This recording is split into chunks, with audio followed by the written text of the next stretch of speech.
We'll see the improved Pittsburgh Panthers against the West Virginia Mountaineers in the Big East. They call it the Backyard Brawl. My backyard gang with me as usual, Craig James and Lou Holtz. And hey, when you talk about coaches who've done a nice job their first season at a school, how about Walt Harris at Pittsburgh, Lou? Nice job. They can go to a bowl game if they beat West Virginia. A year ago, who would have thought it? Obviously, the AD at Pitt because he hired him. But Walt Harris had a better chance to be successful his first year because he had previous head coaching experience. Look at it. 3 of the 4 coaches that have done the best job have all been head coaches before. Yeah, you know, you look at guys like Tommy Bowden and Mike Cavin. Tommy Bowden, you've spoken before about how these guys need some experience. Well, he had his dad to watch when he was growing up how to be a head football coach. And Mike Cavin, y'all are going to laugh at me first time I had a chance to blow SMU for a while. But, you know, you talk about SMU, Mike Cavin, the city of Dallas. Regardless of what school affiliation these people have in Dallas, they really respect what he's done there. SMU has a chance to be a good program again. I would expect a sizable donation to your alma mater after those remarks. What about coaches that have had a hard time, though, in their initial season this year? Well, we have many assistant coaches that are struggling, but there's a big difference because when you're an assistant coach, you deal with 10 people. You become a leader and a manager. When you become a head coach, you become a manager and a leader, as you can see some of them here. And we have no idea who is going to be successful on that group. All we know is it's hard.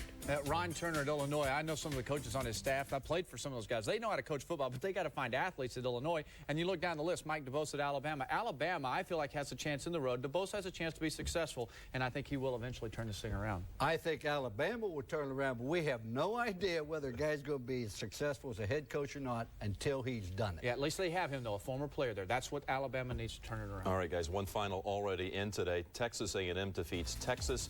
Big rushing day there for not only Dante Hall, but also DeAndre Hardiman had 121 yards. Aggies are 9-2 going to the Big 12 final against Nebraska next week. Texas closes out just a disastrous season at 4-7. Be sure to join us at halftime for a special look at Tennessee's Peyton Manning, who's still the Heisman frontrunner. Coming up, though, it's NASDAQ College football on CBS, Arkansas, LSU, Pittsburgh at West Virginia. And we'll be here at halftime throughout the afternoon as well. Enjoy the games right here on CBS. CBS Sports College Football Today is sponsored by MasterCard. MasterCard, the future of money. Size 4 flowered dress, $45. New color lipstick, $15. Haircut, $25. Autofocus camera, $260. 5 generations in one photograph. Priceless. There are some things money can't buy. For everything else, there's MasterCard. Accepted all over, even photo labs. To test their latest parka, Mother Gert Boyle and son Tim head for the mountains.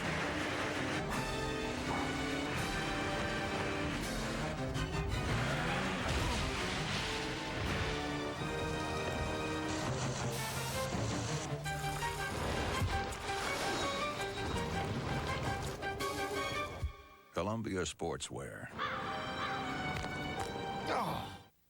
For college football action, the address is CBS. Welcome home. Down in my Toyota dealer, I know there's something going on. It's the Toyota Thanksgiving sales event with big option package savings on Toyota Tacoma, the best compact pickup and initial quality. Or get a special low payment lease on a Tacoma 4x2 or a go anywhere 4x4. It's your choice. I know there's something going on. The Toyota Thanksgiving sales event ends December 1st. Hurry. Can you get me to Los Angeles, California? Sure. First, you're going to go to Memphis. Then you're going to go up to Detroit, down to Dallas. And you're going to go over to Chicago, Tahoe, Fresno. This is how some providers get you to the internet. VoiceNet has its own national network, so you get the fastest, most direct connections. VoiceNet, nonstop flights to the internet. Call now and pay just $9.95 a month. Call toll-free 1-88-VN is here. 1-888-VN is here. Up to Phoenix, down to Salt Lake City. It's turkey time. Hopefully I'll be dead by Christmas. On the next Prince.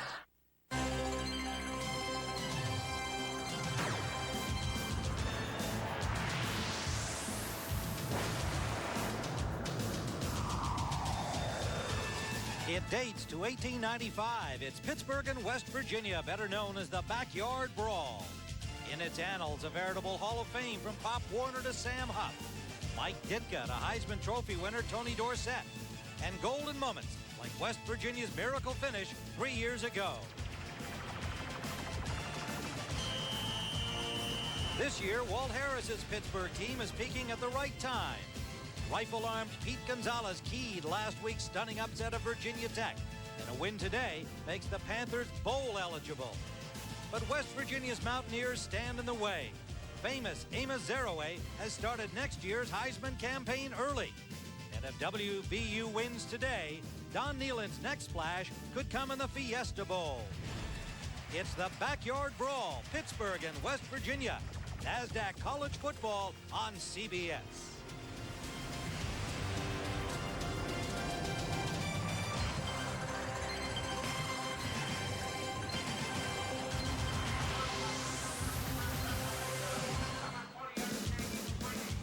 Live from Mountaineer Field in Morgantown, West Virginia, we are ready for Big East football action, the final regular season game between the Pittsburgh Panthers and the West Virginia Mountaineers. Pittsburgh at 5-5 and the Mountaineers at 7-3. Much at stake for both of these teams in this final game. The band on the field has just welcomed the graduating seniors from the West Virginia Mountaineers under cloudy skies, but no rain. It has been raining here this morning. The field will be a little wet, but it is not raining now. West Virginia at 7-3, welcoming their senior players. They know they are bound for a bowl. They don't know where. A victory here today, of course, would be enormous for West Virginia, an 8-3 mark. With a little help from Miami tomorrow with a victory over Syracuse, West Virginia could find themselves in a bowl alliance game.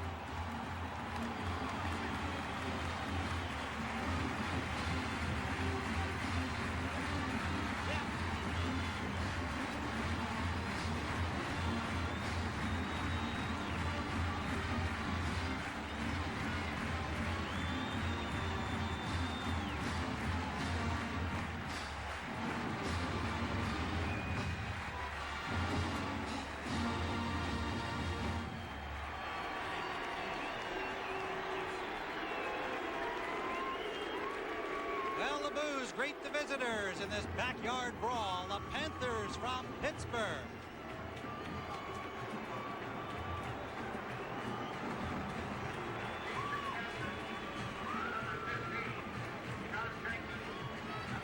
Good afternoon, everyone. I'm Tim Ryan here at Mountaineer Field in Morgantown, West Virginia, ready for this great old rivalry, the 90th meeting between these two teams.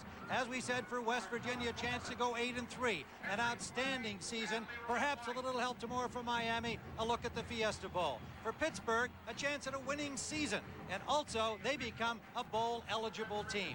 Well, I'm joined by a man who knows all about the Backyard Brawl. He played in many of these in his years at Pitt, as it was then known. Our nose guard and now our expert analyst up from the field, Dave Logan. Dave, welcome. And Pittsburgh off to a 3-1 start this season, faded a bit in the middle, but a big win last week over Virginia Tech. Well, one of the reasons why Pitt has played so well this year, Tim, has been the play of quarterback Pete Gonzalez. Now, what he has done this year leads the Big East 238 yards per game, but look at the touchdowns, 25. That jumps right out at you. That's the second most since Dan Marino threw for 37 back in 1981. Now, Gonzalez is an interesting story. Last year, just 2 starts on the season. His career was resurrected when Walt Harris came in and gave him an opportunity.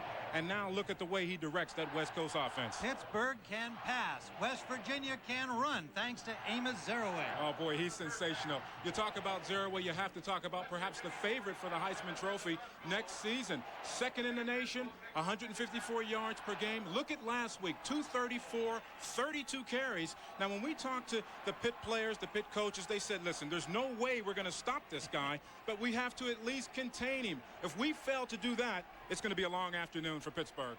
All right, well, we'll be back with a kickoff in the Backyard Brawl in a moment. NASDAQ College Football on CBS is sponsored by Nissan, who reminds you that life is a journey. Enjoy the ride. Wrangler, real, comfortable jeans. And by Campbell's Chunky, soup that eats like a meal. They've got a and 29, shotgun formation. Quarterback shot.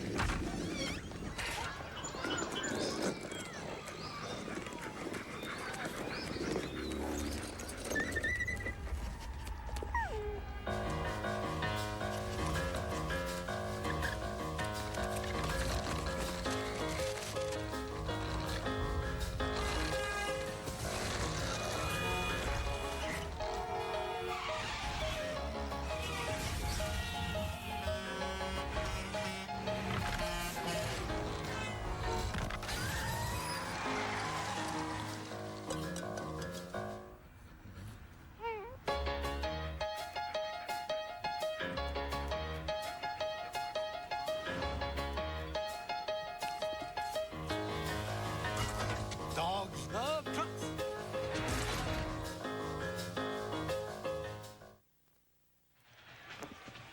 Back here at Mountaineer Field, the lights are on, and let's go down and welcome our newest addition to our reporting crew here today, Scott Lasky. Scott?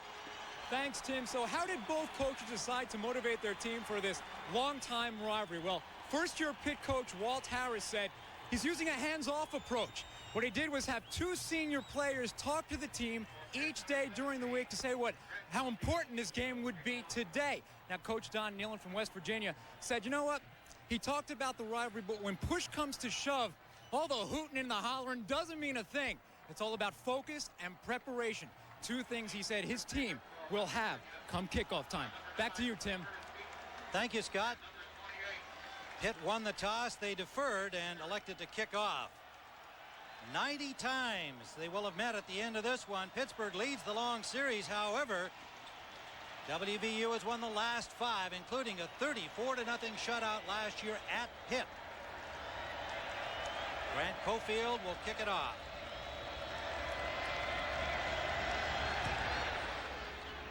Keaton and Terry are the deep men. Nate Terry, always dangerous on the kickoff return. 200-yarders to his credit for scores, but is stopped with good coverage at the 20-yard line. Ken Kashubara making the tackle. Mark Bulger will lead on the West Virginia Mountaineers. There's the sophomore quarterback, 12 of 28 against Notre Dame last week in the losing cause. Played an outstanding game. One costly mistake at the end. 6'3", 190-pounder. He's going to be a fine quarterback. Now here's something interesting. When West Virginia opts to run their first play of the game, they lose.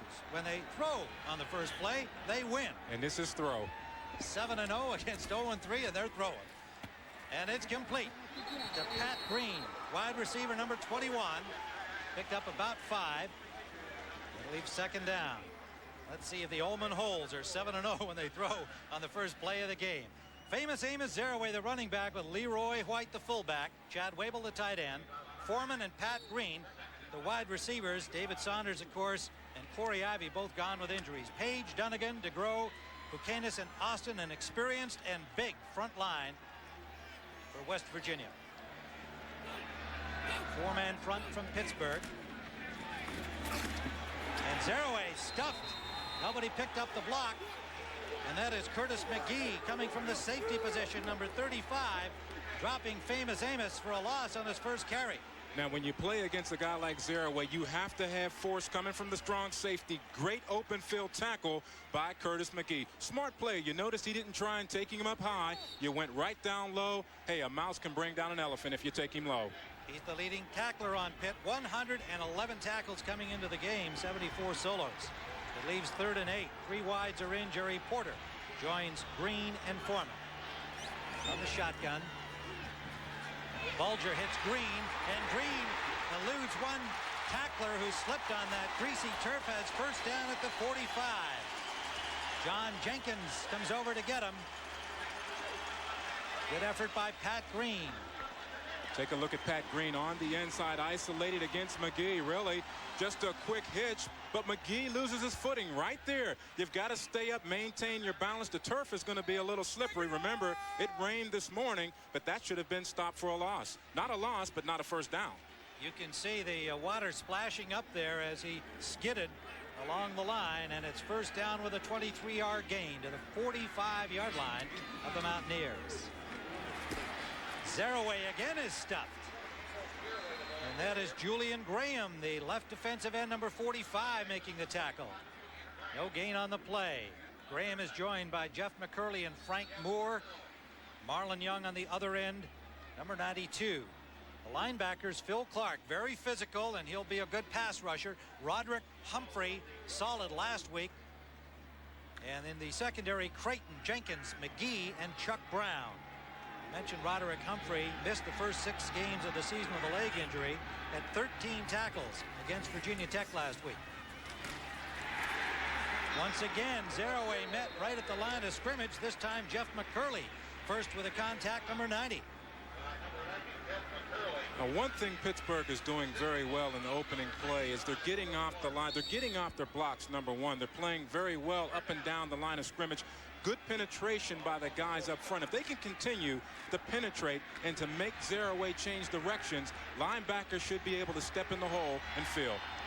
DJ Dinkins, Javon Allen in the secondary now. 6 defensive backs in on 3rd and 10. And Bulger finds a man open, Sean Foreman. Fine play, Bulger to Foreman. 2 defenders on him. Allen on the coverage.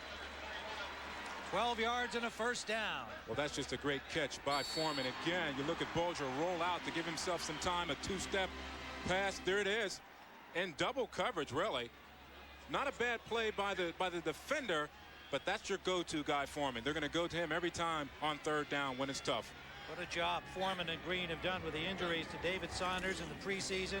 Corey Ivy lost during the season. That's deep, intended for Foreman, just overthrown. Foreman already with 5 touchdowns, 59 catches. He leads the receivers. Taking over from the injured David Saunders at the start of the year. Now Creighton, he'll need to be a little careful. See, he's looking at run. You see him look back.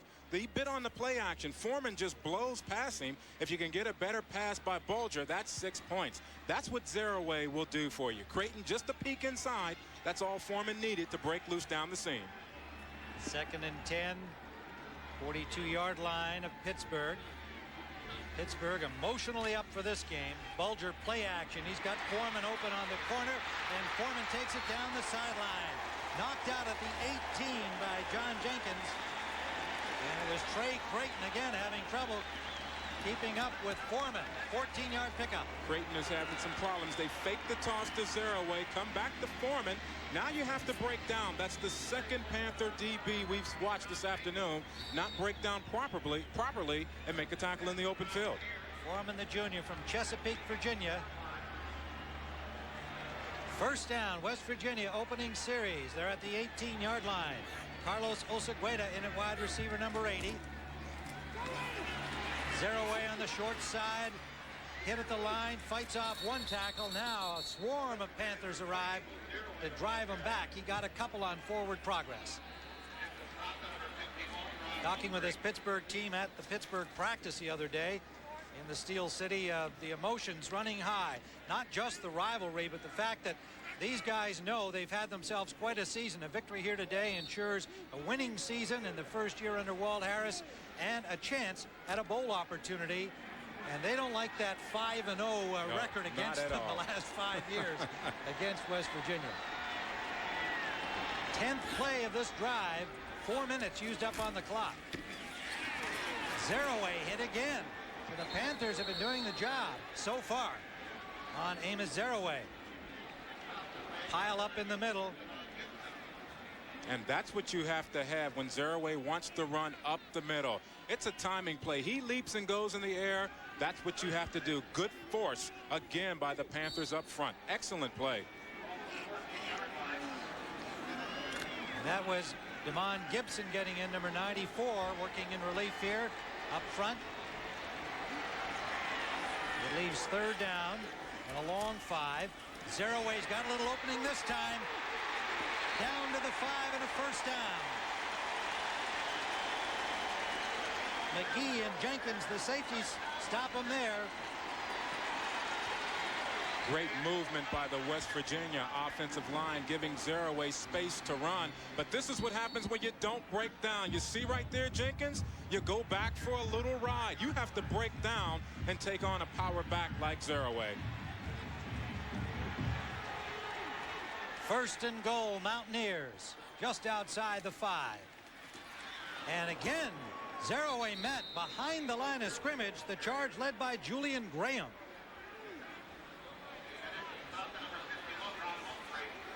Nice job by Graham from the outside, but it's the penetration of the interior. See right there? They get good penetration. Zeraway really can't get beyond the line of scrimmage. But again, Graham closing down from the defensive end spot makes a big play. And Humphrey coming up behind those tackles, the linebacker getting in on it. So far, they've done a good job on Zeraway, but here they are trying to keep them out of the end zone. Second and goal from the 6. Zeraway trying it wide, and he is in. Touchdown.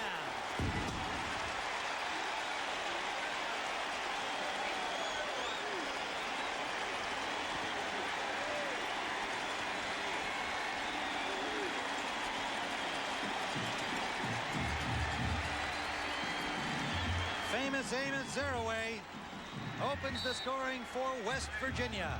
Yeah, now you have to have better containment from Julian Graham again. You try and stretch him, make him run to the sideline. You see there, Graham gets hooked on the inside. If he plays better on the outside, they can stop the play. Point after is good, and a 7-0 Mountaineer lead. First time they took Zeraway wide, and he got it into the end zone for the score.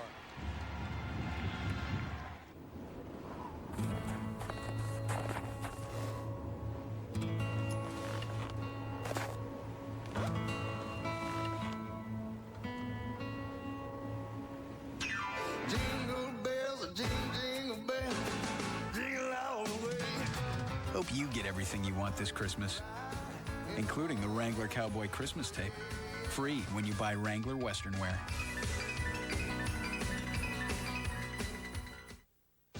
If you're looking for a tough, dependable truck, you should take a closer look at the new Nissan Frontier. It now has more horsepower than Ranger, Tacoma, and S10. It also has a bigger cargo bed than all three, a smoother ride, and lots of features for a surprisingly low price. The rugged new Nissan Frontier. Come check it out for yourself. Dogs love trucks.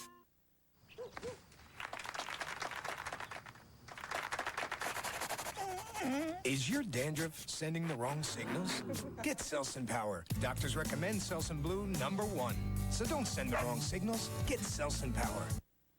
The new Wizard. Remove grout. Clean a golf club. Sharpen tools. Cut right through this screw. Soon your TV will have over 500 channels. Almost enough to show you everything the new Wizard can do. The new Wizard. Built by Black & Decker. Once a single library held the knowledge of the world. Centuries later, data was still controlled by an elite few. Then Oracle freed everyone to work with databases. Today, Oracle is putting the knowledge of the world online. It will forever change our markets and our culture. Where do you learn about companies whose future is as limitless as our hunger to know? Exactly. NASDAQ.com. The coolest competition, the hottest performers. The USA battles the world's greatest skaters. Who will win the all-new Ice Wars? CBS tonight. Tim Ryan and Dave Logan. There's famous Amos. He's relaxed. He just took it into the end zone. But look at that. He only got 15 yards rushing. They really did a great job. However, Bulger was 4 of 5 passing for 65 yards. And they took 5:45 off the clock on the opening offensive series of the game. Yeah, and that's a shame. You have to get your defense off the field. No way you can start a football game surrendering 13 plays. You'll never last. You'll be dead before the half expires. So West Virginia kicks it off. Pittsburgh yet to touch the football on offense. Billy West and Hank Poteet, the deep men for the Panthers. And it is Hank Poteet. Cannot get loose at the 17-yard line. Good coverage led by Ken Fisher. Stops him for the Mountaineers. Now, during that drive, they held Amos Zeraway very well, but this is where they get in problems. Julian Graham, the outside end, you'll see him coming over here, as well as You take a look, Zeraway on the outside. You have to have containment with him in order to shut him down. You can't let him get to the outside. See on the outside, Julian Graham gets hooked right here. He gets hooked, and now you don't have the force from the outside. You got a shot at Brown, but he misses. McGee misses, and Zeraway does the rest. Well, you know they had done such a good job on him on the rest of the drive, but the one play when he could smell the end zone, he took it wide and in. Flag down before anything can happen here on the first down for Pittsburgh. First down from their 17-yard line. Dead ball. False start. Offense. 5-yard penalty. Still first down. John Smith is the referee, and he calls a false start in the opening offensive play for the Panthers of Pitt. Pete Gonzalez, their fine senior quarterback, a fifth-year senior at 6'1" and 215. As Dave Logan told you at the top of the game, only 2 starts a year ago. But under Walt Harris, he has blossomed, leading the Big East in passing.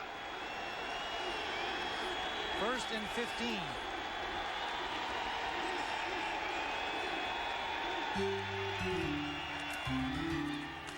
Billy West. And West stopped right at the line of scrimmage. He'll be lucky to get it back to the line. Might have been a loss of about a half-yard. Billy West, the senior from Smithfield, Ohio, getting the start ahead of the injured Dwayne Schulters, who hurt his hip, a hip flexor last week in the win over Virginia Tech. Billy West joined by Tony Thompson at fullback, Juan Williams the tight end. Holford and Murphy are the wide receivers, and they are both good. Orlandini, Marzak, Grishow, Thomas, and Weidel. Like West Virginia, an experienced offensive line.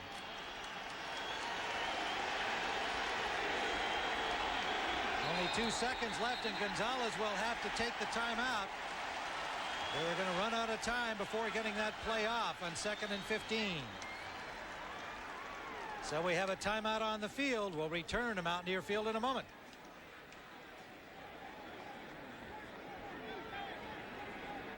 Reggie! Did you eat your chunky soup? How did you get down here? Ma? Did you eat your chunky soup? Yeah, Ma. Chunky beef with country vegetables. With more beef than any other soup. Lean beef, potatoes, vegetables. Chunky always hits the spot. Where'd you get that outfit? Can't talk, gotta go. Just want to make sure you're eating good. That's my mom. Oh, yeah? Which one? Campbell's Chunky Soup. It's loaded with beef.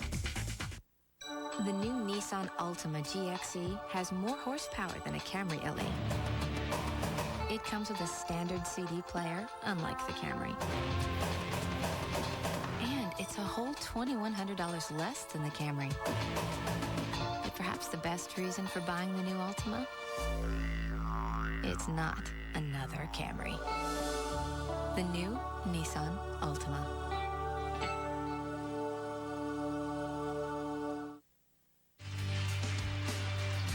Now, Tim, something we can look forward to if Pitt gets close to the red zone. They love to execute the fade pattern to Terry Murphy in the corner. The key is it's a quick read by Gonzalez, just a 3-step back. He'll let it go ahead and fly. And the rest really is the concentration by the receiver in the end zone, his awareness of where the line is and the out-of-bounds line as well.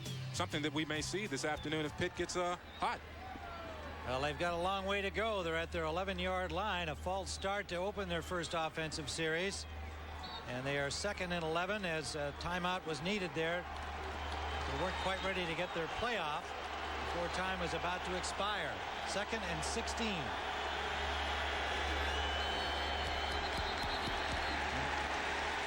And another flag down, and it may have been movement again by Pittsburgh. That would appear to be the call. Offense, 5 yards, remains 2nd down.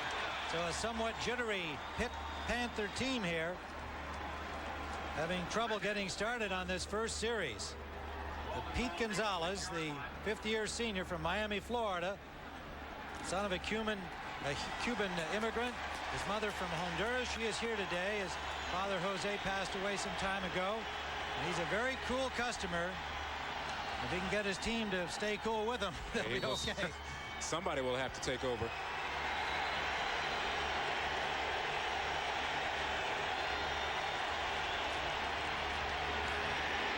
Gonzalez flushed from the end zone. He'll take off running.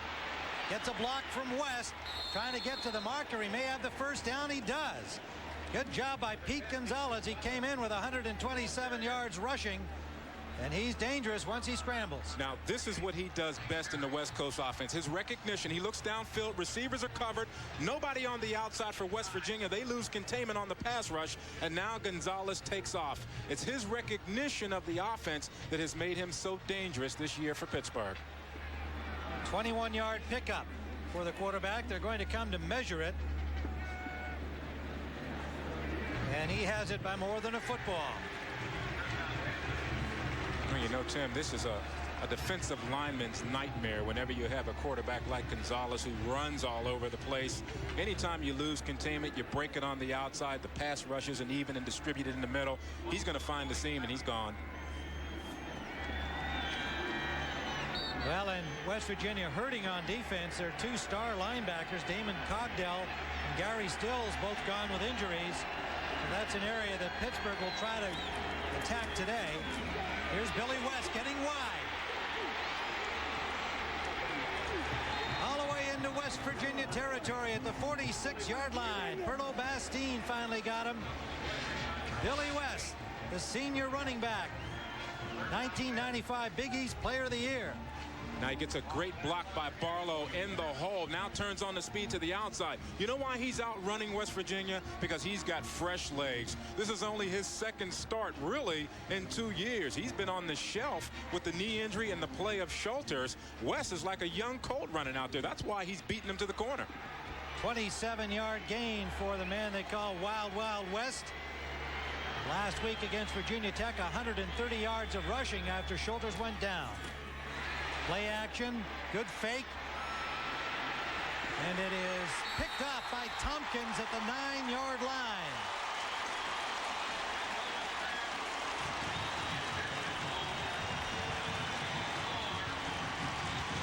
Intended for the tight end, Juan Williams. Tompkins had him covered. Well, the play action is somewhat effective because of the running of West. Now, what Gonzalez has to do, he's got to put a little bit more zip on it. He floats it up. Tompkins, he's your free safety. He's just back there floating around. It's up for grabs right here. Into double coverage, you get help from the free. When you float it like that, normally it's going to be intercepted. So West Virginia with the lead and the ball when we return. Introducing the tough, new Nissan Frontier. It now has more horsepower than Ranger, Tacoma, and S10. It also has a bigger cargo bed than all three, a quieter cab than ever before, and a price that, well, you're sure to get excited about. But please, try to control your enthusiasm. The new Frontier, now at your Nissan retailer. Dogs love trucks.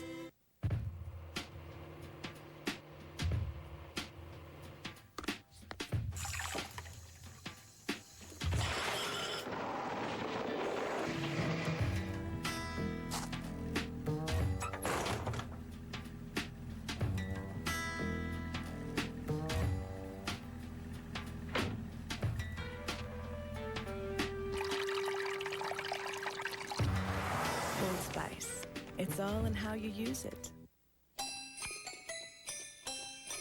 Clueless on what to give? Honey? This year, give the Blockbuster gift card. Great for movie rentals, music, and a whole lot more. So instead of this... Honey, you're scaring me. Give the Blockbuster gift card. After all, 'tis better to give than return. The vacation is over. Last time I saw her, she was with this guy in his truck. I swear I've never seen it before in my life. Until you live it, you'll never know what hit you. Kurt Russell in Breakdown. Rated R from Paramount. Rented tonight at Blockbuster. Don't miss Ekaterina Gordieva, her daughter Daria, and Scott Hamilton in the all-new ice skating special that will melt your heart. Snowden on Ice. CBS tonight. Back in Morgantown, West Virginia, the Mountaineers up 7-0. An interception by Tompkins. Has the ball for the Mountaineers at their own 9-yard line, first down. The rain has returned. Showers at the moment here, but temperatures warm for this time of year, the day after Thanksgiving, 53 degrees. And why is it called the Backyard Brawl when one team is in West Virginia and the other school is in Pennsylvania? Well, as you can see, On the border there's only 75 miles between Pittsburgh and Morgantown. And many of the players in both of these teams come from that tri-state area there, including Ohio, where it borders on West Virginia and Pennsylvania. First down, Zeraway. And again, good job by the Panthers. This time he went wide, and they were with him, unlike on the touchdown play, Dave. Marlon Young, good job down the line of scrimmage. Now, we talked about Julian Graham. Remember when Zeraway scored down in the goal line, he's now out of the lineup. No, he's not out of the lineup, but Young comes from the other side. You have to have that kind of pursuit down the line of scrimmage. All 11 hats on Zeraway. Look at that. Great job of containing Zeraway. We talked about that in the open. Just 15 yards of rushing. It was the 4 of 5 passing for Bulger in the opening drive for 65 yards that got him downfield. But it was Zeraway who took it in. Here he tries again, and once more, good job. Now, you know what's interesting is this is a little bit like the way the game started in the NFL yesterday for Barry Sanders, who is Zeraway's idol. And Sanders himself is always saying, you know, I'm patient. I can wait out these defenders. I'll get him eventually. And Zeraway, we asked him before the game, did he watch his idol yesterday? He wears his number, as you can see. He said, yes, I did. And it was quite a performance. Well, now he knows how Barry feels when they slow him up early. Third down and 7. Play action fake to Zeraway. Bulger is sacked. Phil Clark, number 95, the junior from Miami, Florida. Now you take a look at Bulger here from ground level.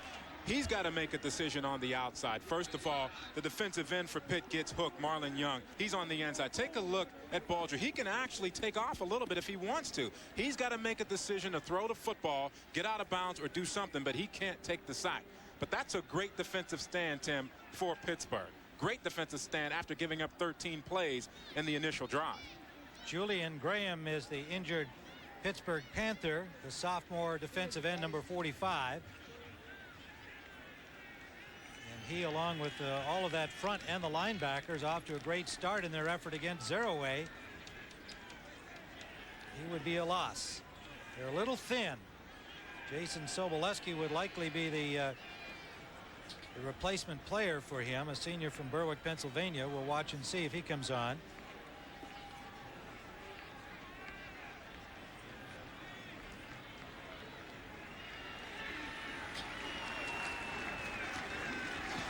Take a look right there on the right side of your screen. You can see that's where White gets Graham. Now that is legal, actually. In that zone, it's legal, but he was chopped. And that's what fullbacks are taught against big, strong defensive linemen. You can't take them up high. You have to cut them at the line of scrimmage. Linemen have to always be aware. That's why coaches say, keep your feet moving. You have to. Hopefully Graham will be back in action. He'll be missed if he can't be. And it is a punting situation. 4th down and 12 from the 8-yard line. Ryan Bauman standing in the end zone for the Mountaineers. And Bauman, not a good kick. He averages 39.5, and it's being brought back by Jenkins. Great field position for the Panthers inside the 30 of West Virginia. 32-yard punt, a 12-yard return. And in last week's game against Notre Dame, the punter had a shank as well. Don Nealon is not happy. He is disgusted with his kickers. Take a look. Look at his reaction. Those are the kind of plays that get you beat in football games like this. Any kind of game. You just have to have more out of your punter. Nealon can't believe it. So Pittsburgh now inside the 30. The ball at the 28-yard line. First down. They trail 7-0. 5:45 to go in the first quarter. Gonzalez takes off up the middle, slides into the 20, close to the first down.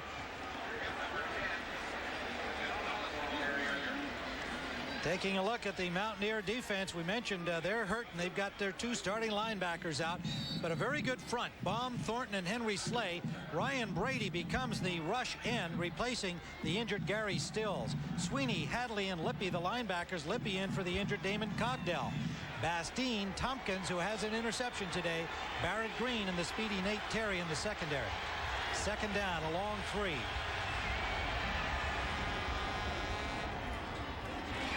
Billy West shakes a tackle, and he's got some real estate, tripped up, or he'd be in the end zone. Broke one tackle away from Henry Slay. And then it was Tompkins, I believe, who got a hand on him, or he might be in the end zone. Goes to show you the leg drive, the power of Billy West. Oftentimes you don't see running backs get away from Big Henry in the middle. West does. He keeps his feet moving. John Thornton actually saves the touchdown. If he doesn't get the handout right there, that's 6 points for Billy West. Molinaro in the lineup at wide receiver with Murphy and Holford, 3 wides, 2 of them to the right. Now Gonzalez changing the play. The give is to West. He's got a lot of room. West hit at the 1, but into the end zone. Touchdown. Oh, wow. He ran through Tompkins and Barrett Green, and Billy West revived due to the injury to Dwayne Schulters, 130 yards last week, and has a touchdown here. Give credit to the offensive line of Pittsburgh. You hear so much about Gonzalez, so much about Dwayne Schulters, but what about the guys up front? West keying the block of his big center. And I tell you something, the way they come out and spread the offense with Holford and Murphy on the same side, actually you can't have a force from any of your secondary people. West Virginia can't. Chris Forensic for the point after, and it is good. We have a tie football game in Morgantown, a backyard brawl. Each has scored some punches early. Look at the effort of Billy West. Denies to go down. Look at the power right there. Just runs him over. 28 yards and 3 plays for the tie.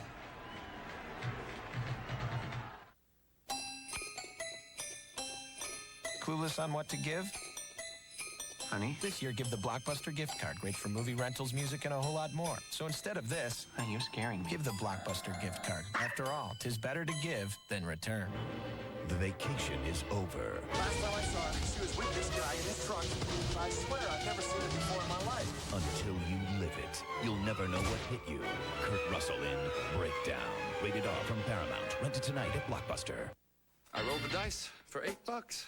I unloaded my Tonka for $12. You get seriously low commissions with Ameritrade. Internet trade for $8, touchstone trade for $12, or trade with a broker just $18, no matter how many shares you trade.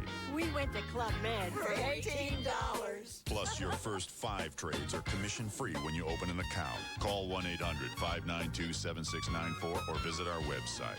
Ameritrade, the way to trade, period. Well, in 1975's Backyard Brawl, Pittsburgh and coach Johnny Majors came into Morgantown to face Bobby Bowden's Mountaineers. At 14-all, only 4 seconds remain. It is long enough. McKenzie kicks it. It is good. The ball game is over. McKenzie kicks a 38-yard field goal in the final play of the football game. So it was the Mountaineers' day back in 75, and they've won the last 5 against Pittsburgh. But they're in a battle here today, tied at 7 with 4:31 to go in the first quarter. 28 yards and 3 plays, a 13-yard run by Billy West. And West, player of the year in the Big East 2 years ago, hurt last year. Dwayne Schulters running well this year, became the starting running back, suffered a hip flexor injury against Virginia Tech last week, and is gone for the season with 861 yards. A fine year for Schulters. But in that game, Billy West came off the bench to pick up 130 on the ground. And he's off to a good start here.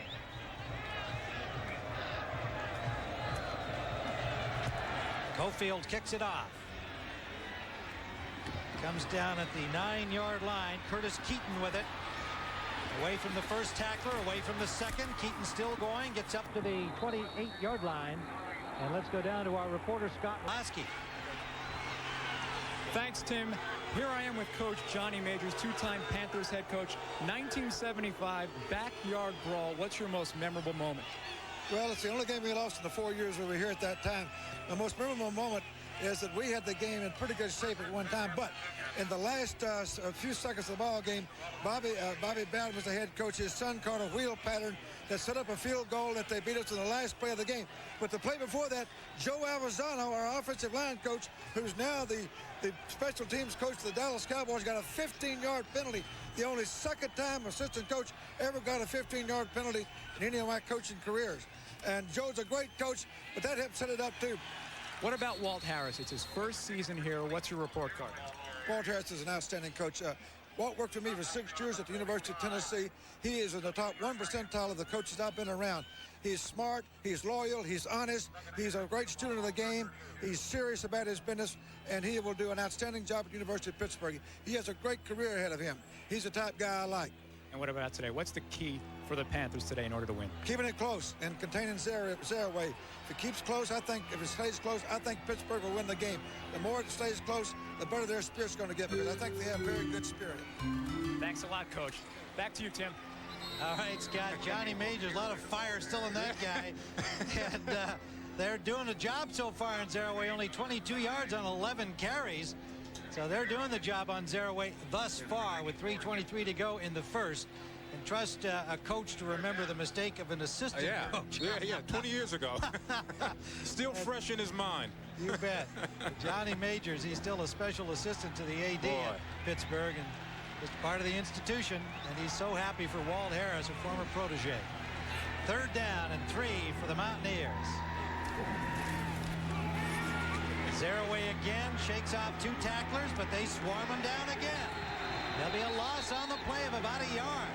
The Panthers continue to do a good job on Zaraway. Kasparovich and Humphrey, the linebackers, combined. 11 hats on the football. Roderick Humphrey shoots the gap. Great penetration. Look at the pursuit down the line of scrimmage. I'm surprised that West Virginia is running on the inside.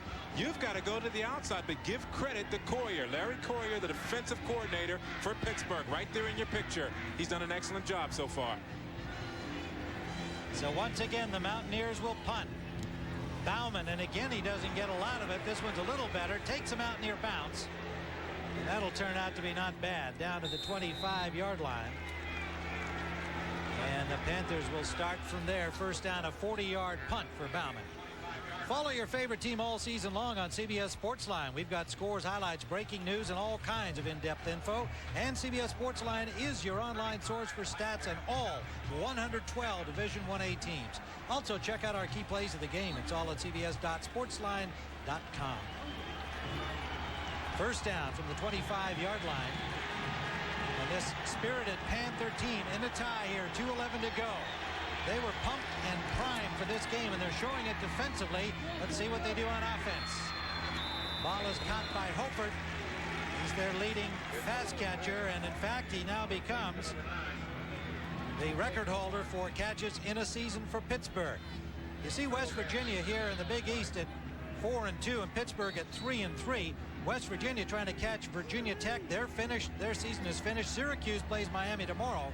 You could have a 3-way tie for the conference title with a West Virginia victory and a Syracuse loss. Then they'd go to the polls to see who goes to the Alliance Bowl. Schneider and Barlow are now the running backs. That's Barlow, and Barlow breaks down to the 35-yard line. When you talk to the Pitt coaches, we've talked so much about Schulters and Billy West, but they say this true freshman, Kevin Barlow, out of Pittsburgh's Peabody High School, just a delay right here. Look at the acceleration and the explosion.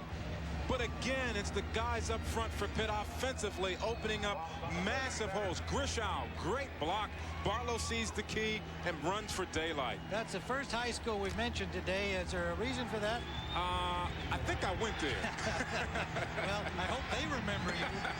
Peabody High in Pittsburgh. First down, Panthers. Gonzalez flush gets the pass off right on the mark to Terry Murphy. And a 9-yard gain to the 28-yard line. Boy, you talk about a receiver working his way back to his quarterback. Gonzalez on the run. But look at Murphy, the concentration. 1 foot, that's all that's needed right there. Drags the other one, actually makes both. That's just a great, great play by Murphy. Excellent concentration. He's averaging 20 yards a catch. 10 touchdowns for Terry Murphy, the JUCO transfer from West Los Angeles College. Quite an addition to Walt Harris's team. Harris's first year at the helm of the Panthers of Pittsburgh. 2nd and 1. Billy West has the first down to the 15-yard line. Billy West, we talked about this young man last year being hurt after being a Big East Player of the Year in '95 and then playing behind Wayne Schulters. What a conversation we had with him. He talks about, you know, I miss a couple of days of practice every week because I have to be in class. Right. What kind of an upset is that? Well, you know, majoring in civil engineering, that's a heavy workload, and he was missing half of both practices, Wednesday and Thursday, the two biggest practices in the week for a football team. He is a very impressive young man, and as you pointed out, he's got the fresh legs in this Pittsburgh running game. First down. Play action. Gonzalez gets a block, and he'll run it again. Gonzalez inside the 20, short of the first down, but he'll have 2nd and 2. Grishow, the center, number 54, with the key block. We're under a minute to go here in the first quarter. 46 seconds remaining in the first period. 7-7 the score. Tim Ryan with Dave Logan here under drizzly skies. In Morgantown, West Virginia, the lights have been on since the opening kickoff. On 2nd down, West battles his way for the first down. To the 16-yard line of West Virginia, Lippy and Nate Terry make the tackle. Lippy, number 50, normally an inside backer, having to play outside in Damon Cogdell's spot. Cogdell gone with a fractured hip suffered in the Syracuse game a few weeks back. And West Virginia really in chaos right now defensively. No penetration, no pass rush. Pitt taking it to him, winning the battle at the line of scrimmage. Short drop from Gonzalez. Touchdown, Hofert. Jake Hofert. A slow developing play, but Hofert running his pattern perfectly, and a very patient Pete Gonzalez waited till he cleared. And Tim, that's the key. You talked about it. Patience. Gonzalez with the good feet, good decisions on the outside. West Virginia, no pass rush whatsoever. Gonzalez hasn't been on the ground yet in the afternoon. And Hofert runs a nice little corner pattern, leaves the corner. Good concentration again in the end zone for 6.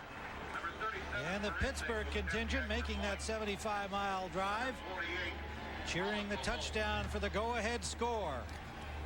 And the point after by Forensic is good. The Panthers lead 14-7, 2 seconds to go in the first quarter. Nice rollout by Gonzalez. First of all, little play action to West on the inside, freezes everyone for just a second, and then there's Hofert in the corner, just loses Nate Terry. Lost him.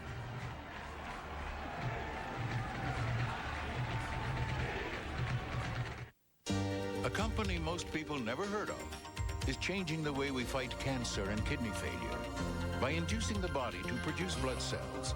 Chemotherapy and anemia patients are gaining new strength. Helping to grow blood cells helped Amgen become the world's largest biotech company. Where do you learn about companies with such pioneering spirit? Exactly. NASDAQ.com. I'm Ironhead Hayward.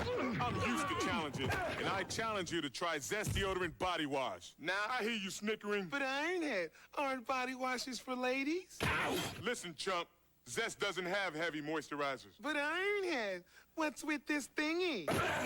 That lather builder works with Zest Body Wash to give you twice the fresh-smelling lather of this bar, and it rinses cleaner, so you're cleaner, more refreshed, period. Zest Body Wash. Get cleaner, more refreshed. Get zestfully clean. Walt Harris, the Pittsburgh coach, said he told his team this week have no regrets at the end of this game, the final regular season game against West Virginia. There's the man who caught the touchdown, Hofert, the leading passer for a season now in Pittsburgh history. He had tied it last week with 55 and now is the best one-season pass receiver ever.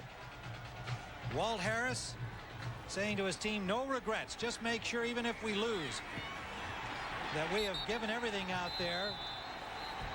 West Virginia is a very good football team, and if we just feel like we've given it our all, We have every reason to feel good about our season, but of course its players want the victory. That's the end of the first quarter with the score Pittsburgh 14, West Virginia 7.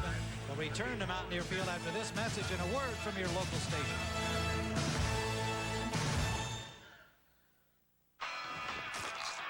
Mark, if you're at the airport before my 8 o'clock flight, maybe we can talk. Otherwise, it's over. Come on. I'll start. Oh, no. That battery. No matter what my customers drive, they depend on AC Delco batteries. They last up to 30% longer. I'm sure they do. Just give me the generic equivalent, okay? AC Delco. If you're not asking for it, you're asking for it. From the moment you draw your first breath, you're different. Unique in look and personality. Footprint and DNA. And no one understands that more than the men and women of Fidelity, who work with 12 million investors, no two of whom are alike. How you work with us is your choice. Because it's your money. And helping you make the most of it is what makes Fidelity different. For college football action, the address is CBS. Welcome home. Down in my Toyota dealer, I know there's something going on. It's the Toyota Thanksgiving sales event with 6.9% APR financing on a huge selection of new Camrys, the #1 selling car in America. Every one is holiday priced to sell now with special 6.9% APR financing for 48 months. I know there's something going on. Toyota Camrys with big holiday savings. This special offer ends soon. Hurry. At Ericsson, we take pride in creating advanced mobile phones. We perfect the technology, but leave the testing to our expert. Bond, James Bond. James Bond puts his Ericsson to the test and tomorrow never dies. To get an Ericsson mobile phone for yourself, see your Ericsson retailer. You could win a trip to London, England in the Ericsson-made Bond-approved sweepstakes. But leave the action, danger, and suspense to the professional, and tomorrow never dies. Everyone loves a parade, so everyone is sure to love the Dodge Thanksgiving Parade. It starts with Dodge Grand Caravan. Buy now and you'll get $1,000 cash back. Or parade around in this Dodge Caravan, which includes all this at no extra charge. And after $750 cash back, the price drops to just $17,245. But this parade won't last, so get to your Dodge dealer now, before the parade passes you by. Andy goes undercover with Vice. Tim Ryan, Dave Logan, Scott Lasky here at Morgantown, West Virginia, where the Panthers have taken a 14-7 lead at the end of the first quarter. And 74 yards in 7 plays, using up 2:09 on the clock, a 16-yard pass from Gonzalez to Hofert for the go-ahead touchdown. Yeah, now it's interesting because Nate Terry is actually the short cornerback. Notice he's lined up one-on-one on Hofert. Now Hofert runs the post and then breaks off to the corner. It's a post corner route. Terry loses him when he breaks to the corner. See right there? Loses him right there. Hofert then runs to the corner. They call him a possession receiver. He can pick up the tough yardage when needed. So West Virginia starting first down from their 20-yard line after a good deep kickoff at the end of the quarter. Bulger, and it is incomplete. Little miscue there. Intended for Green. Bulger now 4 of 6, 65 yards. Those 4 completions came in the opening series by West Virginia. Panthers doing a good job on Zaraway, but Bulger taking them down the field. And then Zaraway running it in for the opening score. A short punt set up the touchdown by West, a 13-yard run for the Panthers. And then Gonzalez to Hofert, the play you just saw.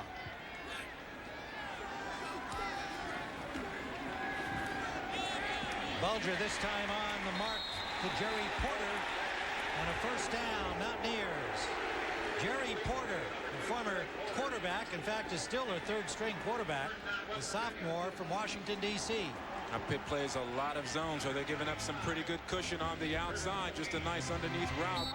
Little hitch pass to Porter. You got to come up and play it tougher on the corner. Chuck Brown, number 4, with the coverage over there. First down, Mountaineers at their own 32-yard line. Trailing 14-7 early in the second. Bulger play action. Quickly out to Foreman. Foreman eludes one man and gets close to the first down. Kasparovich, the linebacker, comes back to make the tackle, number 5. But remember, Pittsburgh said this is what we want. We want to force Bulger into a passing game. If we can take Zeraway out, then we feel we have an opportunity to be successful. You're getting what you want right now. It's now a passing game because of the way you've stopped Zeraway. Now what you have to do is apply pressure on Mark Bulger. Anthony Green is in at fullback, number 49, along with Zeraway in the I formation. Foreman in motion behind the ball.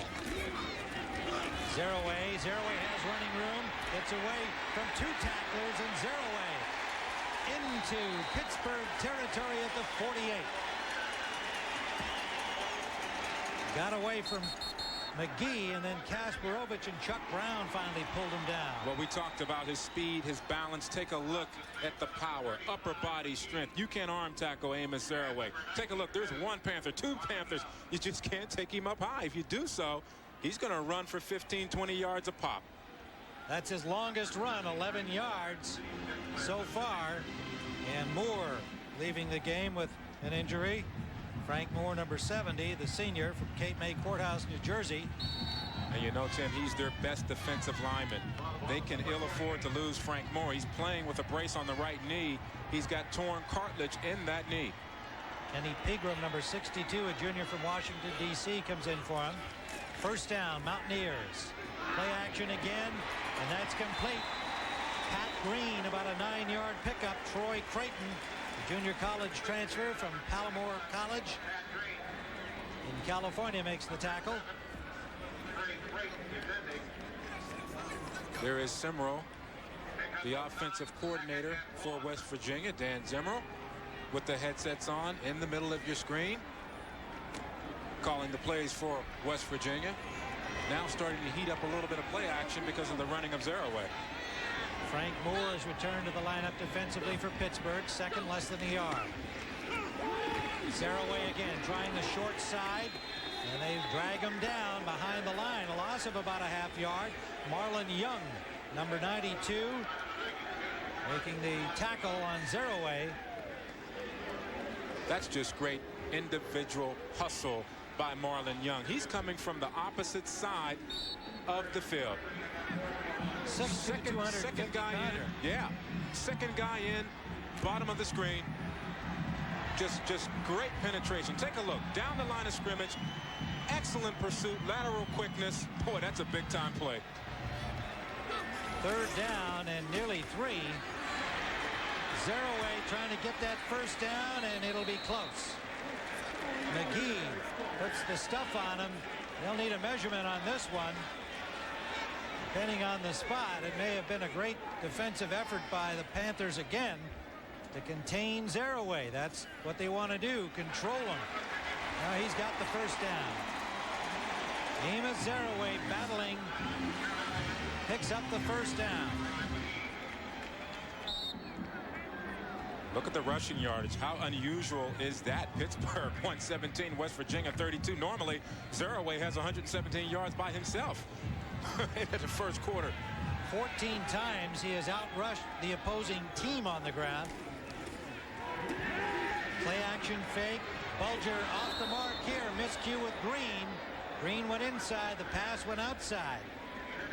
Green, number 21, the sophomore receiver from Anison, Pennsylvania. Pat Green getting the starting role when Corey Ivy went down. The leg injury earlier in the season. He joins David Saunders, who was hurt back in the spring practice sessions. They have those guys back. This is a loaded receiving. They are loaded. Pretty good the way it is right now. Got that right. Green and Foreman and Porter and Asugueda. 2nd and 10. Bulger off the mark with that pass intended for Porter. Brings up 3rd and 10. And normally, Tim, we see Bulger with a lot more composure. He's certainly a lot sharper than what we've seen this afternoon. The poise just does not seem to be there. And that's happening without a strong pass rush by Pittsburgh. Normally, Pittsburgh comes out with the multiple blitzes, linebackers up the middle, guys coming from the corners. But they have not had to use their blitz package yet in the game because Bulger has been off the mark. Well, and he was sharp in the opening drive when he was 4 of 5, leading to the 0-8 touchdown. But he struggled some against Notre Dame last week, 12 of 28. And that's complete to Pat Green. Got to the 25-yard line where McGee put the stop on him, and not before a Mountaineer first down. Hard slant on the inside by Green, right in the middle of that Panthers zone defense. Again, we talked about the pass rush. Bulger just 1-2, waits for his receiver to go across the middle. Green not afraid to run in traffic. You have to take away the inside of that receiver, force him back to the outside.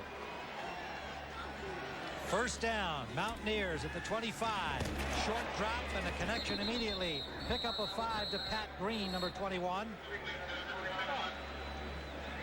Chuck Brown and Kasparovitz over there to make the tackle. They're spotted inside the 20, close to the 19. Long drive here. That's 12 plays in this drive. 113 yards passing for West Virginia, only 31 rushing. And that's been all zero-way.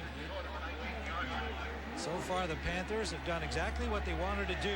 West Virginia, however, is using up the clock. Gibson and Sobolewski in defensively now for the Panthers. Zero-way trying it wide again. He's hit behind the line. Humphrey and Dinkins, the safety, number 1, coming up. Oh, boy. There are ways to force, and then there are ways that you force. And that's what you have to have. When you recognize it's run all the way, you need help coming out of the secondary. Excellent job by the Panthers in the secondary. Look at the force again by Jenkins. Boy, that's a collision. It allows your other players time to come down the line of scrimmage and help. DJ Dinkins, number 1, coming up to get in on that play. And there's the set.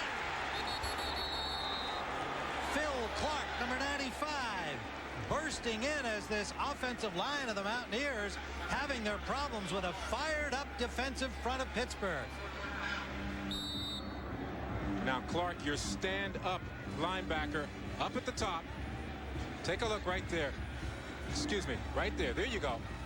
No one picks him up. That's an offensive line. That's just a bust. You have to come out and pick him up. It's a delayed blitz, and that's why it works.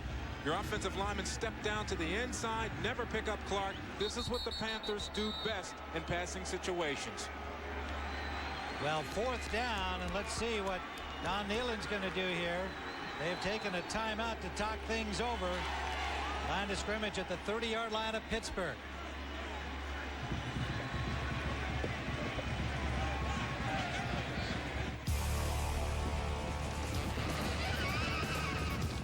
With formidable strength and a distinctly individual style, this Sierra is the most powerful half-ton truck in GMC's history. Sierra gives you the style to stand apart from the herd and the power to pull it. Sierra by GMC, putting you comfortably in command. They created their microprocessor in 1971.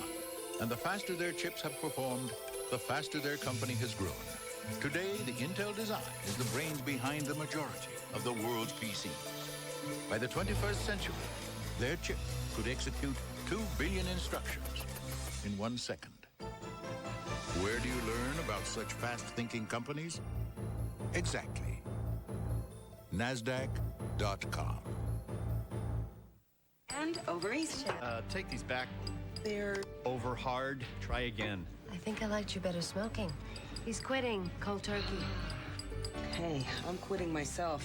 Can I suggest? Nicoderm CQ. Does that help? If it didn't, you'd be wearing these eggs.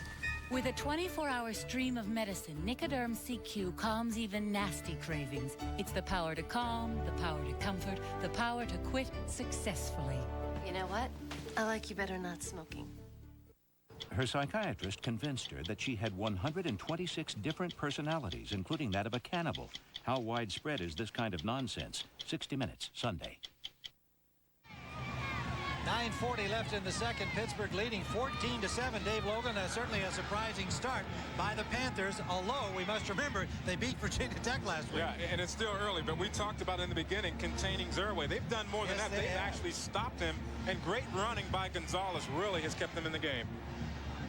And they've stopped them here, forcing a field goal try by the Mountaineers, a 48-yard attempt.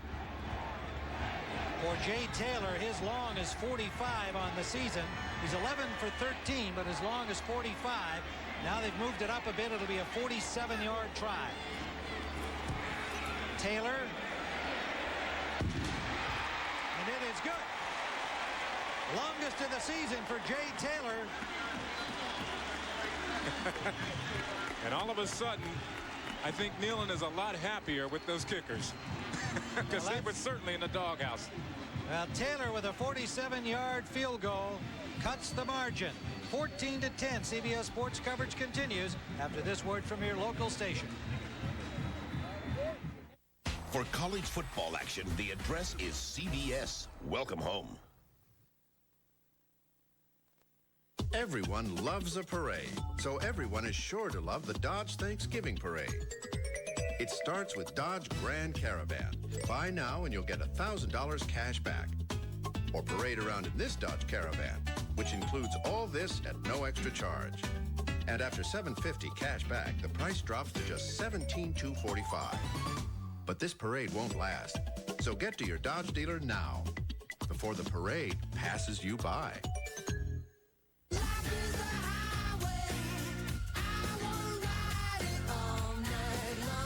Inside your mind, there's a map of where you want to go in life. This map's not plotted along cities and highways, but along college educations, comfortable retirements, and new cars. You know where you're going. You just need a partner to connect you with the right financial services and advice. Take control of your financial future. Follow your own lead. For the supercharged family, Regal by Buick blows away anything in its class. Regal's 240-horse engine does 0 to 60 in 6.6. The Camry isn't even close. The money difference, it's unbelievable. $4,000 savings, Regal LS versus Camry. You can lease it for $299 a month. Lease the supercharged GS for $319 a month. And we just lowered your drive away by $1,000. For the money, the best car is a Buick. Join Patrice and Stacy for the Hometown Advantage tonight at 6.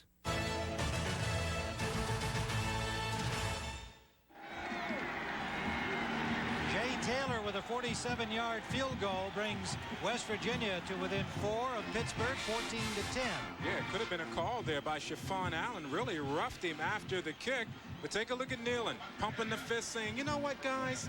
I'm starting to like you again. Keep kicking that way, and I'll get you out of the doghouse. Well, Taylor's been doing his job all season in the field goal department, but Bauman has struggled with his punting. But look at again, a long drive taking time away from Pittsburgh. Nearly 5.5 minutes, 14 plays, 50 yards, a 47-yard field goal. A good deep kickoff into the end zone. They will not bring it out.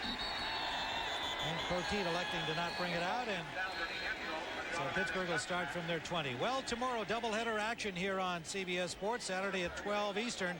NASDAQ College Football warms up the holiday with a doubleheader. And first, you'll see Heisman hopeful Peyton Manning shouldering Orange Bowl expectations. Number 3 Tennessee against Vanderbilt. Then Donovan McNabb and number 16 Syracuse. And the Orangemen needing a win for the Fiesta Bowl. They'll battle Miami Hurricanes. It all begins with Jim Nantz, Lou Holtz, and Craig James on MasterCard. College football today. First down, Pittsburgh. 2 receivers wide to the right. Give us to Billy West. West still with fresh legs because Pittsburgh hasn't been on the field very much for him to get his running in. Starting today for the injured Dwayne Schulters. And you can see Tennessee here at 6-1. They need a victory tomorrow to clinch that SEC East and make it to the SEC Championship against Auburn. Take a look at Vanderbilt down there. They always play Tennessee tough. Peyton Manning needs a big game to wrap up the Heisman, I think. Second down.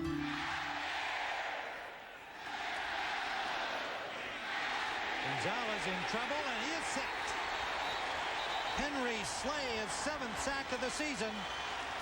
First of the day by West Virginia, dropping Gonzalez back to the 15-yard line. You normally don't see Gonzalez get sacked. No, he'll throw it or run, but Slay loops from the outside, keeps his feet going. Just great hustle on the part of Slay. Take a look again. There's a decision-making on the part of Gonzalez. Normally, he'll take off with the football or he'll let it fly. Henry Slay, the 290-pound senior from Elyria, Ohio. Talked to him yesterday, calmly confident about West Virginia's chances. No question the Panthers were more fired up, but West Virginia playing with that quiet confidence they have with 7 victories against only 3 defeats. Jason Williams in at linebacker, number 44 for the Mountaineers. And that pass intended for Holford is knocked down by Williams, the linebacker. The senior from Youngstown, Ohio. Take a look at Williams. Elevation in the air right there. That's a great play. Holford picks that one off. I tell you, he's a great possession receiver on 3rd down. That's on the money. Gonzalez with time to throw. There's the effort again. I guess they'll start teasing him about slam dunking after that. Holford was open, and that pass was going to get there, except for the good effort by the linebacker Williams. So a punting situation for Pittsburgh. Cofield. Nate Terry handles it at the 40-yard line. Trying to find running room and goes back again. Now has some running room. Back to the original spot, and he'll wind up with about a 4-yard gain on all that running. Nate Terry, ever dangerous. Hank Poteet, the man to pull him down. 44-yard punt. With Plymouth, this is what you pay for, and this is what you get. Take, for example, Plymouth Neon. You get all this. And now these special savings. Get $1,500 cash back or 1.9% APR, so you can save over $2,700 in finance charges. One more time. This is what you pay for, and this is what you get. Plymouth Neon, only at your local Plymouth dealer. Have you seen the elf? Have you seen what the elf can do?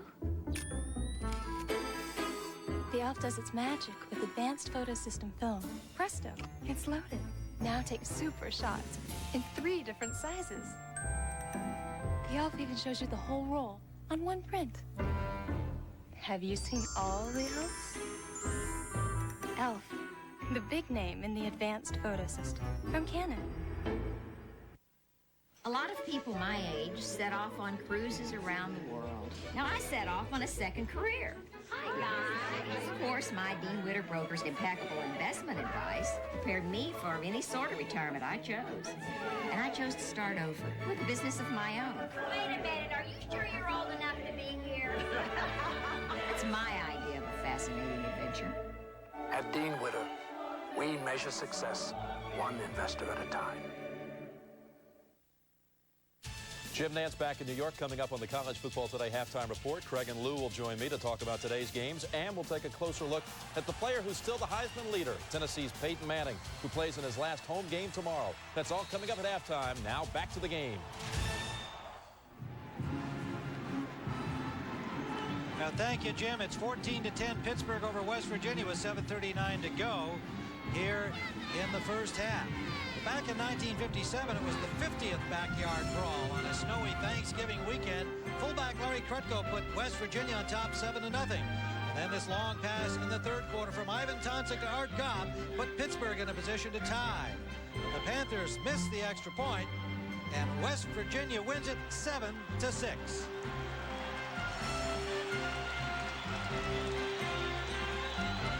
Well, no snow here this afternoon at Mountaineer Field, but we've got the same kind of ball game going. It is tight and hard fought, but look at this number. West Virginia's had the clock 15:22 of this first half. Pittsburgh for only 6 minutes and 59 seconds.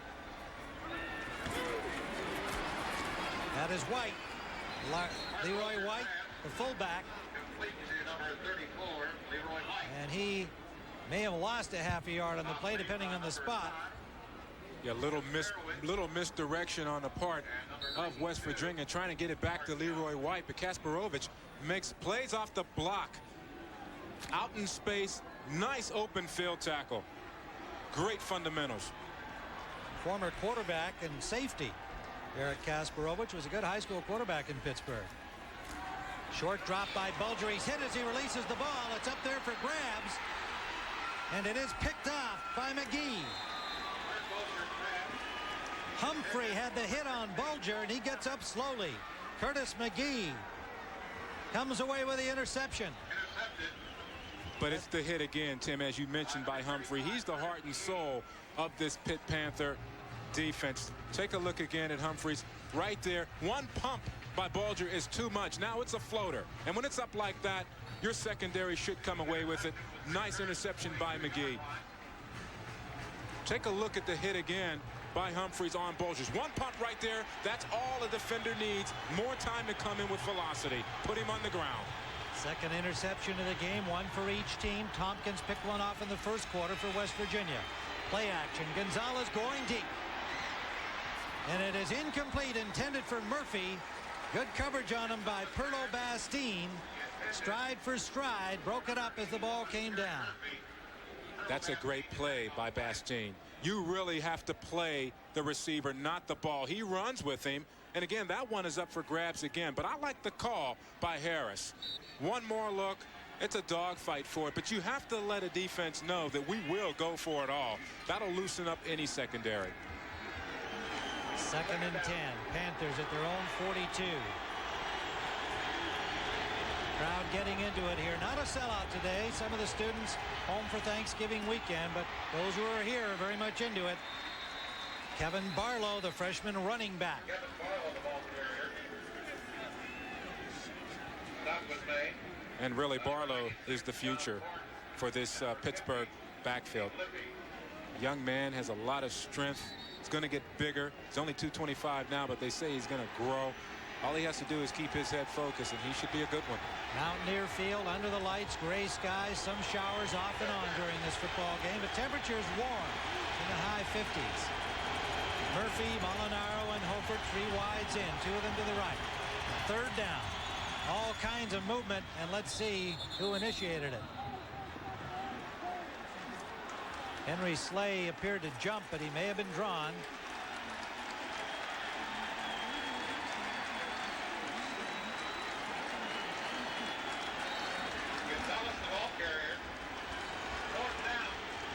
And it is 4th down. No call on the play. Ball came up, everybody jumped in on it, and Pittsburgh unable to move it, so they'll have to punt. Cofield from his 30-yard line.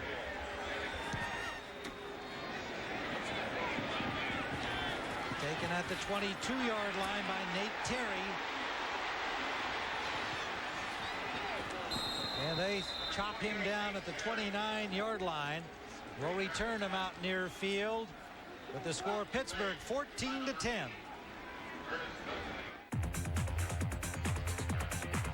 Ever since I can remember, Jake did things his own way. Nobody believed him when he said he was going to surf the mountain. Snowboarding will never be as popular as skiing. Yeah. Why do I use a card? I spent my whole life doing things my own way. American Express never questioned it. With Plymouth, this is what you pay for, and this is what you get. Take, for example, Plymouth Neon. You get all this. And now these special savings.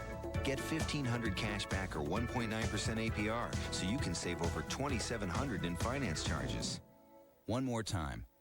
This is what you pay for, and this is what you get. Plymouth Neon, only at your local Plymouth dealer. Dang it! How do I get the game on this thing? Uncle Ned. What? That's not the TV. Well, what is it? Here, watch. At Packard Bell, we torture test every computer we make so they can pass the toughest test of all, home. Safe. He was out. Packard Bell, the computer the world comes home to. featuring the Intel Pentium 2 processor. How do I get the news on this thing? Tim Ryan with Dave Logan, Scott Lasky here in Morgantown. Pittsburgh leading 14-10, 5:53 to go in the first half. Well, last week we asked you, the fan, to choose college football's all-time greatest rivalry from our list of nominees. Now here are the results of the Packard Bell CBS Sportsline All-Time Greats poll with college football's all-time greatest rivalry. 33% of you said Ohio State and Michigan. And a couple of you, percentage-wise, said Cal Stanford down there at the bottom. And those are some great rivalries in between. Ohio State, Michigan, huh? And this week, click on to cbs.sportsline.com. Make your choice for college football's all-time greatest bowl game. And here are the nominees. Remember that one, Miami, Nebraska, a one-point win in 1984. Notre Dame, Houston, 1979, the Cotton Bowl. Texas, Alabama, the Orange Bowl of 65. Notre Dame, Alabama, that was a Danny, I remember that, Sugar Bowl 73. And Colorado, Notre Dame in the Orange Bowl, 1991. The Domers seem to get into those thrilling bowl games, don't they? Maybe not this year. They're still hoping. First down. And Zeraway finds some running room, picks up 9. John Jenkins makes the tackle, the safety, number 15. See, this is what West Virginia has to get back to. This is how they win football games, with Zeraway controlling the tempo. Again, he has the ability to make you miss. See the little move right there? West Virginia, one of the better plays this afternoon on the ground with Zeraway. And the Panthers have to get back to finding that answer to stopping him, which they did so well up to this point. Like Barry Sanders, he's being patient. Here he is again. And this time they swarm again. Good job by Pittsburgh, and he does not get the first down on 2nd and 1. Humphrey, the linebacker. Gibson, the defensive end, 94, get up to make the tackle. But Gibson getting more playing time. I'm sorry, Tim. Again, you talked about Gibson on the outside, and that's really what the key has been, because Zeraway likes to break it to the outside. If you can get containment on the defensive end, that's his game. But because they've contained him and they've kept him within that box defensively, he has not been able to break loose. Bulger checking the sideline for the call. 3rd and about a football. Ball resting at the 38-yard line. West Virginia, they trail by 4. 4:36 to go, first half. Green in motion. Zeraway slipped, but struggling for the first down. It would appear that he got it. If he's made the 40 or even a little less than that, it's a first down, and it is. Humphrey and Gibson again stopping him, but Zeraway's muscle, believe me, he's got him. Gets him to the 40-yard line. But for the most part, you take a look at what they've done. They have shut down the run of West Virginia. Take a look, 1.3. That's amazing. 20 carries for Zeraway, only 45 yards. Play action fake. Bulger with time, and it's just behind his tight end, Wable. They couldn't come up with a catch. It was not a good pass for Wable. And a big tight end, not quite agile enough to reach back and haul that in. And I really thought that West Virginia would come out in this game and throw a lot more to the tight ends. Yesterday, Don Nealon said that we haven't forgotten about them, but they do so much blocking. They're so preoccupied with trying to spring Zeraway that oftentimes they're just not in the passing game. 2nd and 10.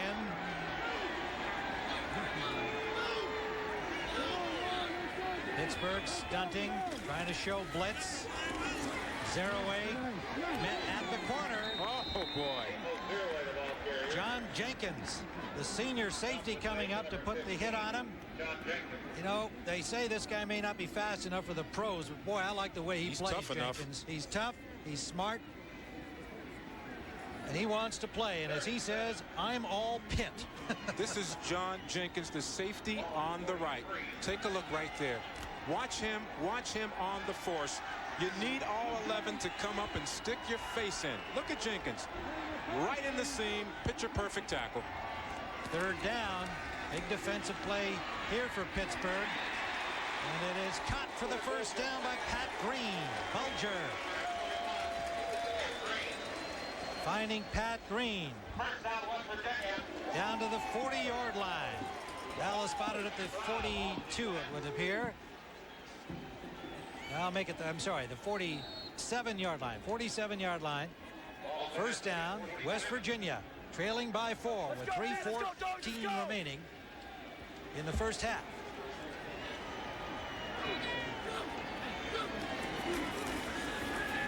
Play action again from Bulger to the release man Zaraway. And good job on the outside. That is McGee, the strong safety, coming up to prevent Zaraway from getting a lot of real estate. Boy. Holds him to about a 3-yard gain. You know, Tim, the safeties of Pittsburgh have really played well this afternoon. Sensational. Great one-on-one tackle. This is where they want the football to Zaraway. Out in open space. Let him do his thing out there. But he can't because McGee comes up, ninth force, breaks down on a wet turf, and makes a nice tackle. Safeties have been sensational. This is an overman Pittsburgh team. Only used 18 scholarships this year. They don't have a lot of depth. That's Humphrey putting the hit on Zaraway that time, and there'll be a loss on the play. You know, Walt Harris, there's the defensive coordinator. Larry Coyer right there, the defensive coordinator. You have to give credit to the scheme. And Coyer, you know, himself saying, hey, we don't have a lot of talent. We got a lot of heart. We got a lot of heart. He said these guys will just simply not quit. Well, obviously he's giving them a real good scheme, and they've done a great job fulfilling that for him against Zaraway here in the first half. Is that caught? It is a completed pass. Green had to reach down to his bootstraps, but he made the catch. It's short of the first down, however. It'll bring up 4th and about a yard. Good catch by Pat Green. Not a good throw from Bulger. Not at all. I mean, great effort by Green. Really, he's having a pretty good first half in the place of Corey Ivy. They've got a timeout on the field with 1:28 to go. And the score, Pittsburgh 14, West Virginia 10.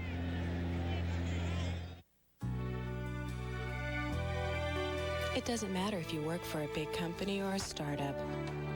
Whether you work for yourself or to help others. Fidelity has a way to help you prepare for the day when you won't need to work at all. Whether you're changing jobs, Or happy where you are, retired, or just starting out.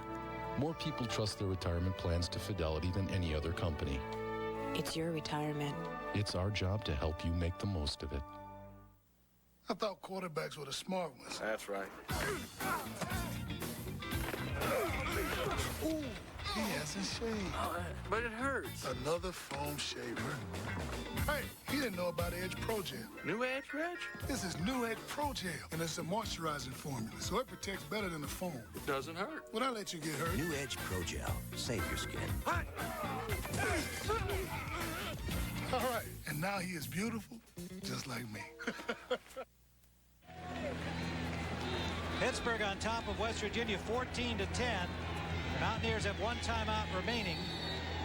Pittsburgh has 2. It is 4th down, a yard to go at the Pittsburgh 38. Martin Plants has come in at fullback to join Zaraway in the backfield in the I. Zaraway hit behind the line, and he did not get it. He is dropped for a loss. The swarming Panther defense continues to stop Zaraway. Frank Moore and Sobolewski in to get him. Look at the gaps in there. Everybody hits the gaps. Good penetration. Allows the backers to come up and make a big play. You have to give credit to the defensive line on that one. That's their job on short yardage, not to get blown off of the line of scrimmage. In the lane of the linebackers, let them come up and scrape. When's the last time you've seen Zaraway stop like that? Well, he hasn't been. That's the answer there. He has not been stopped like this. First down, Panthers take over.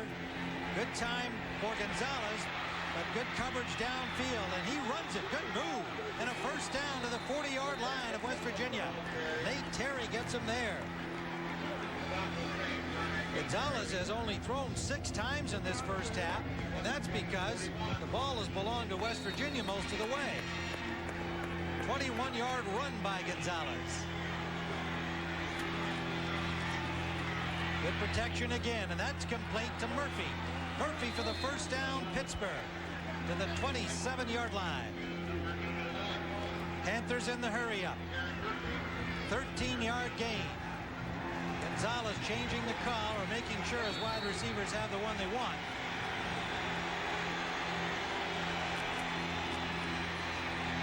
Gonzalez, there's the fade to Murphy. Touchdown.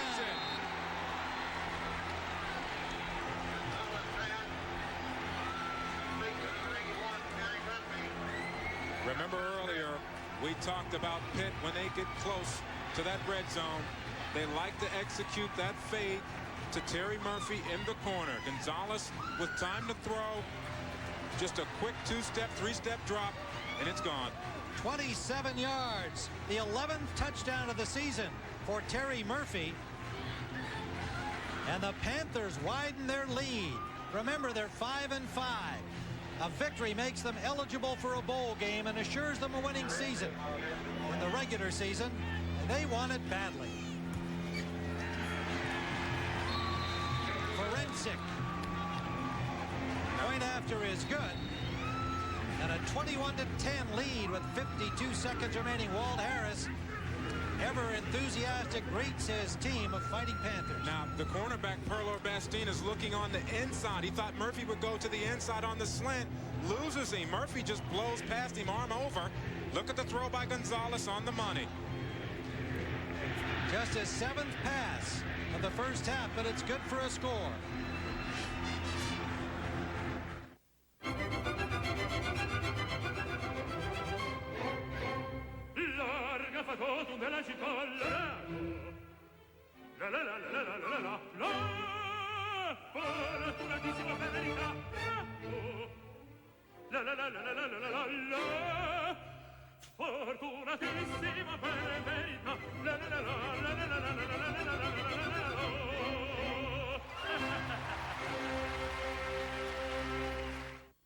You want to play sports at an NCAA Division I or II school. You must be certified by the NCAA Initial Eligibility Clearinghouse. Get one of these student release forms from your coach or guidance counselor and send it to the clearinghouse. Remember, if you're not certified, you can't compete as a freshman in Division I or II. For more information, call toll-free 800-638-3731. Want to play? Know the rules. This message provided by the NCAA. We told you earlier about the fade route by Pittsburgh. They like to execute it when they get this close to the red zone. This is Terry Murphy just going to fake inside, run the fade. Bastien chases him on the inside. Hard to tell what the cornerback is looking at. See right there? There's the arm over. Murphy just runs for the corner. Should have help coming over from the free, but it's too late. Terry Murphy, the junior college transfer from West LA College in Los Angeles. 27-yard touchdown catch for Murphy. 61 yards in 3 plays. And the squib kickoff taken at the 28-yard line. Brought out to the 45-yard line by Anthony Green, the fullback. 46 seconds left for the Mountaineers to do something from near midfield. They'll spot it at the 45-yard line. West Virginia coming up on the College Football Today halftime report. Jim Nance, Craig James, and Lou Holtz will get you caught up on all the scores and highlights and a look at the Heisman frontrunner, University of Tennessee quarterback Peyton Manning. That's all coming up on the College Football Today Ford halftime report. What a first half for Pittsburgh, Tim. I mean, this is almost stunning. It's a terrific job, and that emotional high we could feel up at Pittsburgh has shown itself here in this game so far. Bulger, screen. Zeraway almost got down the sideline with a burst of speed. He was tripped up by a player who had already been blocked down on the field. And that was Chuck Brown, the cornerback number 4. May have saved a touchdown, but it's a 9-yard gain, 2nd and 1. 22 seconds left. Bulger from the shotgun. He's in and out of bounds. Porter came back in. That will not count. Porter was out of bounds and returned to the field of play. Nice try by Porter, but... And really, it's a nice defensive play by Chucky Brown, forcing him out of bounds. Played him that close to the outside. Got to be careful, but it's a good play. Porter alert there, coming back in to make the catch, but had no chance of the officials missing that. 3rd and a yard. West Virginia with 1 timeout remaining, 14 seconds left. Bulger gets time. Deep sideline. overthrown and almost intercepted by Creighton. Incomplete. 8 seconds on the clock. First half. Take a look at Creighton. Really, this should end the half for Pittsburgh. It's in his hands, just blows the concentration, but still he did the most important thing and kept the receiver underneath him, didn't allow him to get in front of him. Foreman, the intended receiver. 4th down and a yard. 8 seconds remaining first half. Pittsburgh on top by 11. 2 wide receivers out to the left. Bulger steps up in the pocket. Sideline finds an open man, Foreman. Foreman driven out at the 25, and zeros are up. So the Pittsburgh Panthers with some outstanding defensive play, some timely scoring. Gonzalez, 2 touchdown passes, 1 to Holford in the first quarter, 1 to Murphy in the second, his 2 hot receivers. And then Billy West getting the starting assignment for the injured Dwayne Shoulders, ran one in from 13 yards out, and so a 21-10 lead. Let's go down to Scott Lasky. Thanks, Tim. Coach, are you even surprised by the 21-10 score? No, our kids have played hard the last part of the season. We played hard all year long except for one game, but we prepared to win lately, and that's made the difference. 23 carries, 46 yards for Amos Zeroaway. Talk about the defense. Hey, as long as they play good, we got a chance, and they've been playing their butts off. Are you rope-a-doping? The defense is bending but not breaking. A little bit right now, but we just got to do what we got to do to win. Thanks a lot, Coach. Good luck in the second half. Back to you, Tim. All right, Scott, prepare to win. That's one of Walt Harris's slogans. And at the end of the first half, they're in position to do so. 21-10, Pittsburgh leading West Virginia. Jim Nantz, Craig James, and Lou Holtz will be along with a Ford College halftime report right after this word from your local station. The Olympic Winter Games return to CBS. Share a moment with the world. Before you do this, you got to have this and this and this. Before you dial this, you got to have this, this, this, and this, and this. Before you drive, or you ride, or you float, or you fly, somebody's got to make this and this and this. And you cannot make this or this or this until you have this, this, this, this, this, this, and this. You gotta have a lot of these, or you can't have this. And if you want to have these, you want to have this and this and this. No matter where you are, anywhere in the world, you are never very far from a Siemens product. So if what you need is this, this, this, this, this, or this, or this, We are Siemens. we can do that. Our industrial history started in the 1800s in our mills and factories, and by the 1950s, we were fully industrialized. Today, we are producing everything from rolled steel to mass spectrometers, thanks to the longevity and achievements of these early companies. It's their example that is making the difference for the future of Pittsburgh. Making a difference in our hometown are Black Box, your source for connectivity, and AdTrans, towards a new era in rail transportation. Okay, Bongo, wave. Bye-bye. Bye-bye. Come on, he's never gonna get it.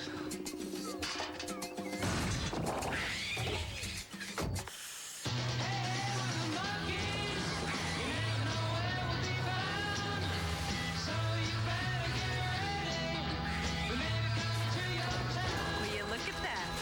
Yeah, finally learned to wave bye-bye. The new redesigned Ford Ranger, the only compact pickup built Ford tough. It's turkey time. Hopefully I'll be dead by Christmas. On the next race.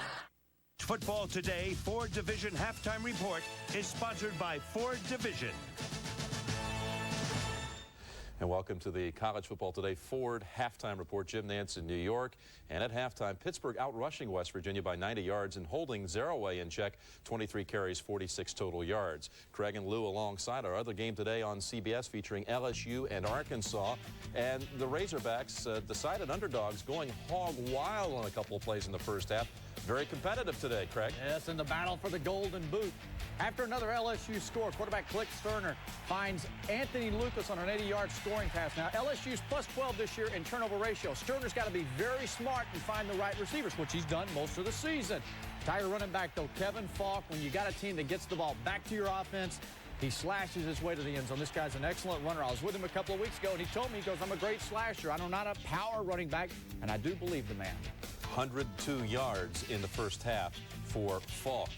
Also today, Nebraska and Colorado, and Amon Green has just scored for the Cornhuskers less than a minute into the second half. And Colorado very competitive in the first half there, Lou. Well, Colorado played well in the first half. They outgained the University of Nebraska, but for 4 straight games, Colorado's given up 30 or more points. They've never done that in the history of their school.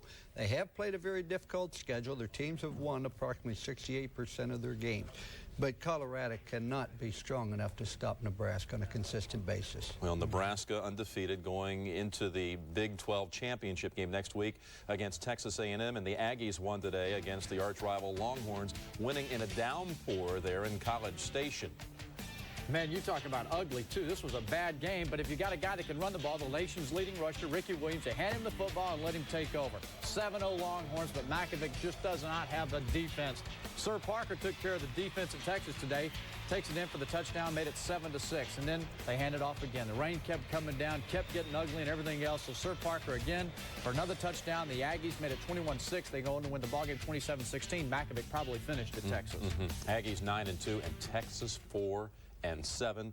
We talk about disappointments as we review the year, really, in college football. We put the Big 12 right up there at the top because of Texas, because of Oklahoma, and because of Colorado, Lou. Well, I think that the Big 12 has had some great teams. But when you look at Stanford, you look at Michigan State, and you say, why are they disappointment? People remember what you do in November. Here they're going along. They're in the top 15 in the country, and then all of a sudden they lose 4 of their last 5 games. It's like USC. It's been 17 years since they've beaten UCLA and Notre Dame in the same season. That's why they're disappointments. Yeah, and I think USC standing out in the Pac-10. John Robertson had that offensive line coming back. He had some runners. He had some defense. Didn't have a quarterback, but he thought he'd win 8 games. They didn't do it. And positives on the year as we turn things around. Positive surprises, if you will. The Michigan Wolverines. Did you think they'd be 11-0, Lou? Absolutely not. I had no clue that they'd be 11-0, but they've done a great job. And how about Purdue? Purdue goes in with a new coach, Joe Tiller, wins 8 football games in the Big Ten. This guy did an outstanding job of taking his offense, an offense that was taking it and throwing it down the football field in the Big Ten, and he had a great year. UCLA, too, with a nice turnaround with 9 straight wins. And, Lou, you gave some credit there to Washington State. Well, because Washington State said UCLA wasn't tough enough to make it on 4th and 1 in their first game of the year, so UCLA turned it around, became a physical team. All right, Peyton Manning, in his own words, as College Football Today continues in just a moment.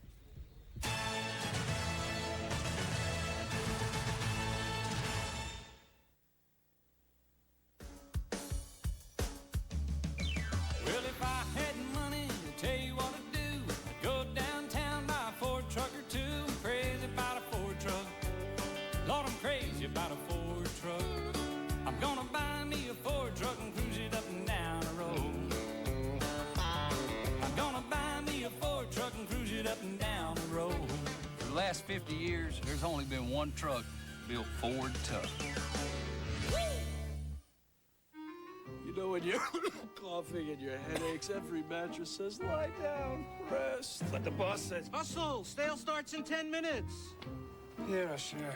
That does nothing for coughs. My motto is, NyQuil for night, DayQuil for day. I'll share with you. I'll be fine. If you love the complete relief of NyQuil, you'll love its non-drowsy daytime version called DayQuil. I was willing to share. Vicks DayQuil, the non-drowsy stuffy head, sore throat, coughing fever so you can get through your day medicine.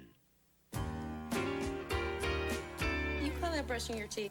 Is this a trick question? We can't just clean the front of things. Why not?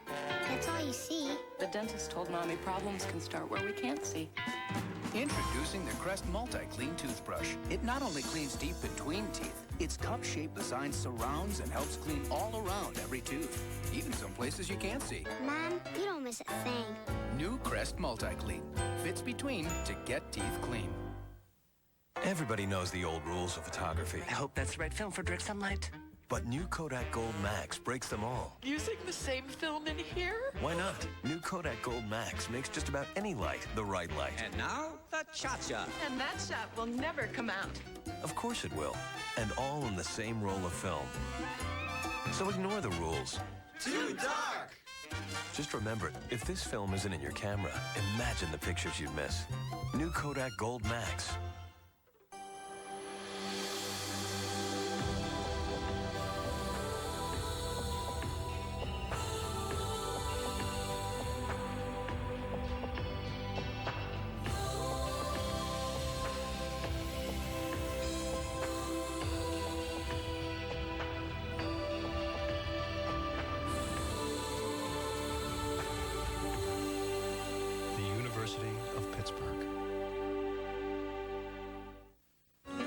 Baby brings the true meaning of Christmas to a tough Texas Ranger in the Old West. Let's just say I've got the Christmas spirit. A special holiday walker, CBS Saturday.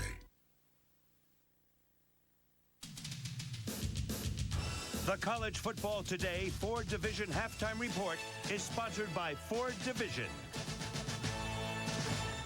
And welcome back to College Football Today, Ford Division Halftime Report. Be sure to join us tomorrow at noon for a NASDAQ College Football doubleheader here on CBS. Game 1 featuring Vanderbilt against the 3rd-ranked Tennessee Volunteers, while the second game will have 16th-ranked Syracuse taking on the Miami Hurricanes in a game with Big East title ramifications.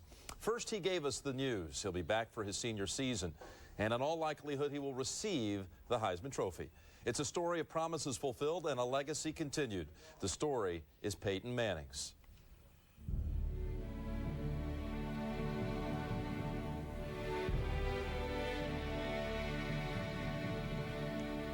Our symbols of excellence and enduring values can take many forms: a trophy, a flag, even a young man. Peyton Manning has become synonymous with excellence, but he never played football to become a symbol or to win one. Something about it here in the South, I think, just growing up, you know, when you get up in the morning, you know it's college football in the South, and it's just something about the kind of the smell. I think it's just special, and as you get there early, it's building and building closer and closer. That's what's so exciting about it, because it just sort of teases you. And then when the game finally gets there, you're just at a total climax, and you go out there and play, and you're just on cloud 9 the whole time. The legacy of the legendary Manning name was never a burden for Peyton, but the source of his values and humility. The family embodies Southern understatement, deflecting praise, respecting privacy, while maintaining their own. And as Peyton plays, he knows his 2 brothers, his mother and his dad, are somewhere in the stadium for him. It really makes you a better person, I think. I've sort of grown up around that, being the son of a famous quarterback there in New Orleans. So I've always felt like people were watching me. Hey, what's Archie's kid doing? Who's he hanging around with? Maybe even hoping that I'd mess up. So it's always made me and my brothers kind of do things a step slower, think twice before making a decision, try to hang around the right kind of people, and just try to be the right kind of person off the field. And that's really helped my life, I think. He's become part of the soil of the South, as had his father, scrambling on the same grass, firing spirals against the same skies, barking signals above the same deafening roars of the same crowds, all the while making his own name for himself. My entire 4 years here have been just one great moment, I think. It'll always be something I'll remember throughout my entire life. But I think just playing with these teammates, playing with these great group of guys, spending time with my family. That's why I came back, to enjoy those memories one more year. I thought I had a great 3 years. Why am I going to turn that away one more year? I'm going to come back and enjoy it, and I'm glad I did it. And it's been just a special experience for me. You know, you hold that Heisman ballot in your hand, and you have to wonder, what would Tennessee's record be without Peyton Manning? The Volunteers 9-1 going into the Vanderbilt game. What do you think about that, Lou? I think they probably would have won maybe 8 or 9 games because their program is so strong overall. I don't think they'd have won by such an impressive number as they did. And you look at Peyton Manning's statistics, you got to be impressive. Now, on the other hand, I don't think Washington State would have won 4 games without Ryan Leaf. Now, I also believe the best college football player is Charles Woodson at Michigan. So I know you have a vote. Who are you going to vote for? Who will get number one for you? I already voted, and I voted for Peyton Manning because I think he has done more for college football than any other player. And to me, that was a criteria I used, and I think he deserves it. He got my vote, too. Craig, did you make it unanimous? Trio. All three of us vote for the guy. You know, last week I was at the Florida State-Florida game, and up in the press box watching Charles Woodson play, all the national writers were talking about Woodson. Boy, look at him. He was given another chance, and he did it. He performed every time he's been given the opportunity. That's why he's being mentioned for the Heisman Trophy. But guess what? So did Peyton Manning. Every time Peyton Manning walked on the football field, he performed with excellence. He never faltered, and he had great expectations. Tons of pressure on Peyton Manning to perform this year, and he did it, and he did it with quality. And I admire the guy. He earned the Heisman Trophy this year. You do have to admire his genuine passion for college football. We'll see him tomorrow in his last home game for the Tennessee Volunteers. College Football Today will continue on CBS in just a moment.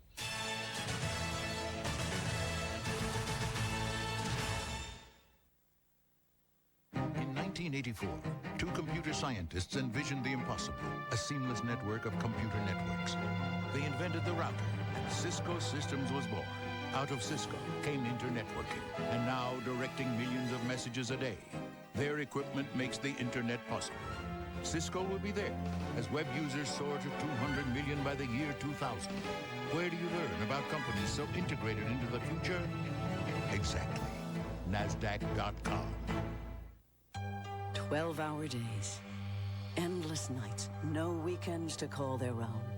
This is the stuff young lions are made of. And no headache will limit their imagination. Because this is the Advil generation. The advanced medicine of Advil is freedom from headaches, just like that. Headaches to muscle aches. Advil relieves all kinds of pain. Advil simply lets people do what they love to do. Be active, be cool, but beware. Use an ordinary stick antiperspirant, you get flaky white stuff. Until now. Gillette introduces Clear Stick. It's clear, so it can't leave a white residue. And it glides on smooth and dry for maximum strength stick protection. No stick protects you better against odor and wetness. So don't get the white stuff. Get the clear advantage. Gillette Clear Stick. Or try cool, refreshing clear gel. See the new dirt-eating Ford Ranger! Think on the road! See its 4-liter V6! Take no prisoners! See it switch on 4-wheel drive! Go where others fear to tread! Friday! The new Ford Ranger! Whoa, that was cool! Yeah, so what are we gonna do tomorrow? The new redesigned Ford Ranger. The only compact pickup built Ford tough. There's something very special about a graduate of West Virginia University. They are pioneers in new technologies and make decisions that affect us every day. They are leaders in their fields and touch the lives of many. And they're carrying on a legacy of success that will continue with you.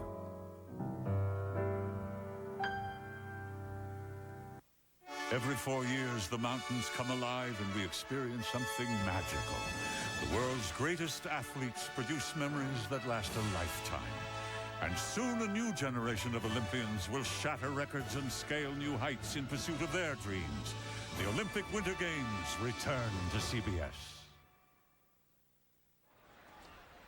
At Morgantown in the Backyard Brawl, the Pittsburgh Panthers lead the Mountaineers of West Virginia 21-10, and will return for the second half here in Morgantown in a moment. Gentlemen, I'm going to read you your rights. You had the right to be strong, to be healthy, to shine, the right to make your own choices. And when it comes to your hair, you have the right to choose Pantene Pro V. The Pro Vitamin formula gets in there, penetrating root to tip, improving it all. It helps keep your hair healthy, shiny, strong. Pantene Pro V, for hair so healthy, it shines. It's the right stuff. Hello? Hey! Stephanie's the new girl. We can teach you. Never eat in the dining hall except for breakfast. And you want pizza. You can make Triscuit pizza. Sauce, cheese, pepperoni. Triscuit pizzas. I could smell these all the way down the hall. You feel like nachos. Nachos? Crunchy nachos with the cheese all melted in the nooks and crannies. This is like study food. I think she's gonna do okay. Triscuit. Open a box, make up a snack. Unexpected holiday guests? Don't forget the Triscuit Ritz and Wheat Thins. Let's go down to Scott Lasky. He is with the West Virginia coach, Don Nealon. Coach, what'd you tell these guys at halftime? Wake up. Playing like I don't know what. Pitt's taking our running game away. They're sitting there and just running to the sweeps, and we're too dumb to run at them. We'll run at them a little bit better. We'll play a little better this half. Good luck. One thing for sure, we can't play worse. Good luck, Coach. Thank you. Back to you, Tim. Well, Dave Logan, there is an upset coach, Don Nealon. You know, he's talking about them taking it right at them. They tried that in the first quarter, and Pittsburgh was stuffing Zaraway up the middle. Well, that's true. Pittsburgh just came out and played much better defensively against the run. Take a look at the stats, and that'll really give you a story on what has happened this afternoon. Amos Zaraway, just 23 yards, for 23 carries for 46 yards. 6 of those were for a loss, 4 no yardage whatsoever. There's your first downs. That's pretty much even. But look at rushing yards, 136 to 32. The time of possession is really what's scary. West Virginia had it almost double the time of Pittsburgh, but yet they're losing by a wide margin. And they scored 21 points to the Panthers in a little more than 8 minutes. So they took advantage of their opportunities. And we're underway here in the second half. That is Hank Poteet. And Poteet, running well, gets out near the 40-yard line. Still going. Poteet dragging tacklers. Gets it out to the 43-yard line of Pittsburgh, a 43-yard return. Now here are the touchdowns. This was Billy West getting the start for the injured Dwayne Schulters, going 13 yards in the first period to tie the game at 7. And then it was Pete Gonzalez connecting with Hofert from 16 yards out. That put Pitt on top 14-7. In the second quarter, it was Terry Murphy getting away from Bastine, and Gonzalez, perfect strike to make it a 21-10 game. They added a field goal. Pardon me, the field goal was by West Virginia's Taylor, of course, 47 yards out for West Virginia. And so Billy West on first down, not much, maybe 6 inches or so. So we'll call it 2nd and 10. Pittsburgh from their own 44-yard line. They lead 21-10.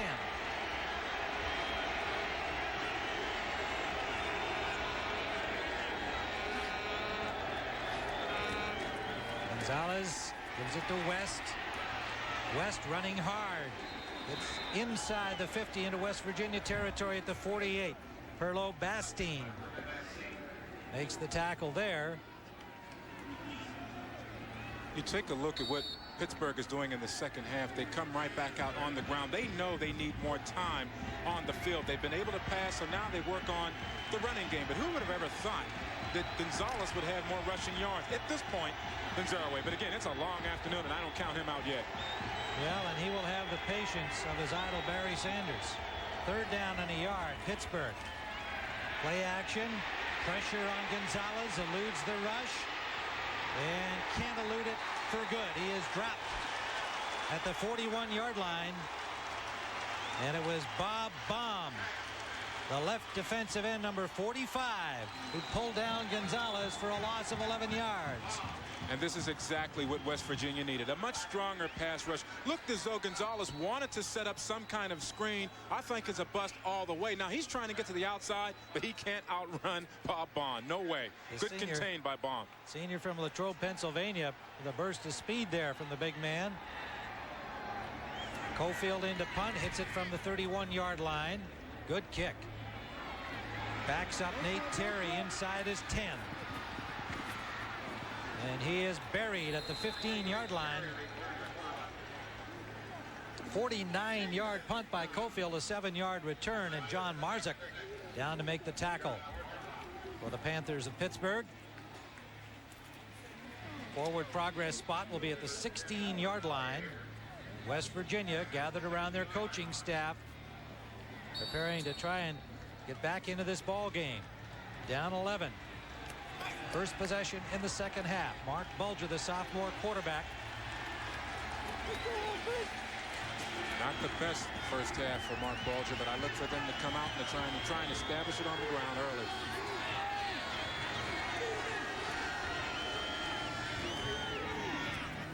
That's batted down at the line of scrimmage.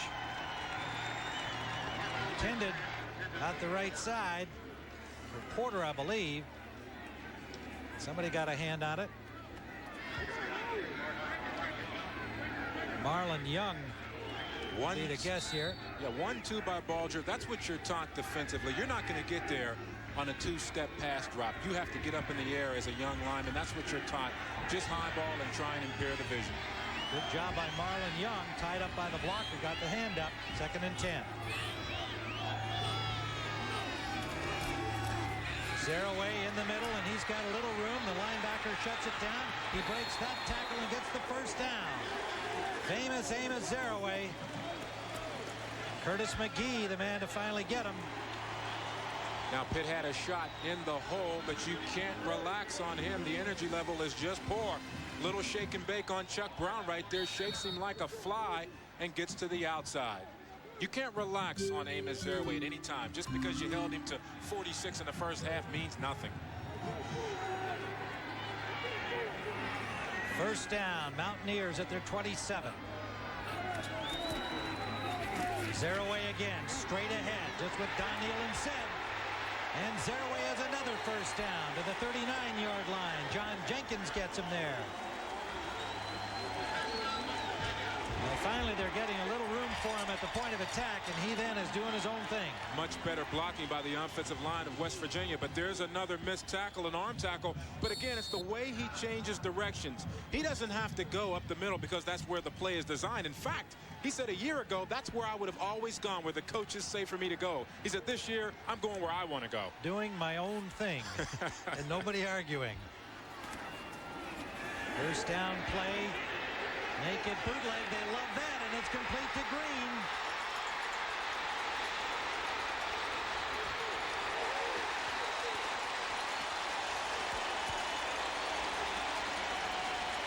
To the 5-yard line. And that's how you get in trouble when you lose your discipline. You become so preoccupied with chasing Zeraway. Look at all the attention. That's the entire team. Bulger drops back on the naked boot and finds Green, who just simply left Clayton. And now you've got some missed tackles, and you're in trouble. 56-yard play to the 5-yard line, 1st and goal. One of the Mountaineers' favorite plays, perfectly executed. Flag down on this one. Zeraway gets to the 2. Oh, man. You know, on the previous play, Tim. Offense. Trey Creighton was just simply lost on the naked boot to Zeraway, and that's the kind of back he is. His presence on the field alone is so valuable.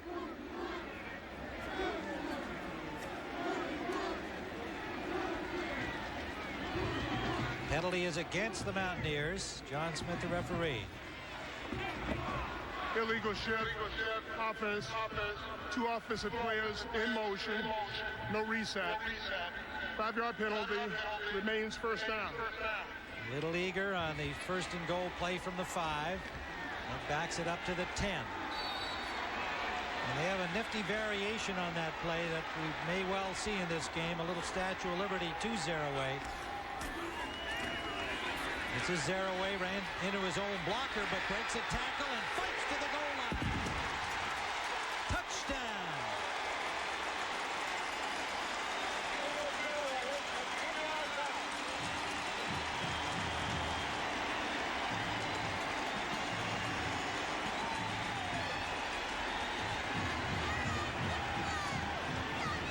That's simply an incredible run by Amos Zeraway. Now, you know he was embarrassed in the first half with just 46 yards. That's just incredible individual effort on his part. Denying to go down at any point on the field. Wow. Famous Amos Zeraway. We talk about that number 20, Barry Sanders being his idol. The same look he has, the same powerful legs. He can make a 2-yard run look exciting. He can make a 10-yard run like that look like he's gone the length of the field, bumping into his own blocker and then dragging tacklers into the end zone with him. his second touchdown of the day. 84 yards in 5 plays.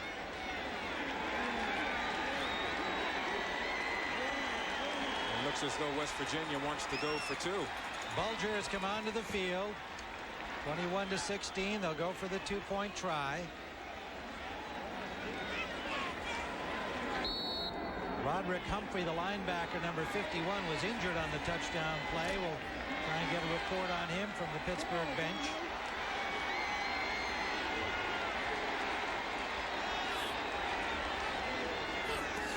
Bulger, short drop, fade pattern, and it's caught. Touchdown, Sean Foreman. 2-point play, pardon me. They'd like it to be a touchdown. It's a 2-point play for West Virginia. Perfect pass. Again, Bulger take a look to Foreman. at the Zeraway touchdown. This is all Amos Zeraway. He's actually stopped in the backfield. But look at his desire. The ability to make you miss. Now he just drags Jenkins all the way to the end zone with him. Now here's Foreman. Nice reach, great concentration in the back of the end zone. 2-point play converted. 21-18.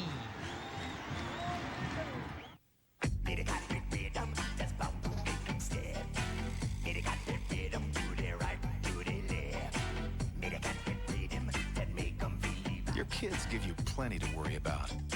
Your car shouldn't. That's why you need a Chevy Lumina. It'll go up to 100,000 miles before its first scheduled tune-up. So get a Lumina and relax. They'll grow out of it. You did, didn't you? And check out Lumina's resale value.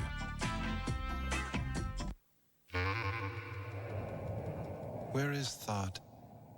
Does thought improve if it's altered by another human's perspective? Is thought better if it is shared with many people? If thought is on paper, does thought become more real? Does thought then have a life of its own? Where is thought if it never leaves the thinker? Image Anywhere from Canon, the new paradigm for the digital workplace. To test their latest parka, Mother Gert Boyle and son Tim head for the mountains.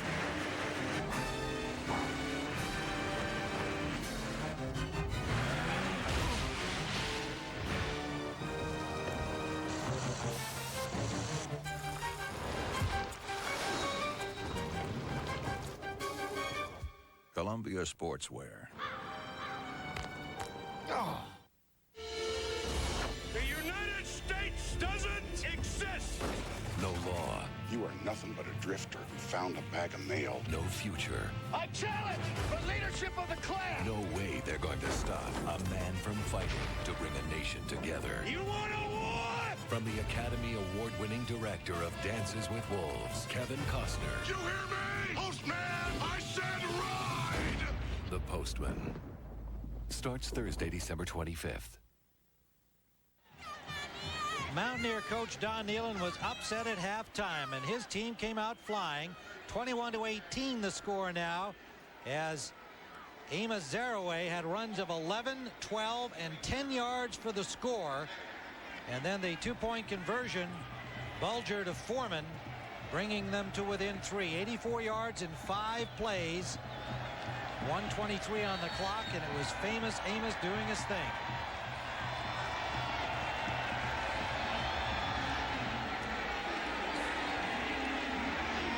Kickoff to the 5. Hank Poteet gets a little room on the sideline, and a good effort by Poteet up to the 33-yard line. Schiller made the tackle, Casey Schiller. Well, tonight, join your favorite skaters, Ekaterina Gordieva and Scott Hamilton, for a CBS holiday presentation, Snowden on Ice. He'll melt your heart tonight at 8, 7 Central, here on CBS. 27 yards by Poteet. That's how that gets you right back in the game for Pittsburgh. Pretty good field position on their second possession in the second half. Now let's see whether that drive took anything out of Pittsburgh. Zeraway coming alive. The crowd is into it here at Mountaineer Field.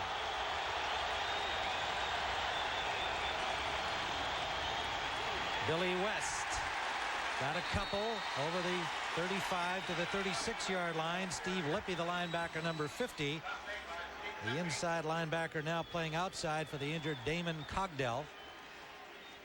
Stills and Cogdell, two outstanding players. Those are severe losses to the Mountaineers defense, but I must say that has not been a factor in this game so far. It's been the passing game. Quick strikes by Gonzalez. Not a question of not getting the kind of pressure they normally would get from Stills and Cogdell. Gonzalez has been flushed, but he's made the plays. 2nd and 8. Gonzalez this time is sacked.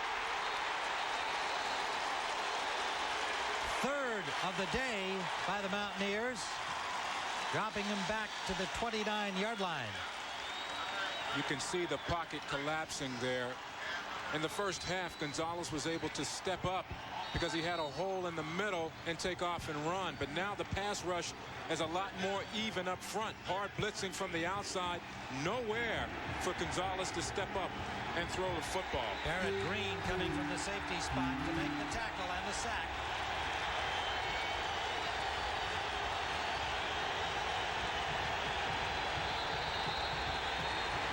Well, somebody moved. Yep. The Mountaineers say it's the Panthers. We'll get the official call.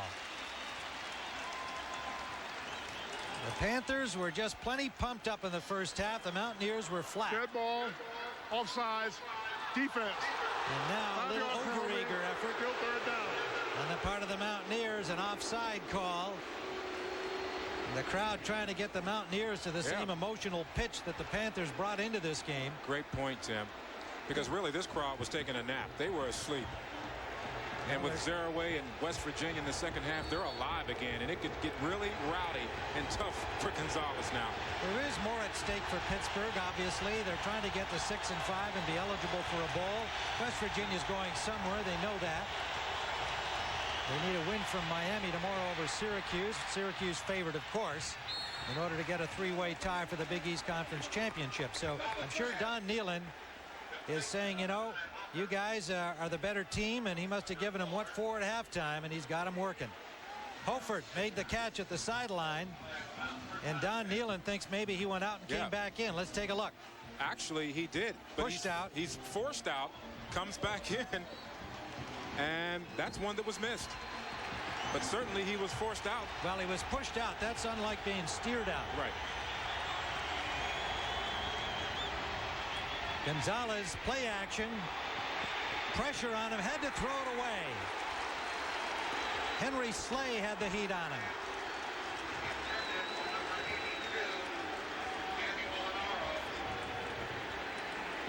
Take a look at Henry Slay, one of the better defensive tackles in all of football.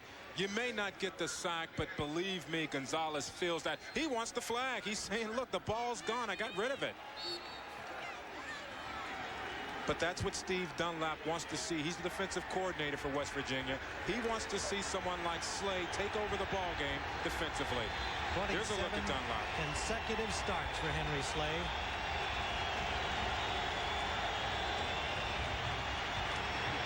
Gonzalez waits, and finds his man. It'll be close to a first down. That is Hofert, the senior from Yuba City, California. He's got a touchdown already. Nate Terry had the coverage. And Terry has had a tough afternoon. Hofert again, the possession receiver, breaks off the route, runs a nice little curl underneath, and just separates himself from Nate Terry. Gonzalez with pretty good time to throw. And a nice diving catch. They'll measure here to see whether he got the first down or not. Hofert, the all-time pass catcher for a season in the history of Pittsburgh Panther football. Came over from Pacific after they dropped the program. Just short. Marked at the 46-yard line. In West Virginia territory, Pittsburgh leads 21-18. The Mountaineers opened this second half with a quick drive and 3 good runs by Zaraway and a 2-point conversion.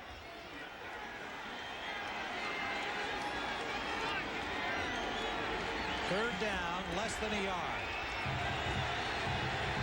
This would be a great emotional lift for West Virginia if they can get off the field here. Chris Schneider will be the fullback on this play. Billy West the tailback.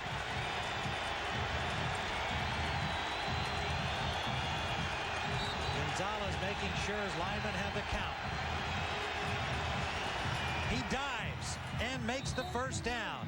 Pete Gonzalez, the fifth-year senior quarterback, gets a big first down. Good presence and awareness by Gonzalez. Just dives over the top, realizes that it's the spot of the football. West Virginia fails to get the push at the line of scrimmage. Let's go down to our sideline reporter, Scott Lasky. Thanks, Tim. Here I am with Mandy Kirby. It's Pete Gonzalez's girlfriend. We're also with the Gonzalez clan. Mandy, how is Pete to be around with this week? Obviously, this is the biggest game of his career. Yeah, well, I think it was pretty good. His family was here, so it helped him relax a little. But he knew how important this game was, so he stayed focused, and he's well prepared for this game. What about seeing 200 to 300-pound men sacking him? How do you and the family deal with it? Usually I just shut my eyes and pray he's okay and gets up. That's definitely my least favorite part of the game. Okay, good luck. Thanks a lot. Back to you, Tim. Her least favorite part of the game. Well, she likes that part of the game that occurred just there. Gonzalez to Billy West for a first down to the 29-yard line of West Virginia. Nice swing pass out the West for 15 yards. And really, Walt Harris loves the options. If you can get Harris one-on-one with the safety or linebacker, he should win every time.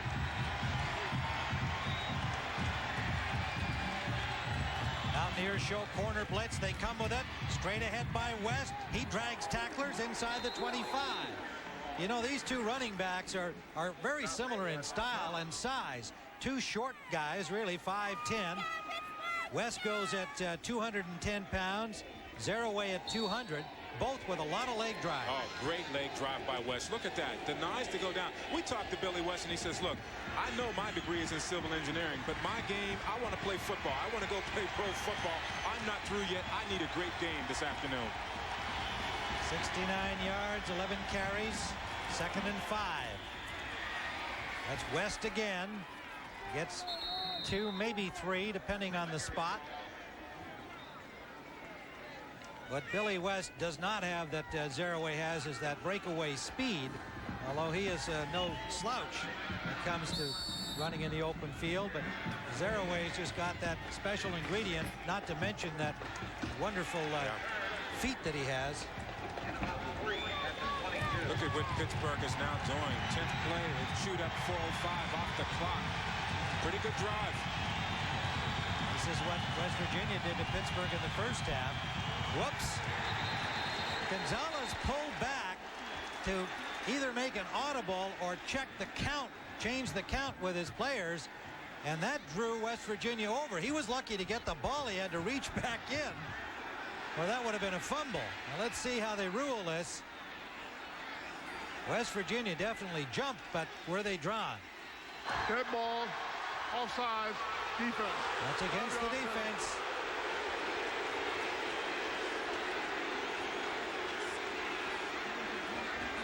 Take a look at Forbes. He just jumps over, doesn't get back. Now blast the center on his back. Something that you just simply can't do. I mean, you have to control yourself at the line of scrimmage. You go on movement, not sound. Gonzalez may have changed the cadence a little bit. He can move his head and shake it to a certain degree, but you have to go on movement if you're a defensive lineman. So they have a first down at the 17-yard line. Pittsburgh in the red zone. West trying to get wide, breaks a tackle. What a job by West there. Gets down to the 13-yard line. The ball came loose.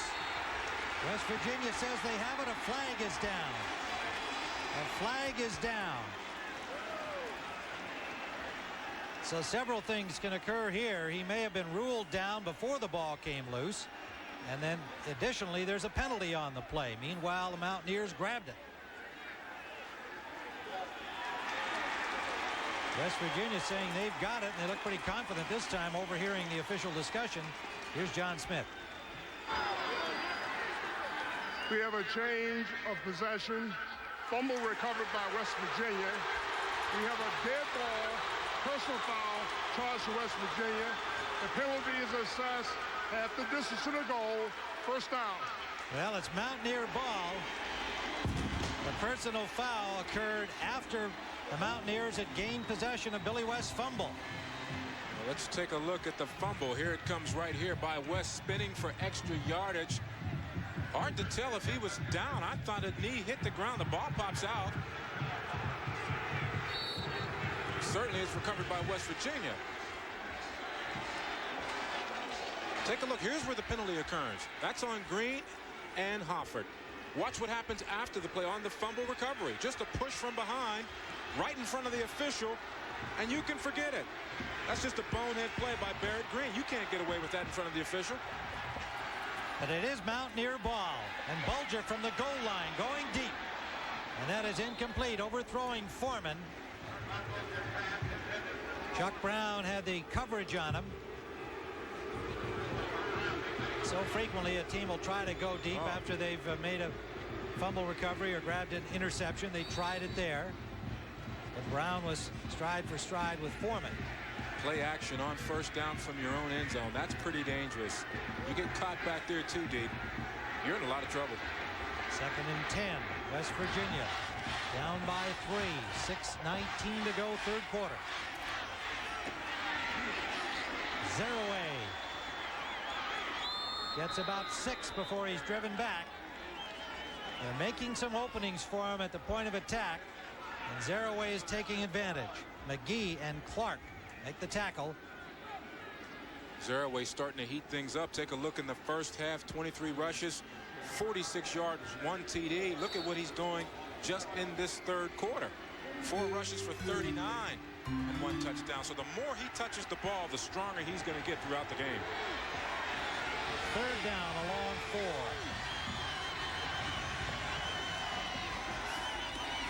Play action. Bulger for Green, incomplete. Bulger rushed that a little bit, and Brown had a good coverage on Green. Not much of a target. Chuck Brown has played pretty well on Pat Green, who's had a good first down. Pretty tight at the line of scrimmage, running with him, recovers well, and I think it's a very good play.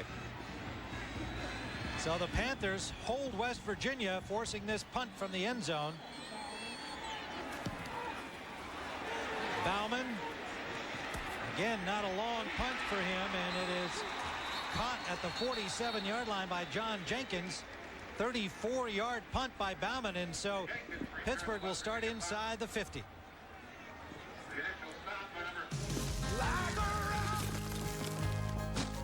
Isn't that a pretty sight? So how many miles? 50? 90. 90? 90,000 miles. Shoot, that's just getting broke in for Chevy. Is that a scratch? Scratches give character. The best long-term quality of any full-size pickup belongs to Chevy. Women like character. Chevy, the most dependable, longest-lasting trucks on the road. Whew, what'd you step in? Right now, Zales has 12 months interest-free on beautiful jewelry, like this stunning diamond solitaire necklace or diamond earrings. Your choice, just $7.99. And through Sunday, get 12 months interest-free at Zales. Let's see. It says here you're lazy, highly unmotivated. You have a problem with authority. Yeah, I've got 2 references that proves that. Well, the only thing I can say is, you demand. You demand. For the great taste that won't fill you up and never lets you down, make it a Bud Light. Technically, I can't give you a raise yet. You're right. Policy, schmolicy. Do I hear 2,000 for a date with supermodel Jennifer? 2,000. Is your dandruff sending the wrong signals? Sold to number 10 for $2,000. Get Selsun Power. Doctors recommend Selsun Blue #1. So don't send the wrong signals. Get Selsun Power. NASDAQ College Football on CBS is sponsored by Chevrolet Trucks, the most dependable, longest-lasting trucks on the road. Selsun Blue. Doctors recommend it #1 for dandruff. Selsun Blue. And by the NASDAQ Stock Market. We're in Morgantown, West Virginia, where the Panthers of Pittsburgh lead the Mountaineers 21-18. 5:25 to go in the third. Tim Ryan, Dave Logan, Scott Lasky here at Mountaineer Field. And Walt Harris, what a job he has done in Pittsburgh in his first season as head coach, coming over from Ohio State, where he coached the quarterbacks there, and what a job he did with Bobby Hoying. And meanwhile, he's got a 5-5 team here trying to finish at 6-5 and get to a bowl perhaps. First down, they have the ball after another short punt from Bauman of West Virginia. 34 yards. Billy West trying to get wide. Good tackle on him right at the line of scrimmage. Sweeney, the linebacker, number 48. Great initial quickness by Sweeney getting down the line of scrimmage. We've talked a lot about the injuries to West Virginia, Stills, and Cogdell, and really you're looking for somebody to step up and be that defensive leader. When you go with that toss pitch to West on the outside, you got to have that kind of pursuit. And Sweeney's had 2 knee operations himself, yes, including a scope during the season. 2nd and 10.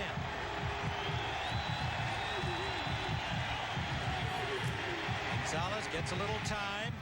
His receiver stumbled. He's going to say he was grabbed. Juan Williams, the tight end, and he's complaining about interference. It looked like he got tied up and never got to the ball. The junior from Jackson, Mississippi. Haven't seen a lot of action from either tight end for either team this afternoon, West Virginia or Pitt. Pittsburgh lost to Kirk McMullen earlier in the season, and then John Jones more recently from their tight end corps. Williams has become the starter there. 3rd and 10. Gonzalez didn't like something, and he calls a timeout. 4:42 to go in the 3rd. Panthers lead it 21-18. Once a single library held the knowledge of the world. Centuries later, data was still controlled by an elite few. Then Oracle freed everyone to work with databases. Today, Oracle is putting the knowledge of the world online. It will forever change our markets and our culture. Where do you learn about companies whose future is as limitless as our hunger to know? Exactly. NASDAQ.com.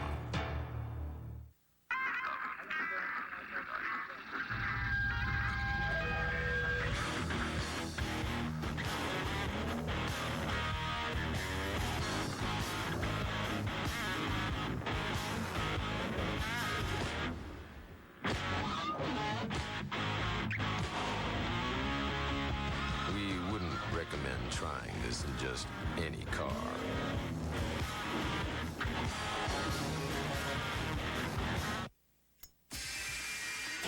Your heart's pounding, adrenaline's pumping. They light you up, and you go. We asked some of Hollywood's hottest stuntmen to switch antiperspirants and try Degree. What's body heat activate? Probably means when you get warm, that it starts working. As your body heat rises, Degree releases extra protection when you need it most. I heated up, and it cooled me down. I was on fire, and I was dry. I don't want my guys to see me sweat. This stuff kept up, even in 40-foot high fireballs. Dry as a baby. Body heat activated Degree. Your body heat turns it on. Jim Nantz in New York, down at Tigers Stadium in Baton Rouge. A tight one between Arkansas and LSU. But a little room now for the Bayou Bengals. Kendall Cleveland on the receiving end of Herb Tyler's pass. 10-point lead, 3rd quarter. Let's go back to Tim and Dave at Mountaineer Field. Well, thank you, Jim. A tight one here. And a 3rd and 10 play with a crowd alive at Mountaineer Field. Panthers are 2 of 5 in this category today.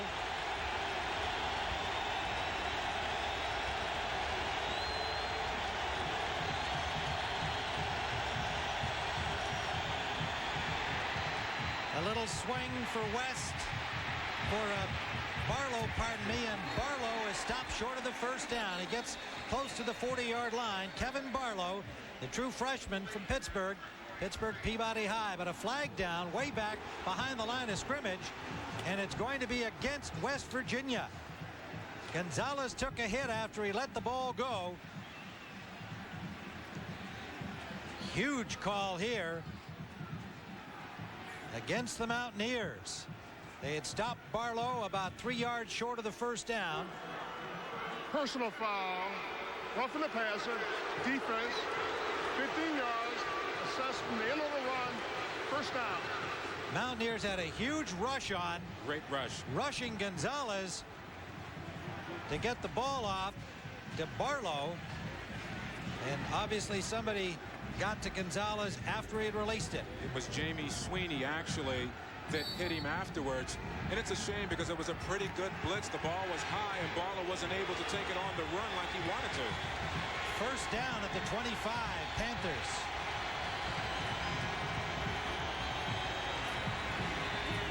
Play action.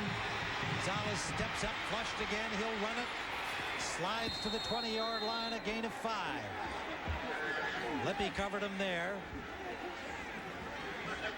It's good sliding weather out there today because the field is wet and greasy from the rain. You can slide for extra yardage. But again, this is how you get defenses, especially the guys up front that start to wear down. You come up with such a hard rush to the quarterback. He gets loose, finds a seam in the middle, and you just get so worn out trying to chase him to the sideline. Gonzalez 39 yards on 10 carries. You saw Matt Lytle and Tony Zimmerman, the backup quarterback, signaling in along with Coach Wild Harris on the sideline. Second down, a long 5. Nowhere to go for Billy West. Good defensive play by the Mountaineers. Jason Williams came up to force things, number 44. And then it was Sweeney, number 48, and Terry making the tackle. There's Pete Gonzalez's mom, Vilma. She's from Honduras, married a Cuban. Gonzalez family. The whole gang. Grew up in Miami. Pete Gonzalez, a star in high school ball down in Miami, Florida. Sat on the bench here until Walt Harris arrived when he was a fifth-year senior. Third down. No gain on the last play. They still need close to 6. That's complete. Molinaro juggled it and held on for the first down.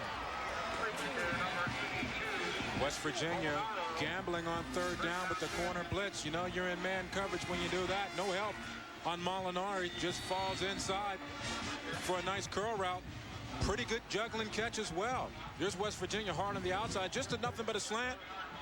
But they simply don't play it aggressive enough. You have to take away that inside of the receiver. Andy Molinaro from Washington, Pennsylvania, not far from here. First down. Gonzalez fade pattern. Murphy touchdown.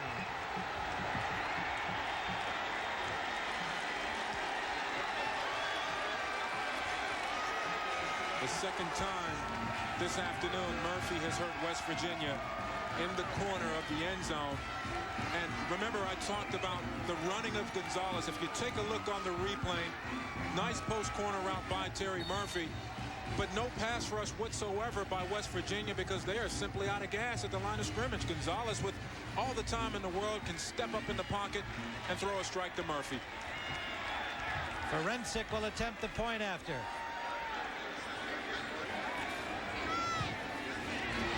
And he's got it.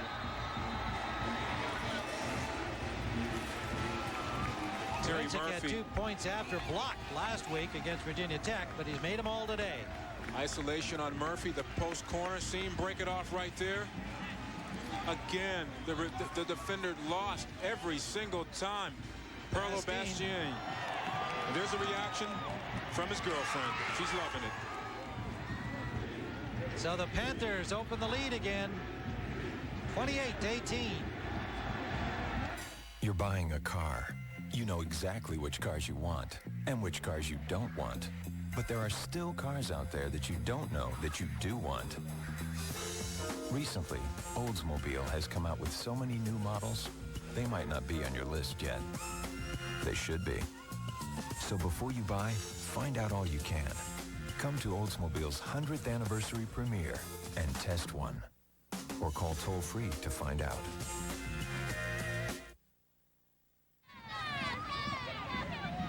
Tim Ryan, Dave Logan, Scott Lasky here in Morgantown, where it's a 10-point game again. Short kickoff taken at the 25-yard line. Leroy White, the fullback, brought it up. I'm not sure that one was intentional from Cofield. Well, actually, Cofield slips on his kick. We talked about the turf being a little wet. See right there? Slipped and went down. Well, that was costly. They've got good field position at the 43. Cofield, the punter who handles the kickoffs, slipped as he approached the ball. So the Mountaineers first down at their own 43. Throwing on first down, and it's complete to Foreman.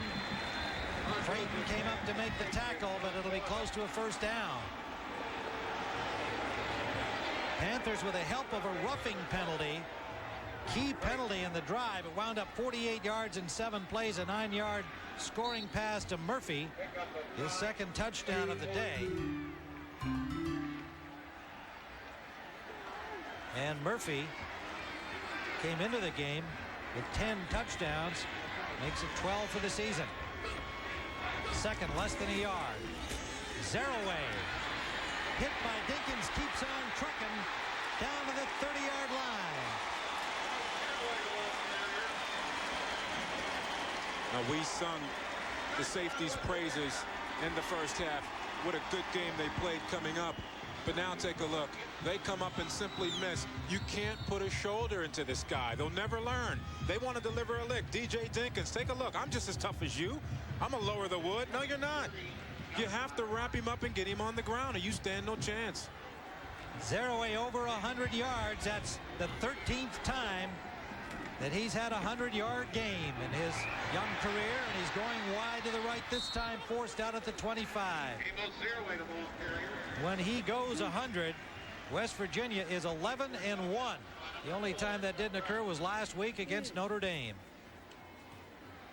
He rolled up a big day against the Irish, 234 yards, but they lost the game. Yeah, starting to heat it up now. You're watching him dip in, dip out, and he's going to really test the endurance and the mental toughness of Pittsburgh now. Yeah, that's a very important point, Dave, because they are a thin team. They've been playing just great so far, but they've been out there a long time today. Bulger going deep.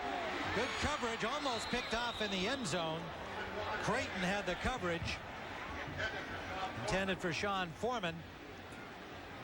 Foreman just runs a streak route, and really the ball is just overthrown. Nowhere close to Foreman. I mean, Bulger's actually fortunate to get this one back. That was almost picked off. It'll leave 3rd and 5 from the 25-yard line of Pittsburgh. 10-point game. Panthers on top. Trying to get to 6-5 on the year and a chance for a bowl. Pat Green in motion behind the ball. Play action. Naked boot comes back to the short side. The tight end. Anthony Beck, number 82, gets to the 15-yard line and a first down, West Virginia. Pitt covers just a little bit, but you still have to have the containment on the outside. You can't allow Bulger to have the lane to throw like that. When he's uncontested and can find Beck on the corner, it's just an easy target for him. Someone has to be in his face. Look how wide open he is. No one in front of him. It's an easy strike. Well, that's one of their favorite plays, and they'll use it down in, usually in the red zone. They threw it from the 25 that time. First down. Straight ahead is the fullback, Leroy White, number 34, the senior from Washington, D.C., and he gets close to the 10-yard line. And you have to be dug in the trenches when you get this close. I formation. It's not always Zeraway who's going to carry the football. You don't see a lot of action with Leroy White, but as you can see there, they can sneak it to him every now and then. Your reaction has to be a lot quicker because he's so much closer to the line of scrimmage than Zeraway. Only 19 carries coming into this final game of the regular season. That's Zeraway bouncing and dancing to the 4. 1 second remains. Hornak came in to make the tackle. Seth Hornak getting some time in the secondary for Pittsburgh. Maybe a sign of some of their players wearing down here. And there goes the gun to end the 3rd quarter with the score. Pittsburgh 28. West Virginia 18. Will return to Mountaineer Field right after this message and a word from your local station. You're buying a car. You know exactly which cars you want and which cars you don't want. But there are still cars out there that you don't know that you do want. Recently, Oldsmobile has come out with so many new models, they might not be on your list yet. They should be. So before you buy, find out all you can. Come to Oldsmobile's 100th anniversary premiere and test one. or call toll-free to find out. Ladies and gentlemen, ensure that your seatbelts are...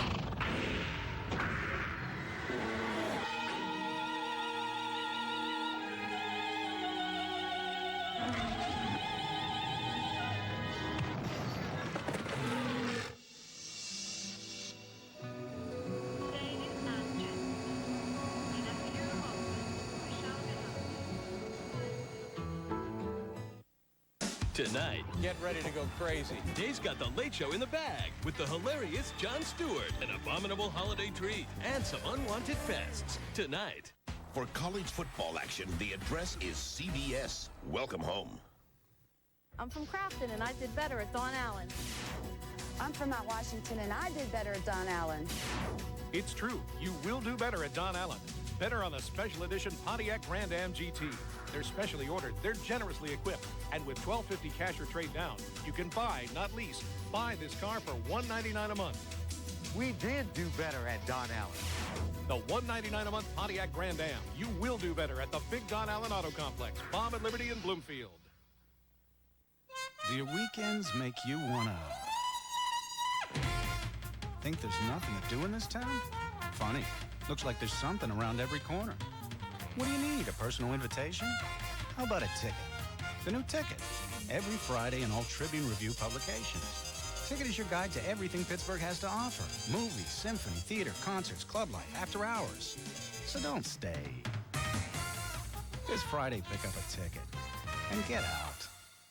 Everyone loves a parade, so everyone is sure to love the Dodge Thanksgiving Parade. Leading off with the 98 Dodge Neon. Get $1,500 cash back, or choose 1.9 financing for up to 60 months, which could save you over $2,700. Get the same low financing on a 98 Dodge Stratus that could save you over $3,100, or take home $1,500 cash back. But this parade won't last, so get to your Dodge dealer now, before the parade passes you by. Join Patrice and Stacy for the Hometown Advantage tonight at 6. Tim Ryan, Dave Logan, Scott Lasky. We're here at Mountaineer Field in Morgantown, West Virginia, under the lights. This game had the lights on at the beginning because of overcast skies. It has rained off and on, and we've got some showers now. But Pittsburgh coming in at 5-5, leading by 10 points over the 7-3 Mountaineers, who are threatening at the 5-yard line. 0-8 touchdown.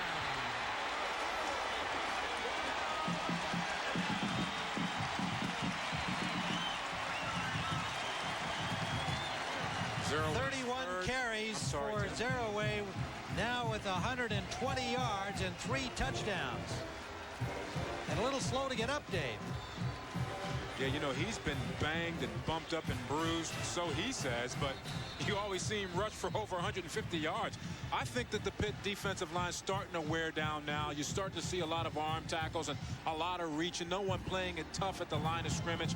No one getting off the blocks and making a nice picture-perfect tackle like we were watching in the first quarter. That's what happens with a big physical offensive line like West Virginia and a power runner like Zeraway. And he does look like he's limping a little bit as he's running off. Well, he's had a turf toe problem and a quad injury during the course of the season.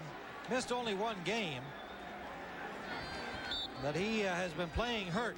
It doesn't seem to show too much. Point after try is good. And we're back to a 3-point game. Amos Zeraway from 5 yards away gets a good hole, drives into the end zone.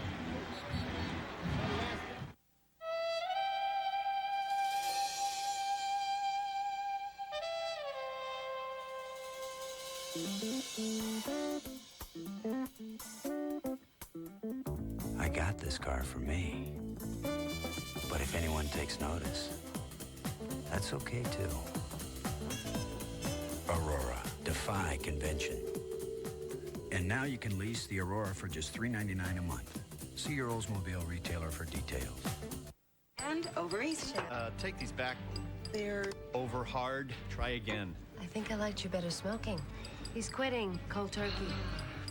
Hey, I'm quitting myself. Can I suggest? Nicoderm CQ. Does that help? If it didn't, you'd be wearing these eggs.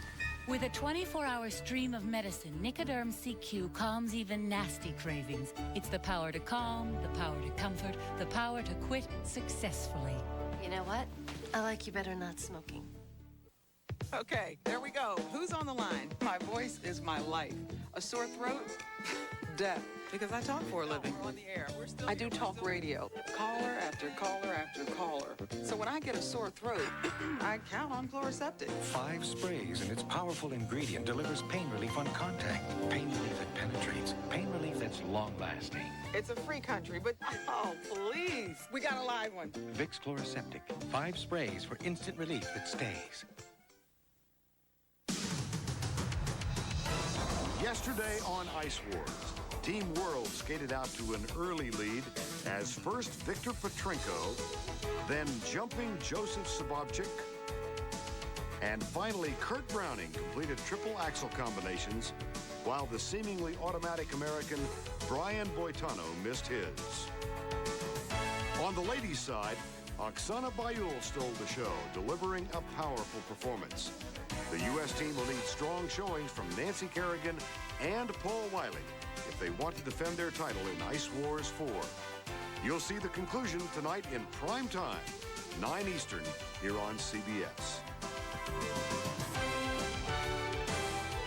West Virginia pulls to within 3 on this 3-yard touchdown run by Amos Zeraway. Now watch, he goes in uncontested, untouched, but as he enters the end zone right there, watch him pull up. You see that? Right there, he's bending over, and that's an indication that there is a pull somewhere on his body. There he is getting some attention with this live shot on the bench, and they were working on his upper body when he came back to the bench. We'll try and get more on that. Kickoff will go out of bounds at the 12-yard line. 28-25, a 3-point game with 14:51 still to play. Amos Zeraway from Hempstead, New York. Let's go down and get a report from our reporter Scott Lasky. Thanks, Tim. The word on Zeraway is he's got bruised ribs, but he will be back. Back to you, Tim. Bruised ribs, the word. I don't think it occurred on that play. Did you, Dave? It looked like nobody touched him there. Nobody touched him on that play. So it's something that must have occurred earlier in the game. He has been pounded around. Remember back in the first half, and they ran him constantly, and he was taking quite a beating. 31 carries on the game, 23 of those in the first half, but he is a tough guy. So the first down is at the 35 with that kickoff going out of bounds. Gonzalez going deep, and it is incomplete. Intended for Murphy. Looked like there might have been a miscue as the pass went behind Murphy. This is the so-called West Coast offense, and Gonzalez required to pick up several reads on the play, and the receivers themselves involved in those sight adjustments. So it looked like maybe there's a little miscue on that one. Well, a lot of these throws are precision. Gonzalez is going to let it go before the receiver actually breaks to the proper pass route. 2nd and 10.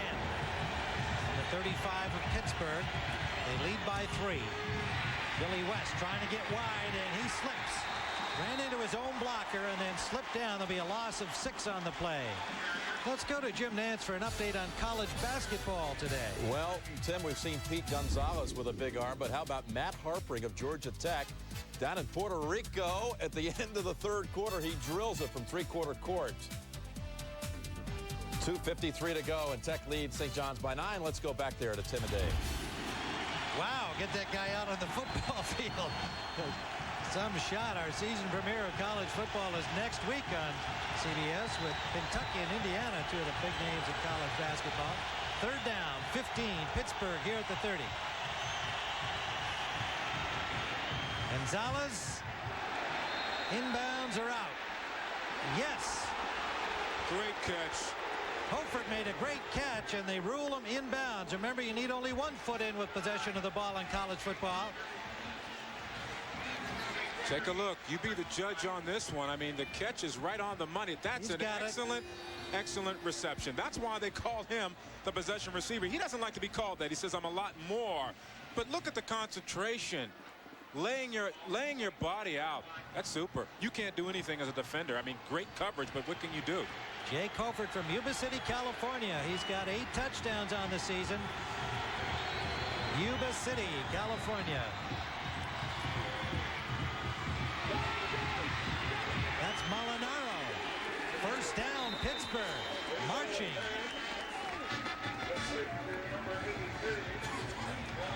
To the 36-yard line.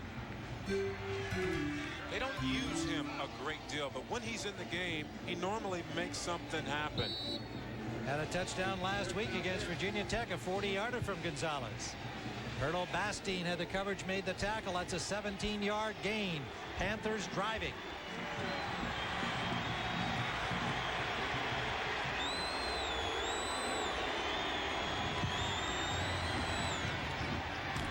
Billy West trying to get wide. Good job by West. Bursting off the corner, picks up 5, maybe 6 on the play. On a drive like this, you can miss those linebackers, Dave, with Stills and Cogdale out of action. And that was my point, Tim. And the sweep that Pitt's running is really on the side of Gary Stills. That's where he has been all season long. Banged up, bruised. Boy, did they miss him in situations like this. What a great football play here. Lots more of him. He's just a junior. He's had a fractured thumb, a neck injury, 2 knee injuries. He's gone for the year with a kneecap. Short drop from Gonzalez. Right on the money. First down to Hoffert. What a catch with a defender draped all over him. It was Nate Terry. He did all he could do. Hoffert just out-muscled him for the ball. But see, that's great awareness by Hoffert, knowing where the sticks are, going beyond and coming up with a pretty nice catch. That's just great awareness. And then he stretches the ball out to make sure he gets the first down. It's excellent coverage by West Virginia, but that's just a sensational catch by Hoffert. First down at the 25. Panthers on the prowl.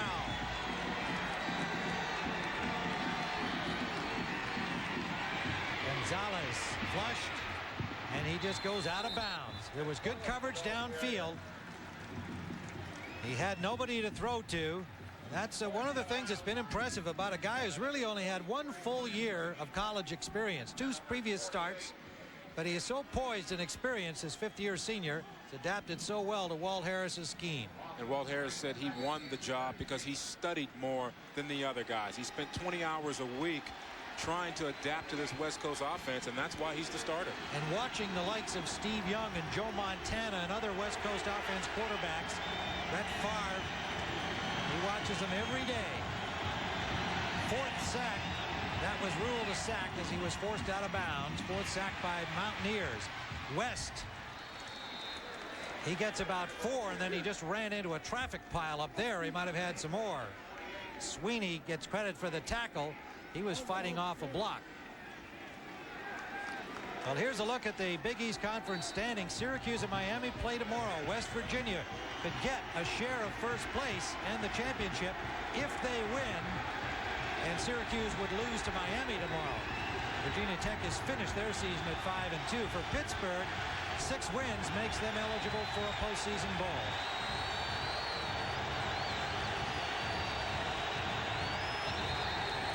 Well, it looked like Pittsburgh stood up that time.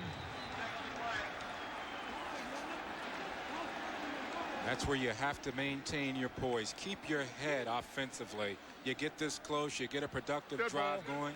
False start, offense. 5-yard penalty, 3rd down. Looked like the tackle Orlandini or the guard Marzuk, one or the other, maybe both. And now you have to change your offensive strategy just a tad, because now it's 3rd and 12.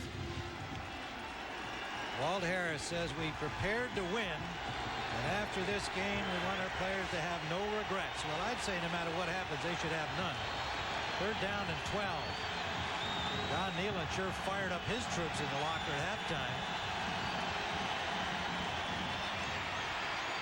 Gonzalez going to run out of time, escapes the sack. Finds a man. Did he get it? Yes. Hoffert.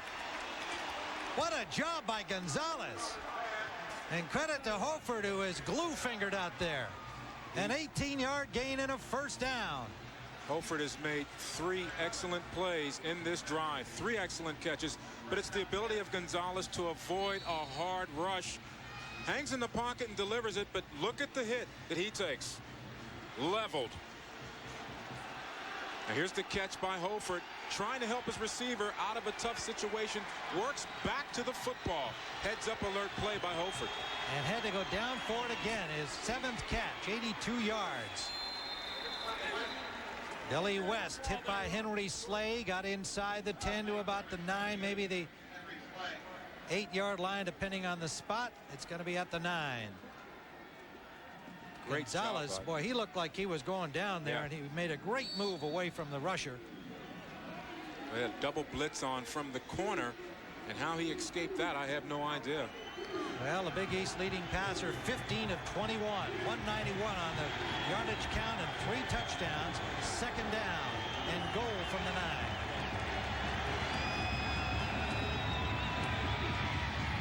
Intended for Murphy. Good coverage by Bastine.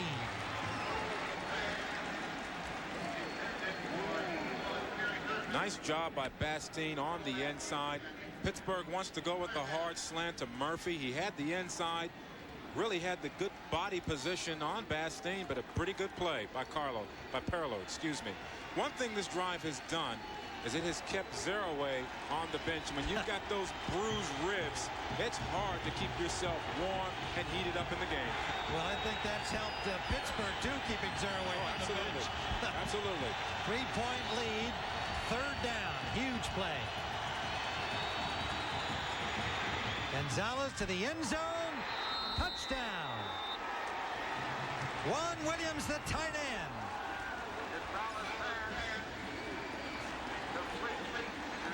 Pete Gonzalez's 4th touchdown pass of the game. The Big East leading passer, showing you why. Now what Pitt does is normally you would be looking for Terry Murphy in the corner, maybe Holford with the fade, but now they go 2 tight ends to the left. And it's Williams breaking to the end zone. Tell you, nice that's play. A one-handed grab and a good nice catch. Grab. They go 2 tights with Molinari on the same side. Juan Williams made a dandy catch on the pass from Gonzalez.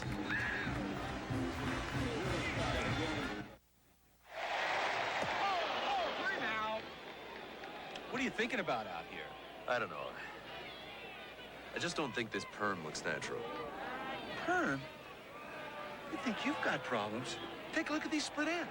Men don't really talk about their hair, but they do want it under control. Pert Plus shampoo has built-in conditioners to give you that control. So until guys want more... That's it. I'm bringing in Fisher. He's got those nice highlights. Take control with Pert Plus. Craig Lambert isn't too worried about how to invest for Zach's college education. That's because he works with a broker from Dean Witter. Together, they developed a long-term investment plan to help take Zach wherever he wants to go. Clients feel most comfortable with our ability to see things from their perspective. Now, when Craig looks into his son's eyes, he can see the future and smile. Dean Witter. We measure success, one investor at a time. These 2 professionals are going to take this 1998 Cutlass for the most grueling test drive we could think of on an LA freeway.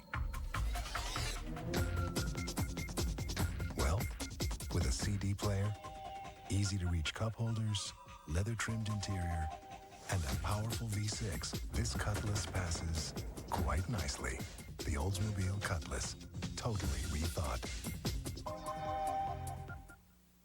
NASDAQ College Football on CBS is sponsored by Oldsmobile and your local Oldsmobile retailers.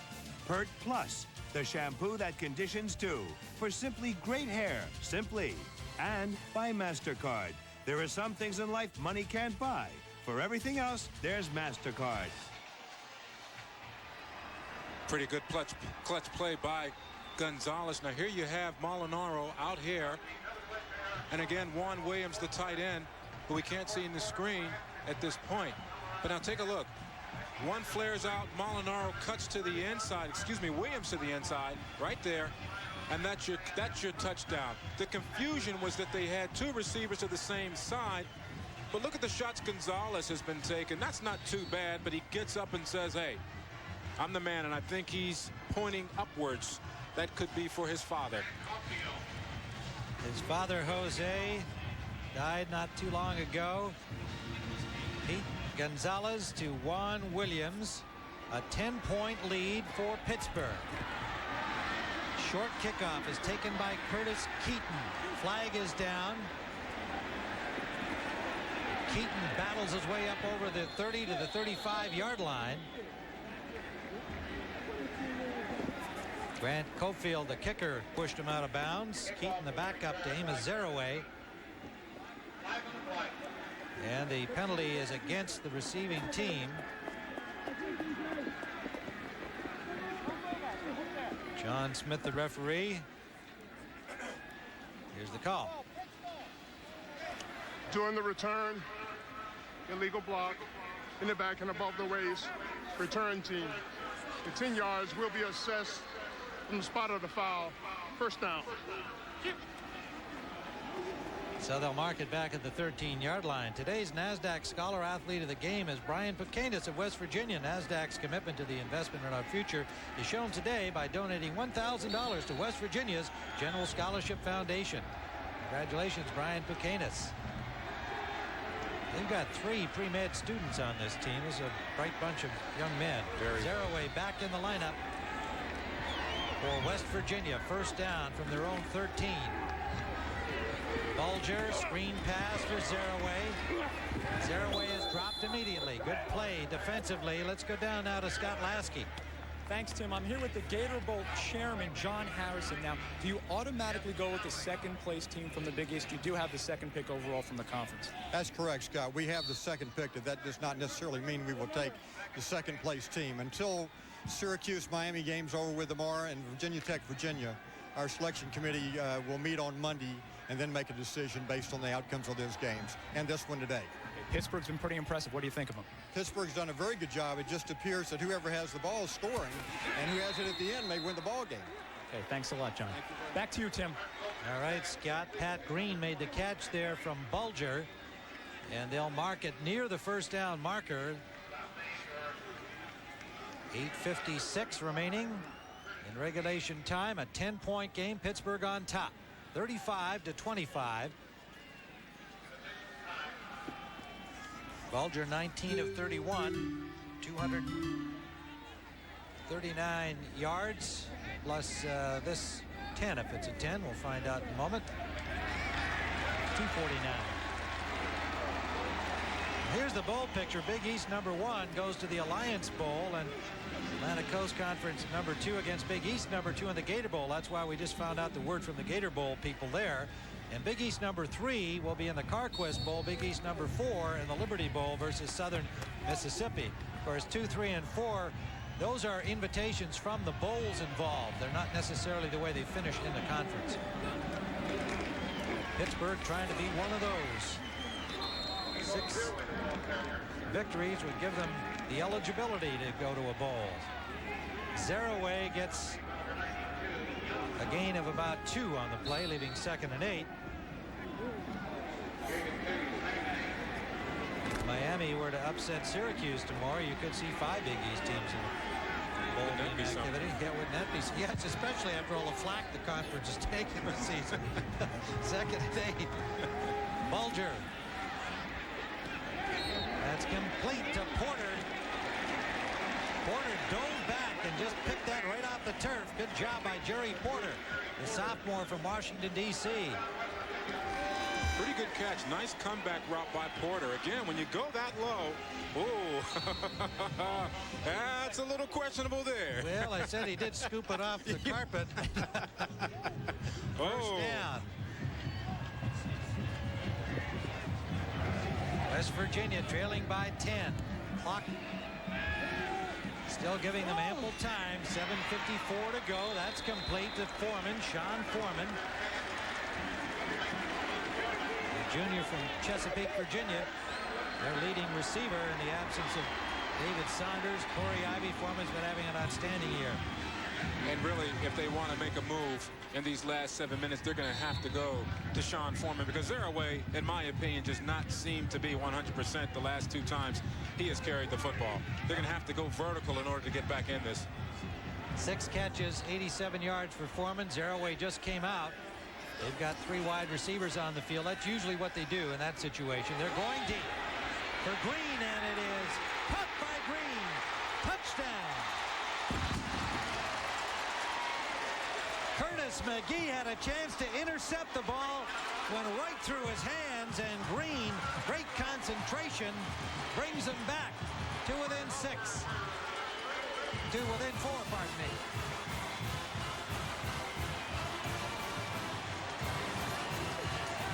And that is just a tremendous throw by Bulger. And Green just takes it away from McGee. McGee can't believe it. Played him about as well as you can. Nothing but a seam route down the middle. McGee astounded at himself that he doesn't catch it. He can't believe it. He's stunned. Take a look. I thought it was picked off. Look at McGee in the proper position right there, right through his arms.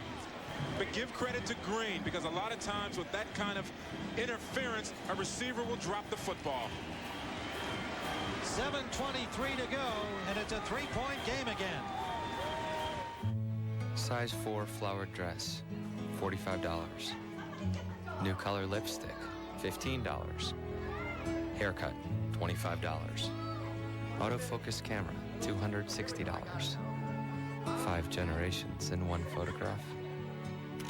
Priceless. There are some things money can't buy. For everything else, there's MasterCard. Accepted all over, even photo labs.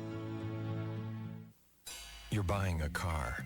You know exactly which cars you want and which cars you don't want. But there are still cars out there that you don't know that you do want. Recently, Oldsmobile has come out with so many new models, they might not be on your list yet. They should be. So before you buy, find out all you can. Come to Oldsmobile's 100th anniversary premiere and test one. Or call toll-free to find out.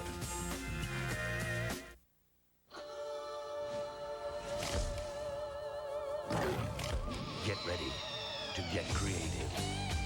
Get into a Rebel G. Capture your imagination on film. Let Rebel take you beyond snapshots and experience the ultimate rush. Cool. Rebel G and only EOS lenses from Canon. The coolest competition, the hottest performers. The USA battles the world's greatest skaters. Who will win the all-new Ice Wars? CBS tonight. And we've got a barn burner here at Mountaineer Field. West Virginia within 3. Take a look at this play. West Virginia receiver Pat Green, Curtis McGee, the strong safety, comes over in the perfect position to pick it off, but loses it. Straight through his arms. Green with the awareness, the concentration, takes it in. West Virginia pulls to within 3.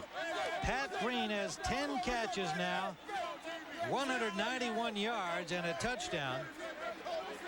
And the West Virginia fans and bench all excited now as they are back within striking distance once more. 7:23 to go, lots of time remaining. They're back to within 3 of the Pittsburgh Panthers.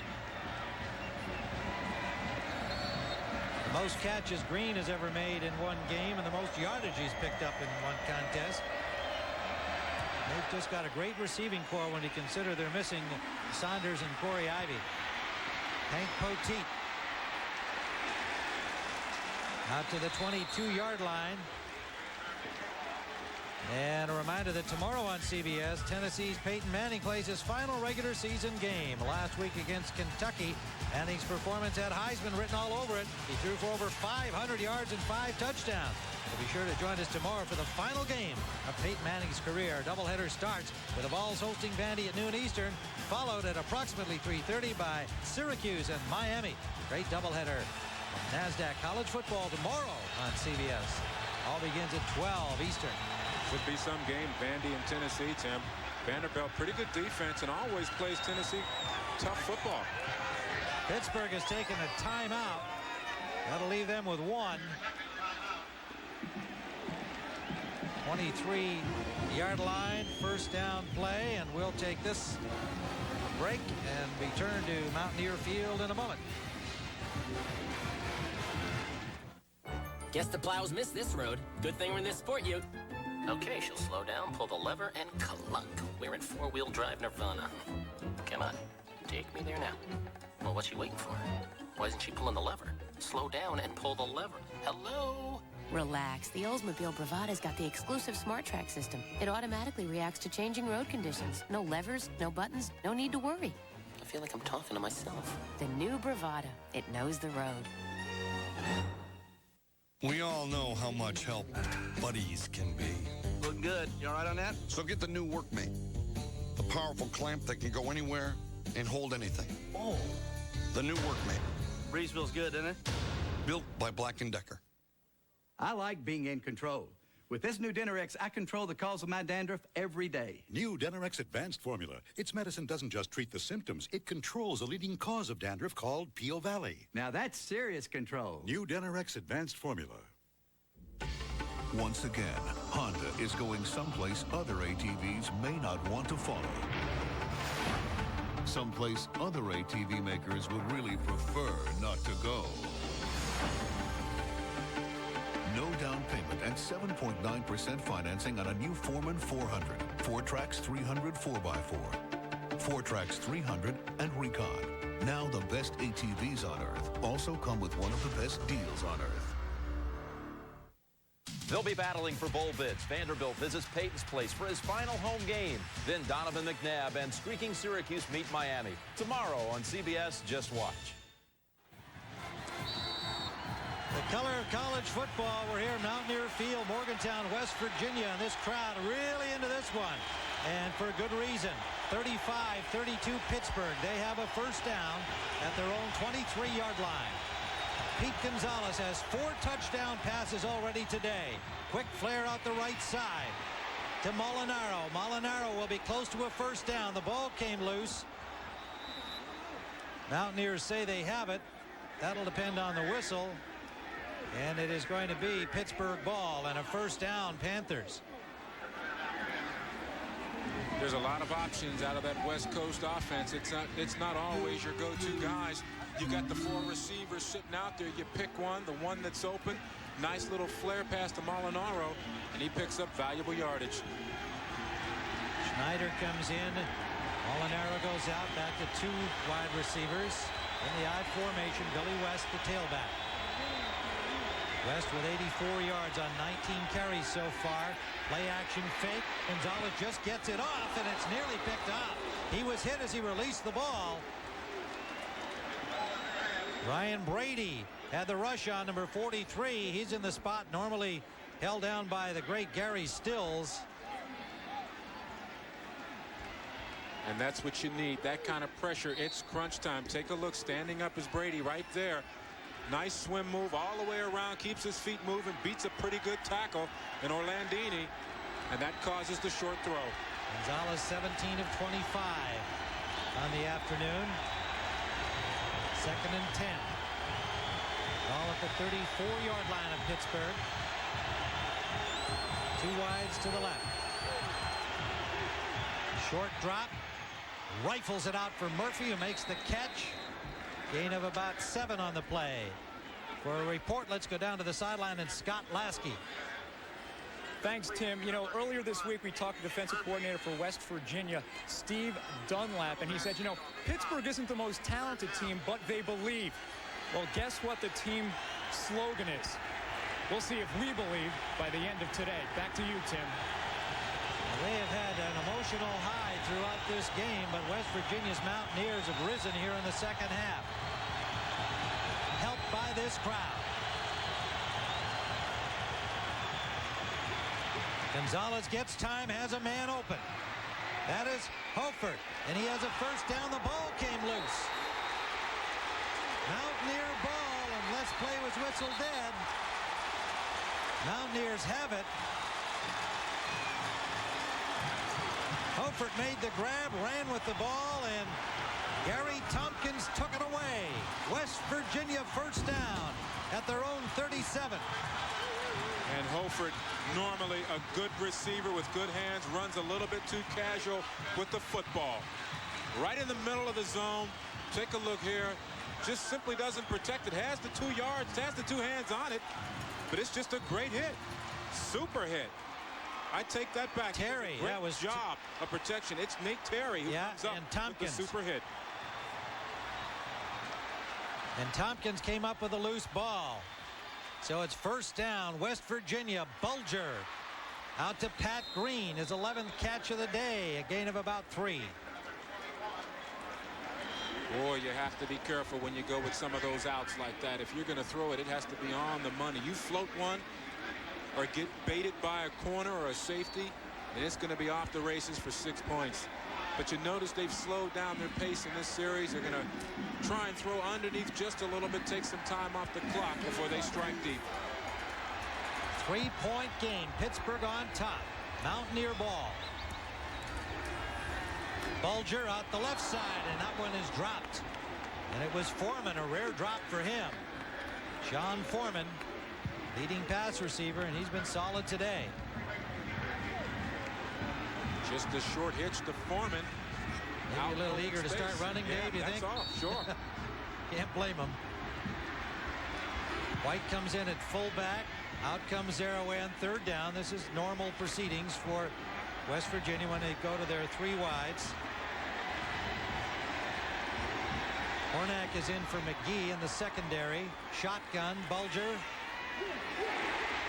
That's complete to Pat Green. Little pick play that worked effectively for a first down. Nice crossing route by Green. Underneath the pick. Take a look up top. There it is. Watch Green break to the outside. Foreman. Great pick on his part by Sean Foreman. That clears it for Pat Green. Hornack and John Jenkins on the tackle. First down now just inside Pittsburgh territory at midfield. 5:05 to play. Regulation time. Zeroaway. Close to the first down. John Jenkins on the tackle. Sore quad, sore ribs, turf toe, doesn't matter. You name it, it doesn't matter. He still picks up 5-6, protecting the football very well. And now that massive line of West Virginia starts to take over. They've had pretty good pass protection. Pitt has not been able to get at Mark Bulger. And this late in the game, 5 minutes left, and they're still firing off the football very effectively. This is where you need the muscle up front. This is where it's won or lost between the guys in the trenches. It's that simple. Defensively, you need the strong push and the great pass rush. And offensively, great pass protection, knocking defensive guys off the line of scrimmage.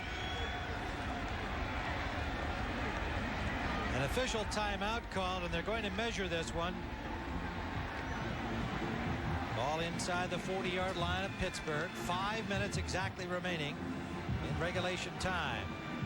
Pittsburgh at 5-5. West Virginia at 7-3. It is just short. Well, it looked like it was just short.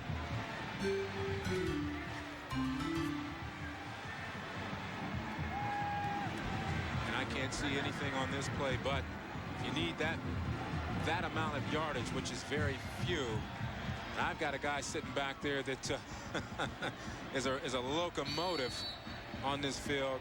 It's simple. It's one hand off to him and pick up the first. Second and a couple of inches. Bulger keeps it. He's got the first down. Mountaineers to the 37-yard line.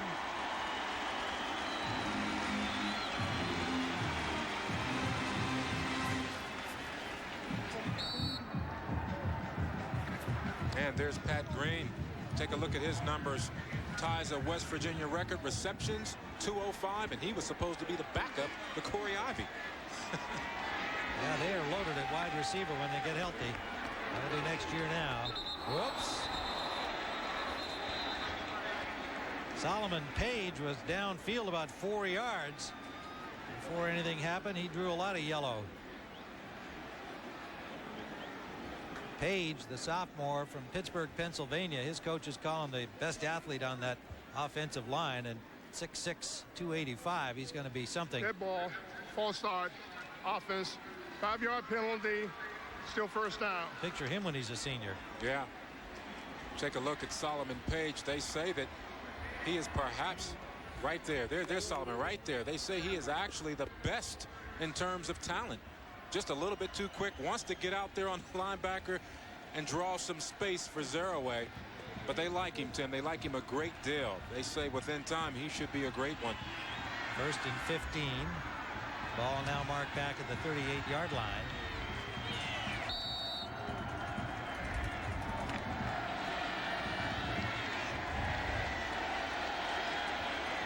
.423 and counting down. Zeraway, traffic, finds a hole, gets out to the 35-yard line. Picked up about 7 before he's stopped by Seth Hornack, number 26. Sophomore safety. But 7 big yards a pop. Boy, that's critical. And all it was really is just a slight hesitation by Zeraway at the line of scrimmage. Yeah, a little of that Barry Sanders footwork. That is Jay Taylor, place kicker, getting ready to tie if called upon. Good catch for a first down by Porter. Jerry Porter.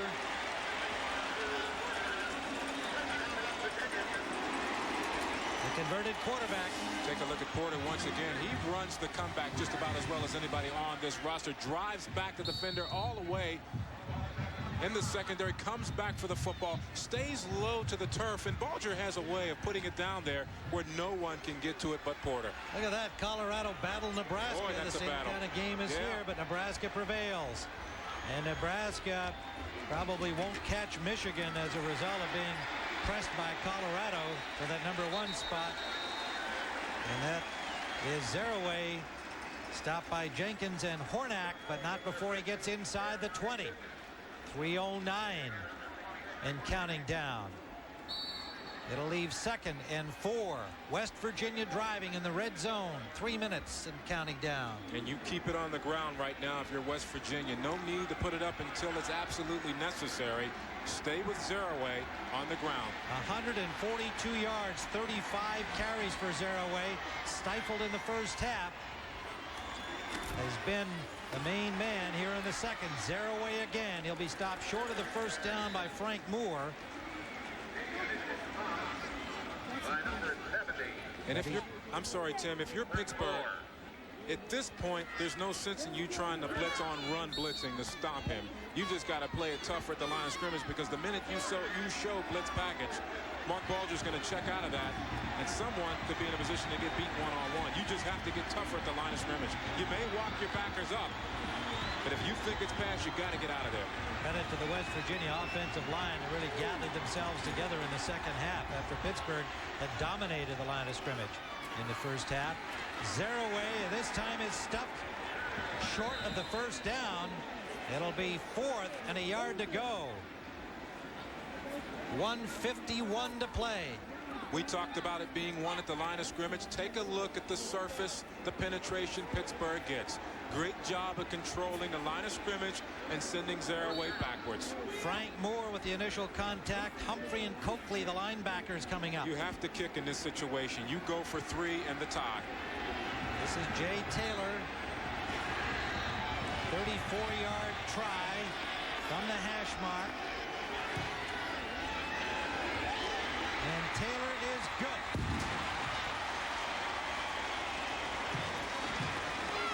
We are tied.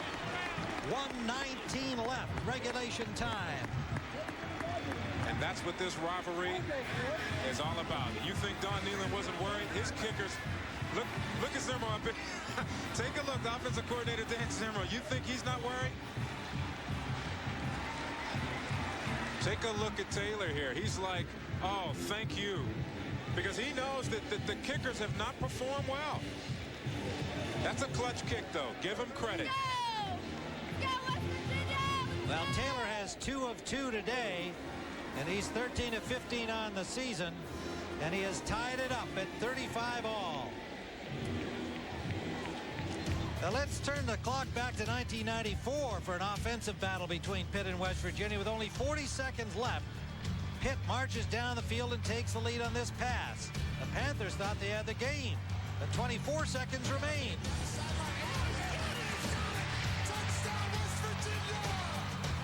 And it was victory, West Virginia, 47-41. That was 1994. This is 1997. Tied at 35 with 1:18 to go in the Backyard Brawl. 47 yards, 11 plays. The field goal by Taylor, his second of the game. 2 of 2. And this is what you pay to see.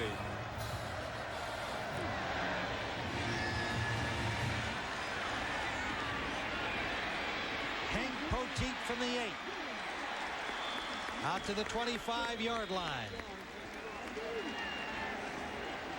Don't forget, tonight on CBS, it's Snowden on Ice at 8 o'clock Eastern, followed by Ice Wars featuring the USA versus the world. Lots of ice tonight on CBS. Lots of heat here from Morgantown, West Virginia. Pittsburgh has only one timeout left, and they're at their 25-yard line. First down.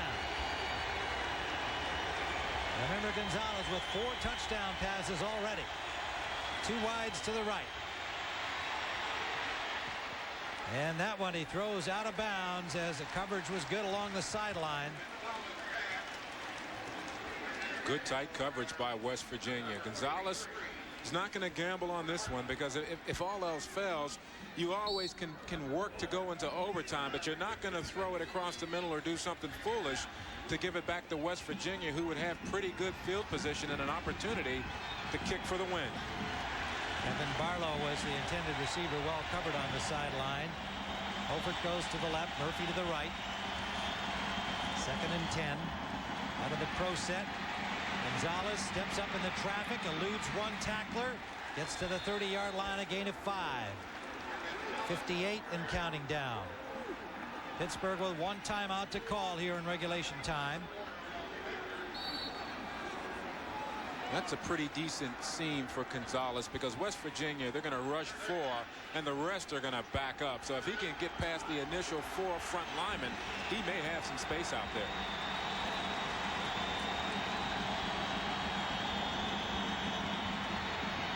Blitz set.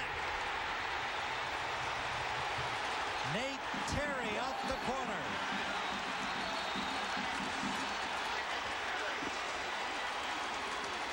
.23 seconds on the clock. Timeout called by Pittsburgh, their last. And that's stealing right there, Nate Terry.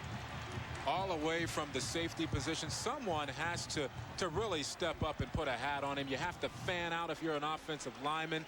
If you're a tight end or a receiver, you check him first before you take off. A tight end would do the same thing. West Virginia took the timeout there, Dave, not Pittsburgh. So West Virginia with 2 remaining. So they'd like to have one last shot before regulation time expires. They have a 4th down situation here.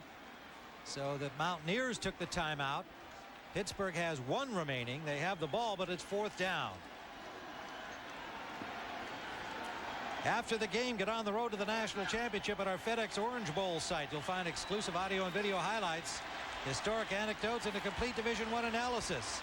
It's all at our cyberspace address, cbs.sportsline.com. And Pittsburgh is elected to punt. They'll rely on their defense here with 23 seconds left.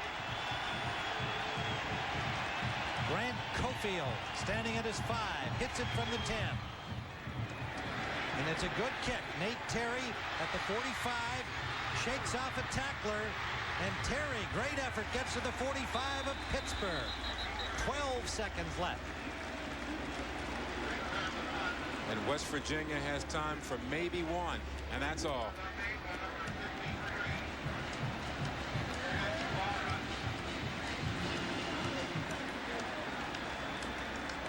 Now Taylor, you look at his range today.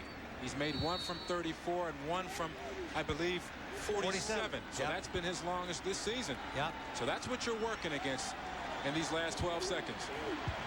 First down, Pittsburgh 45. Bulger straight back. As time goes deep, overthrows the receiver, incomplete.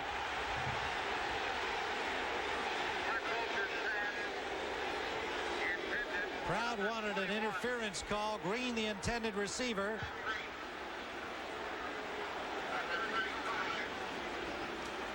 Four seconds left. I think the fans are booing because it looks as though McGee is interfering. Actually, he's holding.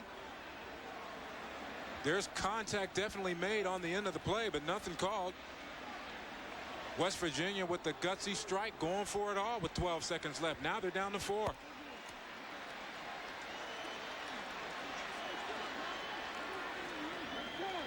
Bulger again waving them downfield, gets lots of time. Deep corner, and that's going to be intercepted. No, it's incomplete. He caught it out of bounds. Doesn't matter. Zeros are up, and we'll have overtime at Mountaineer Field. Now there'll be a coin toss, and one of the following choices will go to the winner. They can choose either offense or defense, or which end of the stadium they want to use.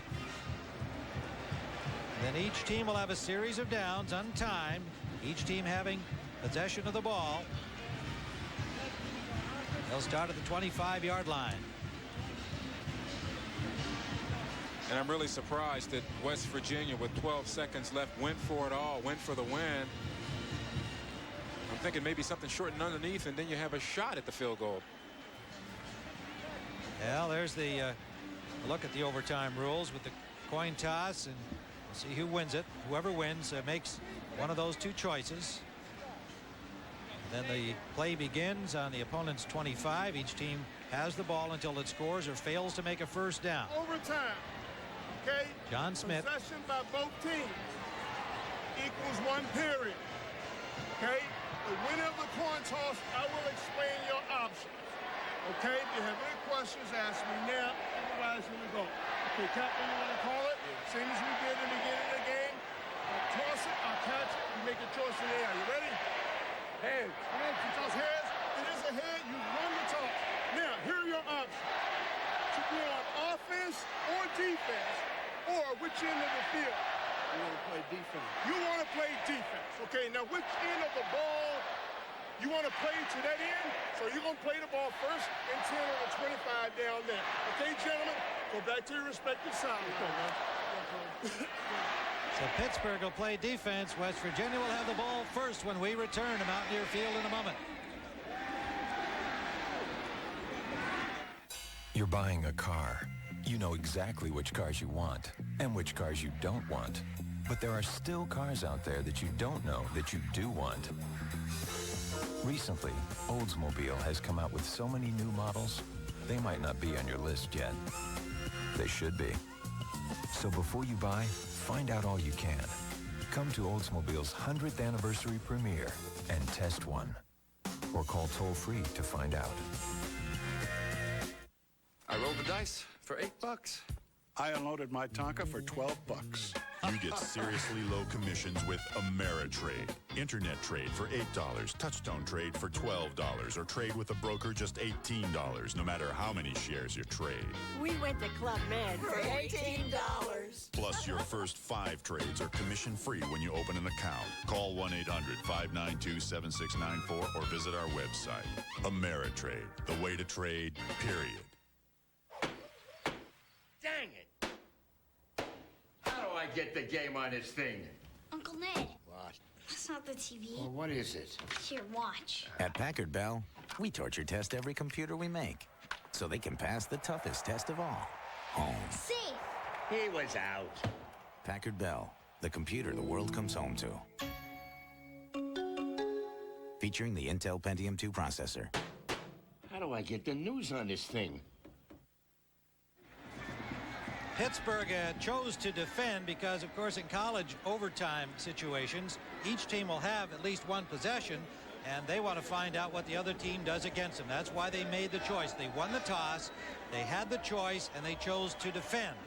And so West Virginia will start at their 25-yard line of Pittsburgh. West Virginia is in their first overtime game. Pittsburgh earlier this season defeated Rutgers in overtime. Dave Logan, you have to say this is just a perfect ending for a great football game. A terrific effort in the first half by Pittsburgh. Yes. A great effort in the second half by West Virginia. They have drawn even. That's what this rivalry is all about. It's been like this for years. A backyard brawl. First down from the 25. Zeraway picks up about 6. Now you can obviously score a first down and keep on going with the ball. West Virginia. You fail to get a first down, you turn it over. Sorry, Dave. No, still patient with Zeraway. They still feel he's the bread and butter guy. Not going to panic. Going to see what Pitt's going to play and wait and see how they want to open it up. 2nd and 5. Zeraway stuffed this time, and that's Frank Moore. Zeraway is going to be seeing Frank Moore in his dreams, because if anybody's played him tough all season long, it's been Frank Moore. He's had lots of help, and Moore, with his great penetration, has been in Zeraway's face. And in the beginning of the game, Pitt really played well in the red zone against West Virginia. We saw them miss a few arm tackles and things of that nature, but really they had pretty good fire when they were at this end of the field. No gain, 3rd and 5. Just missed getting Bulger. Bulger for Foreman. He can't hold on.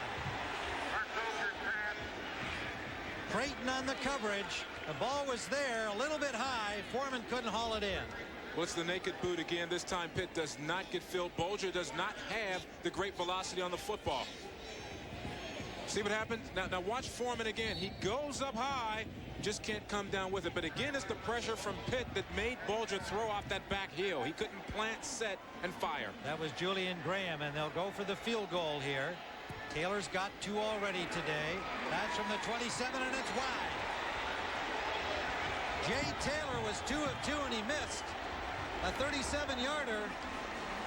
And so Pittsburgh now has their turn, and if they score, this is over. Take a look at the kick. Just didn't get enough of it.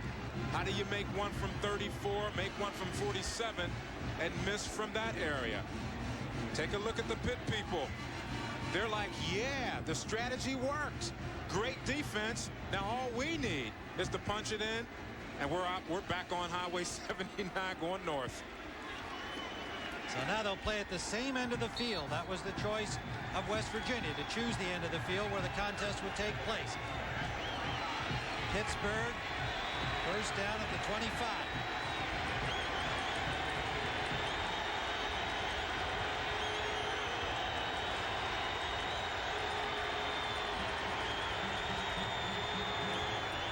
Gonzalez gives to Billy West. He gets a yard at most. Bob Baum, left defensive end, number 45, put the tackle on him. It'll leave 2nd and 9. Should Pittsburgh score, remember, the game is over, and Pittsburgh would have their 6th victory and become eligible for postseason play. West Virginia will be going to a bowl no matter what. If they can win the game, then get help from Miami, they'd be in a 3-way tie for the Big East title. 2nd and 9.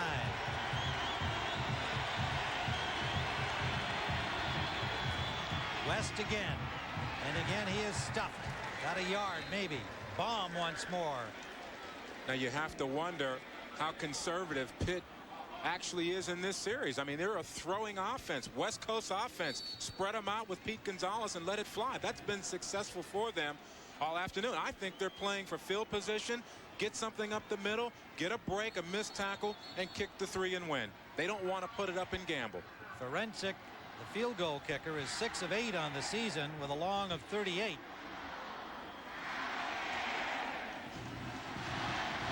Pittsburgh has taken the timeout, or is it West Virginia? Each team has only one. Pittsburgh took the timeout. There's Forensic, the field goal kicker. Chris Forensic, number 27.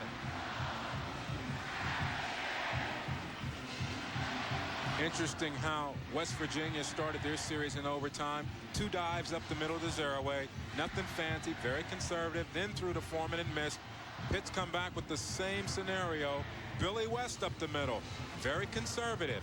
Now let's see what they do on this play. Forensic, the junior, may wind up having his opportunity. Taylor failed on his to give West Virginia the lead. His career long is 49 yards. This year, as we said, 38, the best he's kicked. Third down and 9. Pittsburgh ready to go with the play from Walt Harris. They're going to kick now on third down and end it.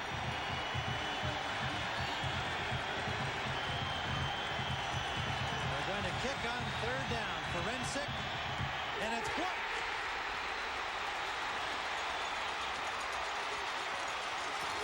Porter picks it up. He's stopped immediately, and West Virginia has blocked the field goal try of Forensic, and they'll get the ball back.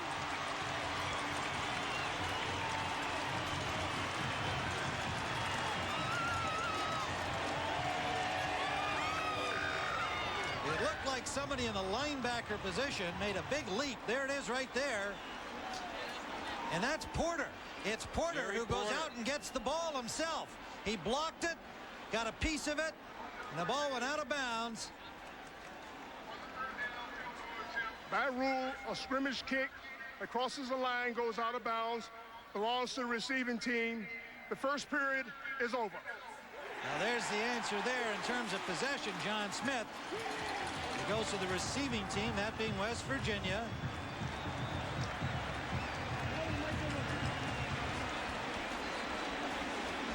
So West Virginia happy now. We'll be playing more football. We're still tied at 35. That was Jerry Porter. What a play he made. The sophomore, 6'3", 215-pounder, came here as a quarterback, wound up playing some defense, then pressed into service as a wide receiver, and he comes up big on special teams. I think they've got themselves an athlete there. 6'3", 215, great elevation, but it was the push by the field goal block team of West Virginia. There'll be another coin toss. Okay. You took your choice the first period. These are your choices. The choices are offense or defense. Or which end of the field you want to play. Defense. You're going to take defense. All right. Which end of the field do you want to play at? You want to play at that end. Okay, defense. Turn your backs that way. Their turn to make the choice. There's not another coin toss, and they made their choice because Pittsburgh had the first choice. So West Virginia, like Pittsburgh, chose to defend. And we'll return to the second overtime period in just a moment.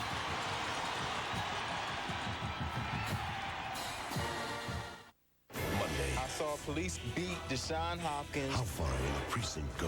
White cops drag a black man to protect one of its own. What did Lowry do in that room?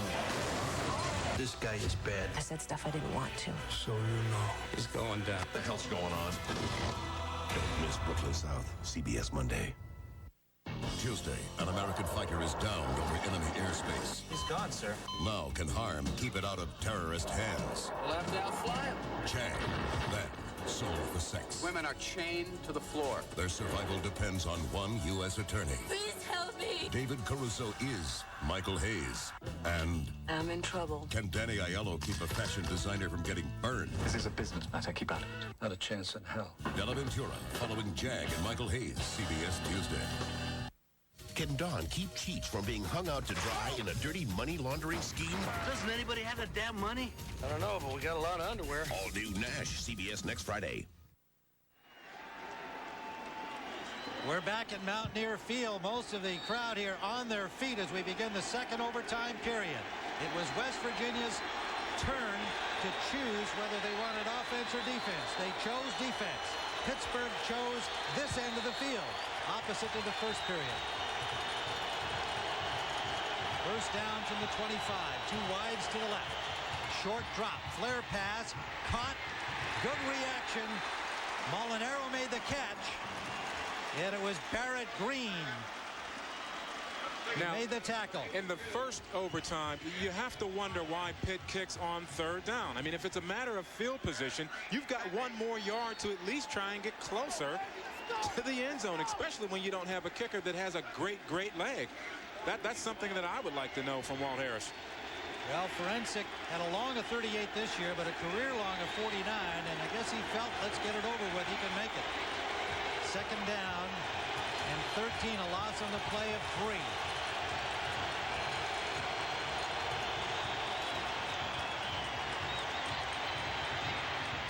Gonzalez to the end zone, intercepted.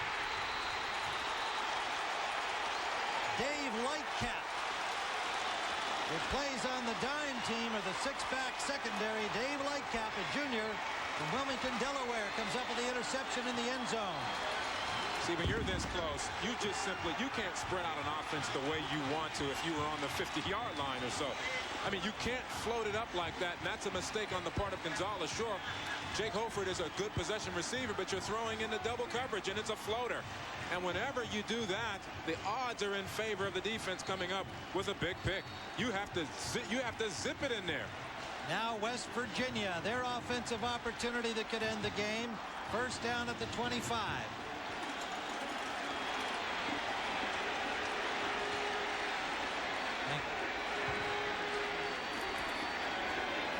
Zeraway stumbles, trying to cut wide. Loose ball taken by Pittsburgh. And it's Frank Moore. Gibson comes up with it, but it was Moore who knocked it loose. Pittsburgh could have advanced that to the end zone. They were unable to do so. And that means we'll have another overtime period.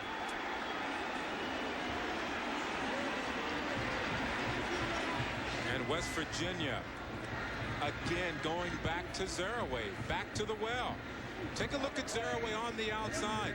Once the cut simply slips down, it's the hit from the outside that squirts the football loose. Zeraway trying to break to the outside, turn the corner, but can't do so. Frank Moore picked up the ball, recovering the fumble, and then lateraled it out to Demond Gibson. And Gibson, had he been able to run to the end zone, the game would have been over, because it would have been Pittsburgh returning a fumble for the score on the West Virginia possession. However, he was tackled, and so it simply ends the second overtime period. And we're into the third.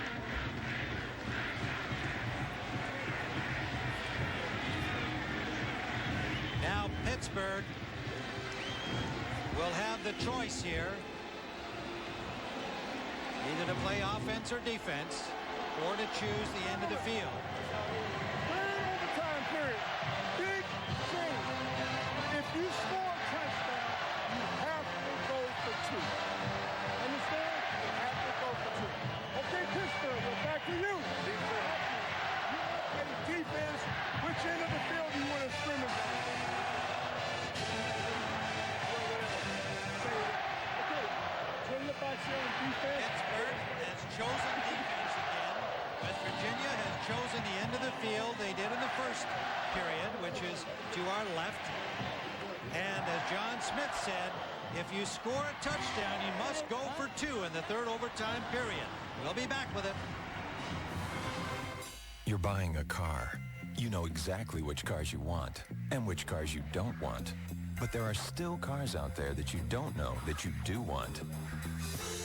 Recently, Oldsmobile has come out with so many new models, they might not be on your list yet. They should be.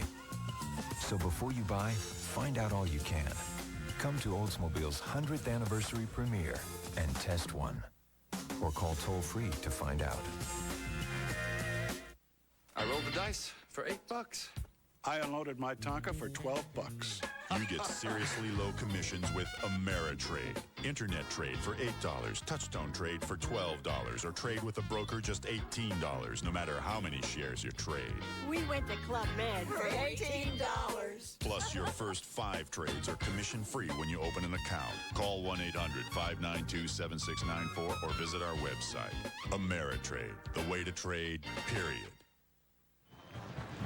90 times they've been at these backyard brawls, Pittsburgh and West Virginia. And this one will go into the memory bank. You'll see one of those vignettes we've been showing during this game. You can count on seeing this one in future years. But you know what? This is the kind of game that a player remembers for the rest of his life. No matter what happens, he will remember this day after Thanksgiving in 1997, 3 overtimes in Morgantown. West Virginia will have the ball. Pittsburgh chose to defend. West Virginia chose this end of the field for the third overtime period. Mark Bulger, the quarterback. Zeroaway, the lone setback. They give to him, and guess who? Frank Moore. He's taken over in this overtime period. And in my opinion, I said it earlier, I just don't think that Zeroaway is 100% in this series. Take a look at Moore, your right defensive tackle. Taking over the football game now. Great penetration on the inside. Reading it, excellent. Untouched. Brings him down by himself. He's your best defensive player for Pittsburgh. 2nd and 10. Short drop. Bulger, incomplete, intended for Foreman. Coverage by Trade Creighton.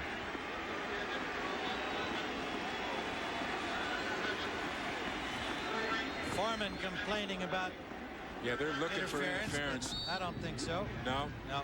It's clean. Ball was gone before he even touched it. Gone by him. Foreman 2nd just and 10. trying to pick up a little quick hitch on the inside and see if someone can miss and he can run off to the races. 3rd and 10.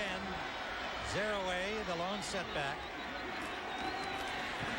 Now that's White blocking, and he is sacked. The ball is loose. Now the whistle has blown it dead. Kasparovich picked it up, but the play had been whistled dead. Marlon Young made the hit on the quarterback, Bulger.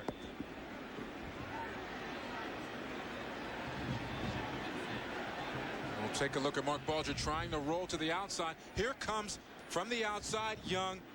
Keeps coming, works his way to the quarterback, pops the ball out. Pitt with a nice recovery. Depends on where the spot is now. That's the key. But great aggressiveness by Pitt in this third overtime period defensively. They're not just sitting back on their heels. They're coming after them. They're gambling. Taylor will attempt from the 42.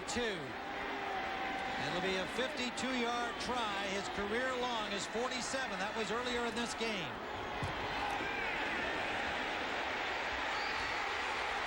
It is good. Jay Taylor.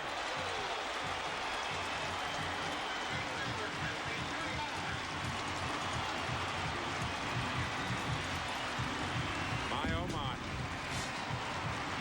52-yard field goal by Jay Taylor.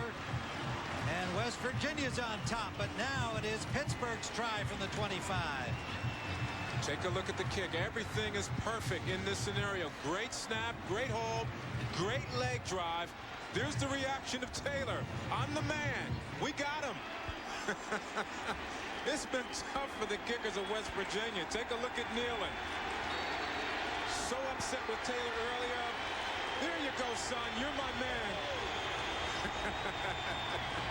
What a character that Don Nealon, isn't he? Well, Taylor had kicked the field goal to get them into this overtime and then missed on his try earlier in overtime.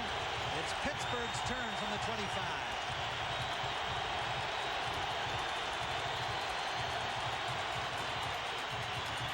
Billy West up the middle. Gets about 3, maybe 4. Now you can see the desperation for Pittsburgh. A lot harder off the line of scrimmage. Fellas, this is it. We need every yard, every play. Taylor or West with a hard drive up the middle. Hadley and Green made the tackle. And you know, guys have to be just physically worn out at this point. Third overtime, it's been a tough game all afternoon. They're playing with everything they've got. 2nd and 8. Really a long 7. Gonzalez. Incomplete. A little too low for the intended receiver, Hoford, who's made a couple of those bootstrap catches. Couldn't make that one. 3rd down. And don't forget about Pitt and those deep fades that we've been seeing in the past, and one this afternoon to Terry Murphy. You know it's in the playbook, has to be in the back of the mind of Walt Harris, who really is responsible for the play calling of Pittsburgh.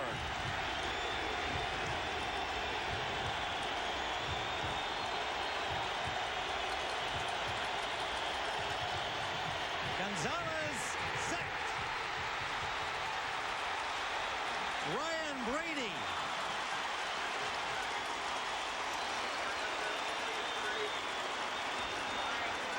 Ryan Brady and Gary Stills spot. Stills out with an injury, their best rusher.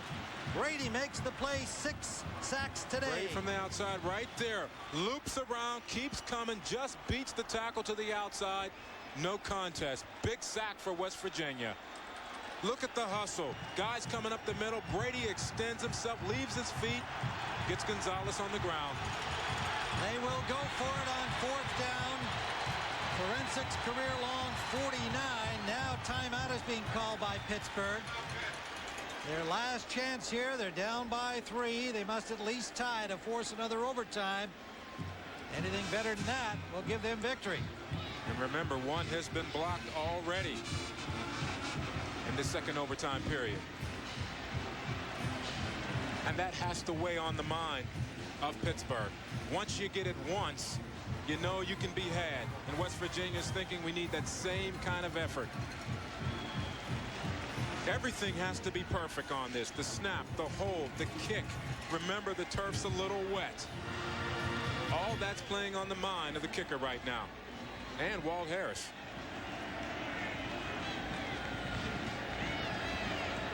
Well, the numbers are simple, but this game has not been. A 3-point margin. Last gasp attempt for the Panthers of Pittsburgh. They led 21-10 at halftime.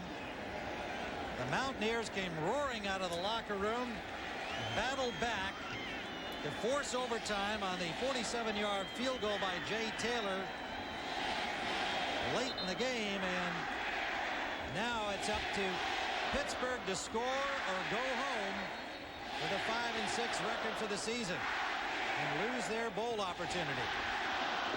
They're not going to attempt to kick it. It would be a 50-yard field goal try.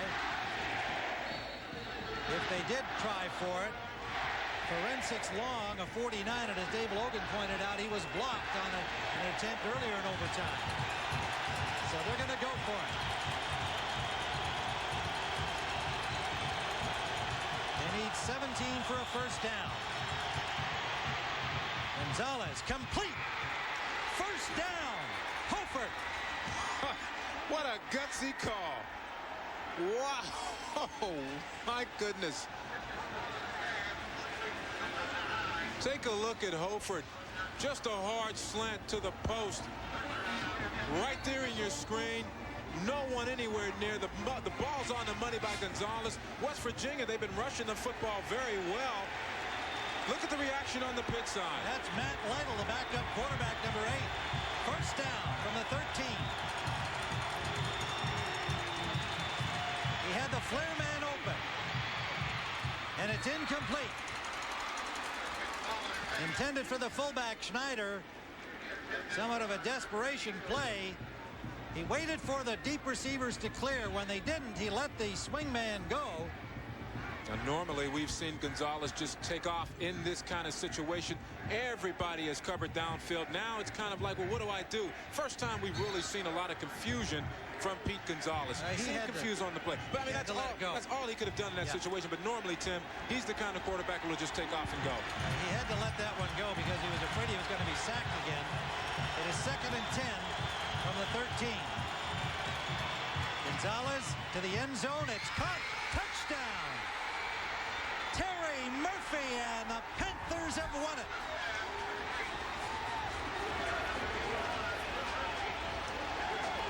What a football game.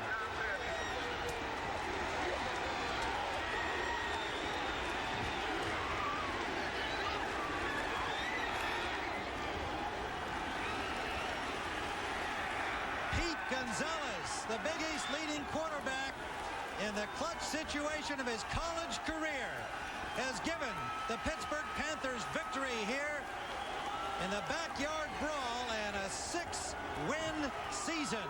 A chance at a bowl game. Sensational finish. It has been Terry Murphy this afternoon. Jake Holford, take a look at the isolation.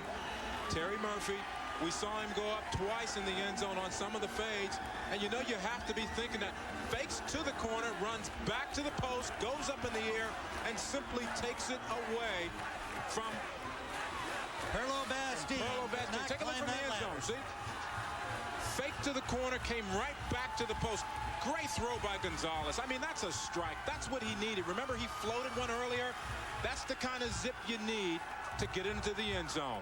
Terry Excellent Murphy, comeback. the junior college transfer with a great catch of Pete Gonzalez and Walt Harris. And the rest of the Panthers love the result. Pete Gonzalez has shown something. There's his mother, Vilma. Boy, she's just trying to recover from all this excitement. A kiss for her son. She's from the Honduras. They asked Pete how much his mom knew about football. He said not much, but she comes and cheers, and she knows when he's done something good. Let's go down to Scott Lasky. Okay, Coach, it is safe to say that the Backyard Brawl is back. Well, all I can say is those who sat home and watched this saw a wonderful football game by two teams that just playing their hearts out. And I think that's what's so great about college football. And we're we're tremendously thankful. We're tremendously thankful that we're able to pull it out. Congratulations, Coach. Walt Harris kept talking about his seniors. And there were 16 of them, 11 starters, and they certainly contributed heavily again, led by Pete Gonzalez, a fifth-year senior quarterback. And let's go to Jim Nantz in New York. All right, thank you, Tim. What a great scene at Mountaineer Field, and Pittsburgh Panther football is back. They could be going to their first bowl game since 1989. Want to alert our local stations along the line to stay tuned for your local news. And a reminder, tonight on CBS begins at 8 Eastern and Pacific with Snowden. And then at 9 o'clock, it's Olympic Winterfest, Countdown to Nagano, the conclusion of Ice Wars, USA against the world. For all of us at CBS Sports, good night from New York.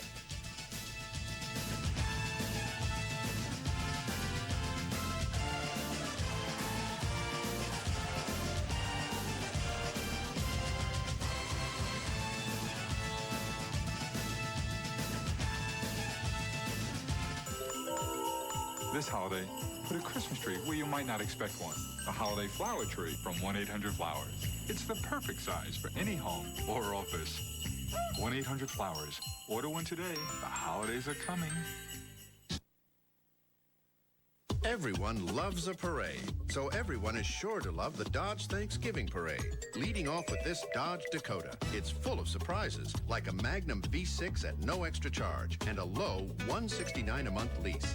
Next up, Dodge Ram, the truck that changed the rules. For just $15,125, you could be parading around with a lot of change in your pocket. But this parade won't last, so get to your Dodge dealer now before the parade passes you by.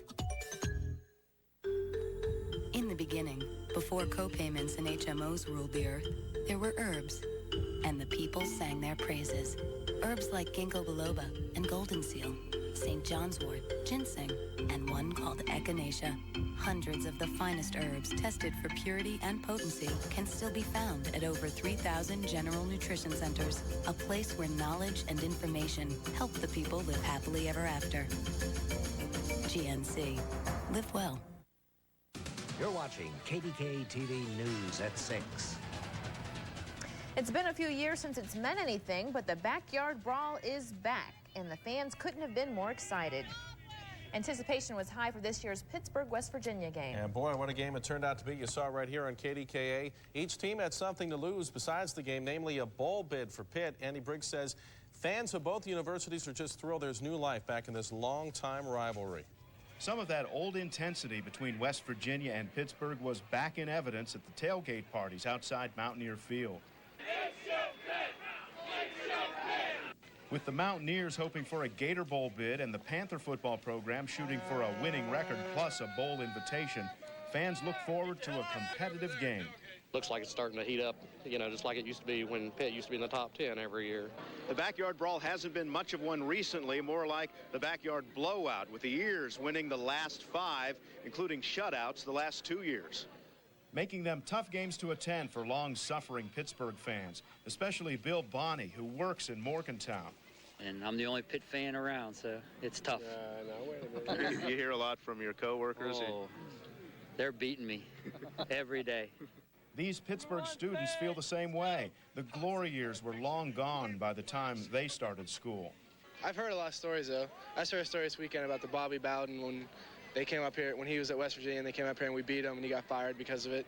I think it'll build. I think Pitt's building up with Coach Harris. He's building a good program. He's doing a good job. And that's why there's so much optimism. The Backyard Brawl will start living up to its name year in and year out. I think the rivalry's going somewhere. It'll be fun. In Morgantown, West Virginia, Andy Briggs, KDKA TV News.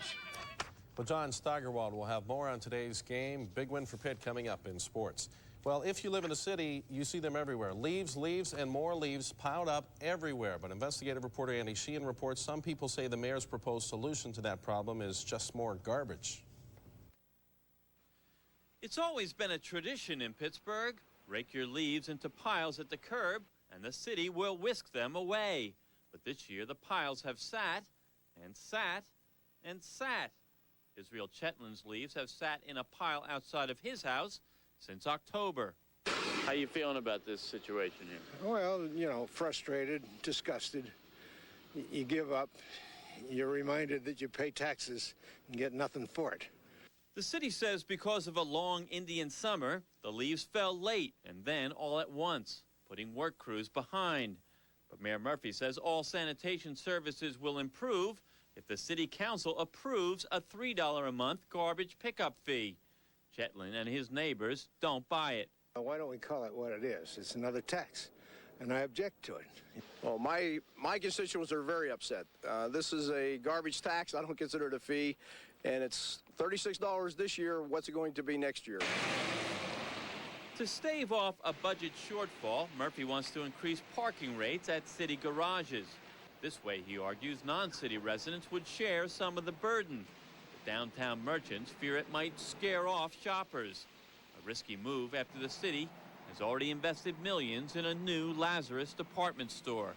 We would shop in the mall instead. Nobody likes new taxes and nobody likes new fees. But for Mayor Murphy, the grim reality remains. The money has to come from somewhere. Andy Sheehan, KDKA TV News. The mayor's proposed fee hikes will be the subject of public hearings beginning next week. We'll, of course, keep you posted. If you were out there in the mob of people doing your after Thanksgiving shopping, the busiest shopping day of the year, you know what a zoo it was, but some people thrive on it.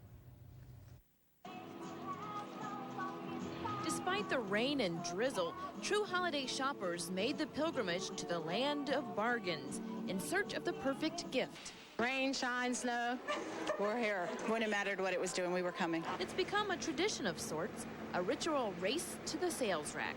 We just love the hustle bustle and the crowds, and a lot of people hate it and avoid it, but we just think it's fun. We don't even expect to accomplish all that much, but it's just a lot of fun. And while many people may discount this day of discounts, it can be more than frenzied fun, actually bringing families closer together.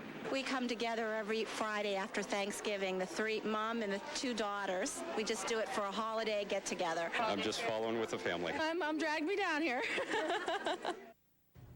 Now, if you haven't had a chance to hit the shops yet today, you're still in luck. Most stores are open late tonight. Well, stick around. Larry's coming up next with the AccuWeather forecast.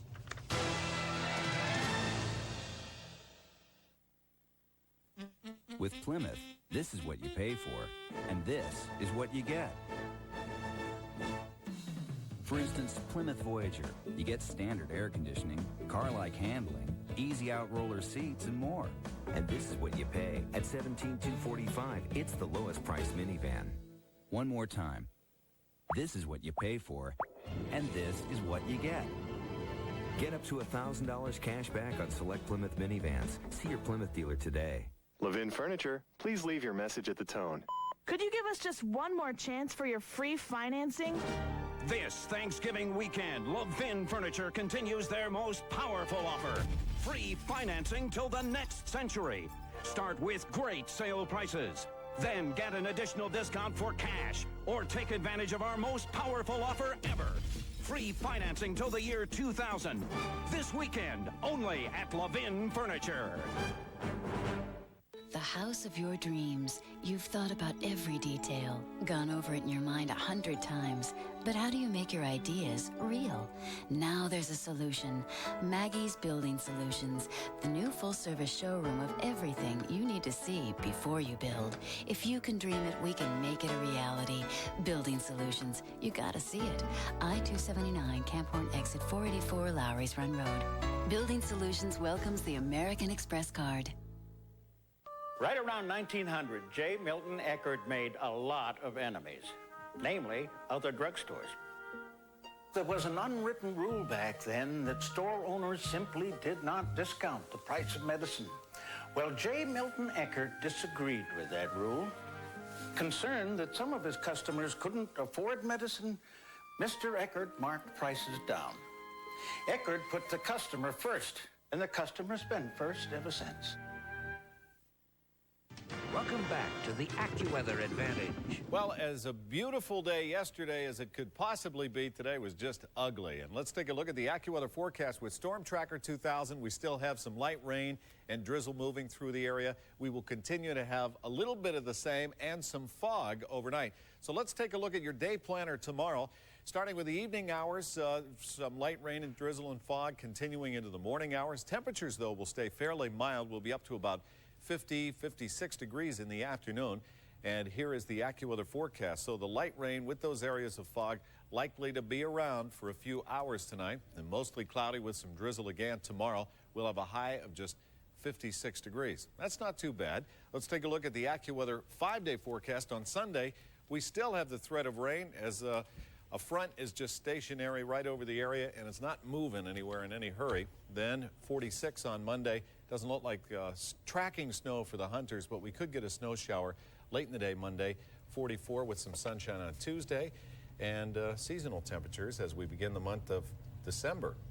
Monday, Tuesday, Wednesday. All right. So far, it's a mild December. Yeah. Thanks, Larry. Thanks. Well, coming up more on that exciting finish in the Pitt game. John's Tiger Balls coming right up.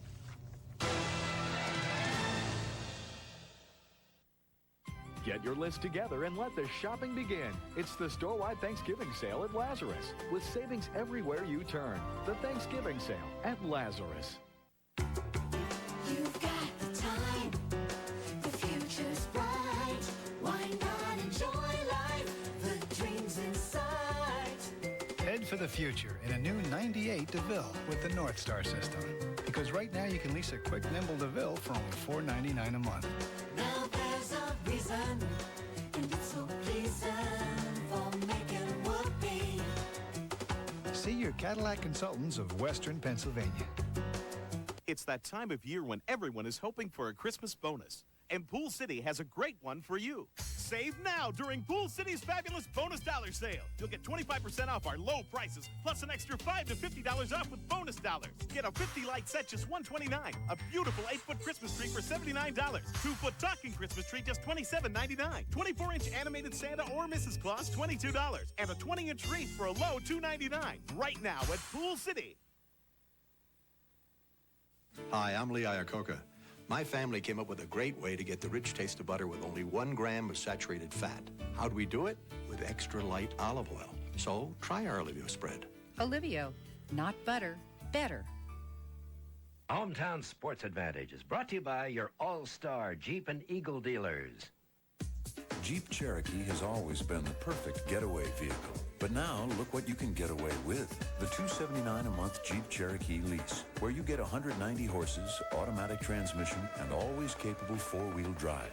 Plus now these extras, including air conditioning at no extra charge. The $279 a month Jeep Cherokee lease. A great deal to get away with when you really want to get away from it all. See your all-star Jeep and Eagle dealer today.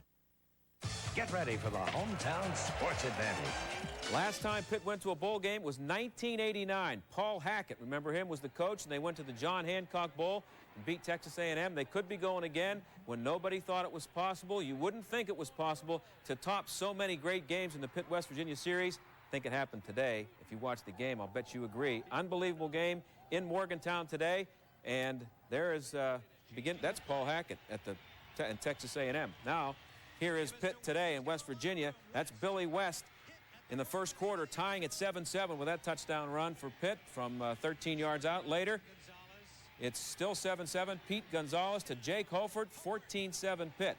Then in the second quarter, it's 14-10 Pitt. Here's Gonzalez from the 27. Perfect throw. Can't throw it better. To Terry Murphy, 21-10 Pitt. Later in the second, Mark Bolger from Central Catholic to Pat Green, wide open. 56-yard play right there. And then Amos Zaraway from the 6. He was playing a little hurt today. Had a decent game, but not the usual Amos Zaraway game. That made it 21-18 after the two-point conversion. Late in the first half, Gonzalez. Murphy, perfect pass again. 28-18 Pitt at the half. Fourth quarter, 28-25 Pitt. Gonzalez. Speaking of nice throws, nice catch here, one-handed by Juan Williams, 35-25 Pitt. But West Virginia comes back. Mark Bolger. Pat Green. McGee almost intercepted it. It went right through his hands. Ends up as a touchdown, 35-32. 5:32 left. Pitt needed to kill the clock. This is Gonzalez. This might have been the one that killed the clock. Jake Holford with a catch, a fumble.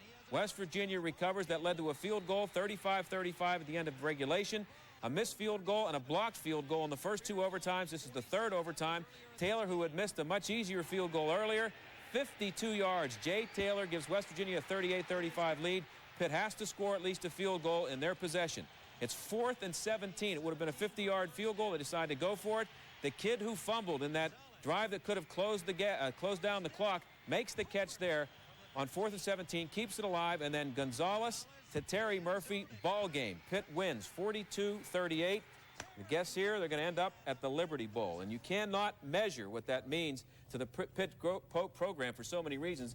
The biggest is that it was on national TV, one of the 2 or 3 best college games of the year. Any kid who saw that offense and saw the spirit for Pitt, that's just going to help Pete them. Gonzalez has 2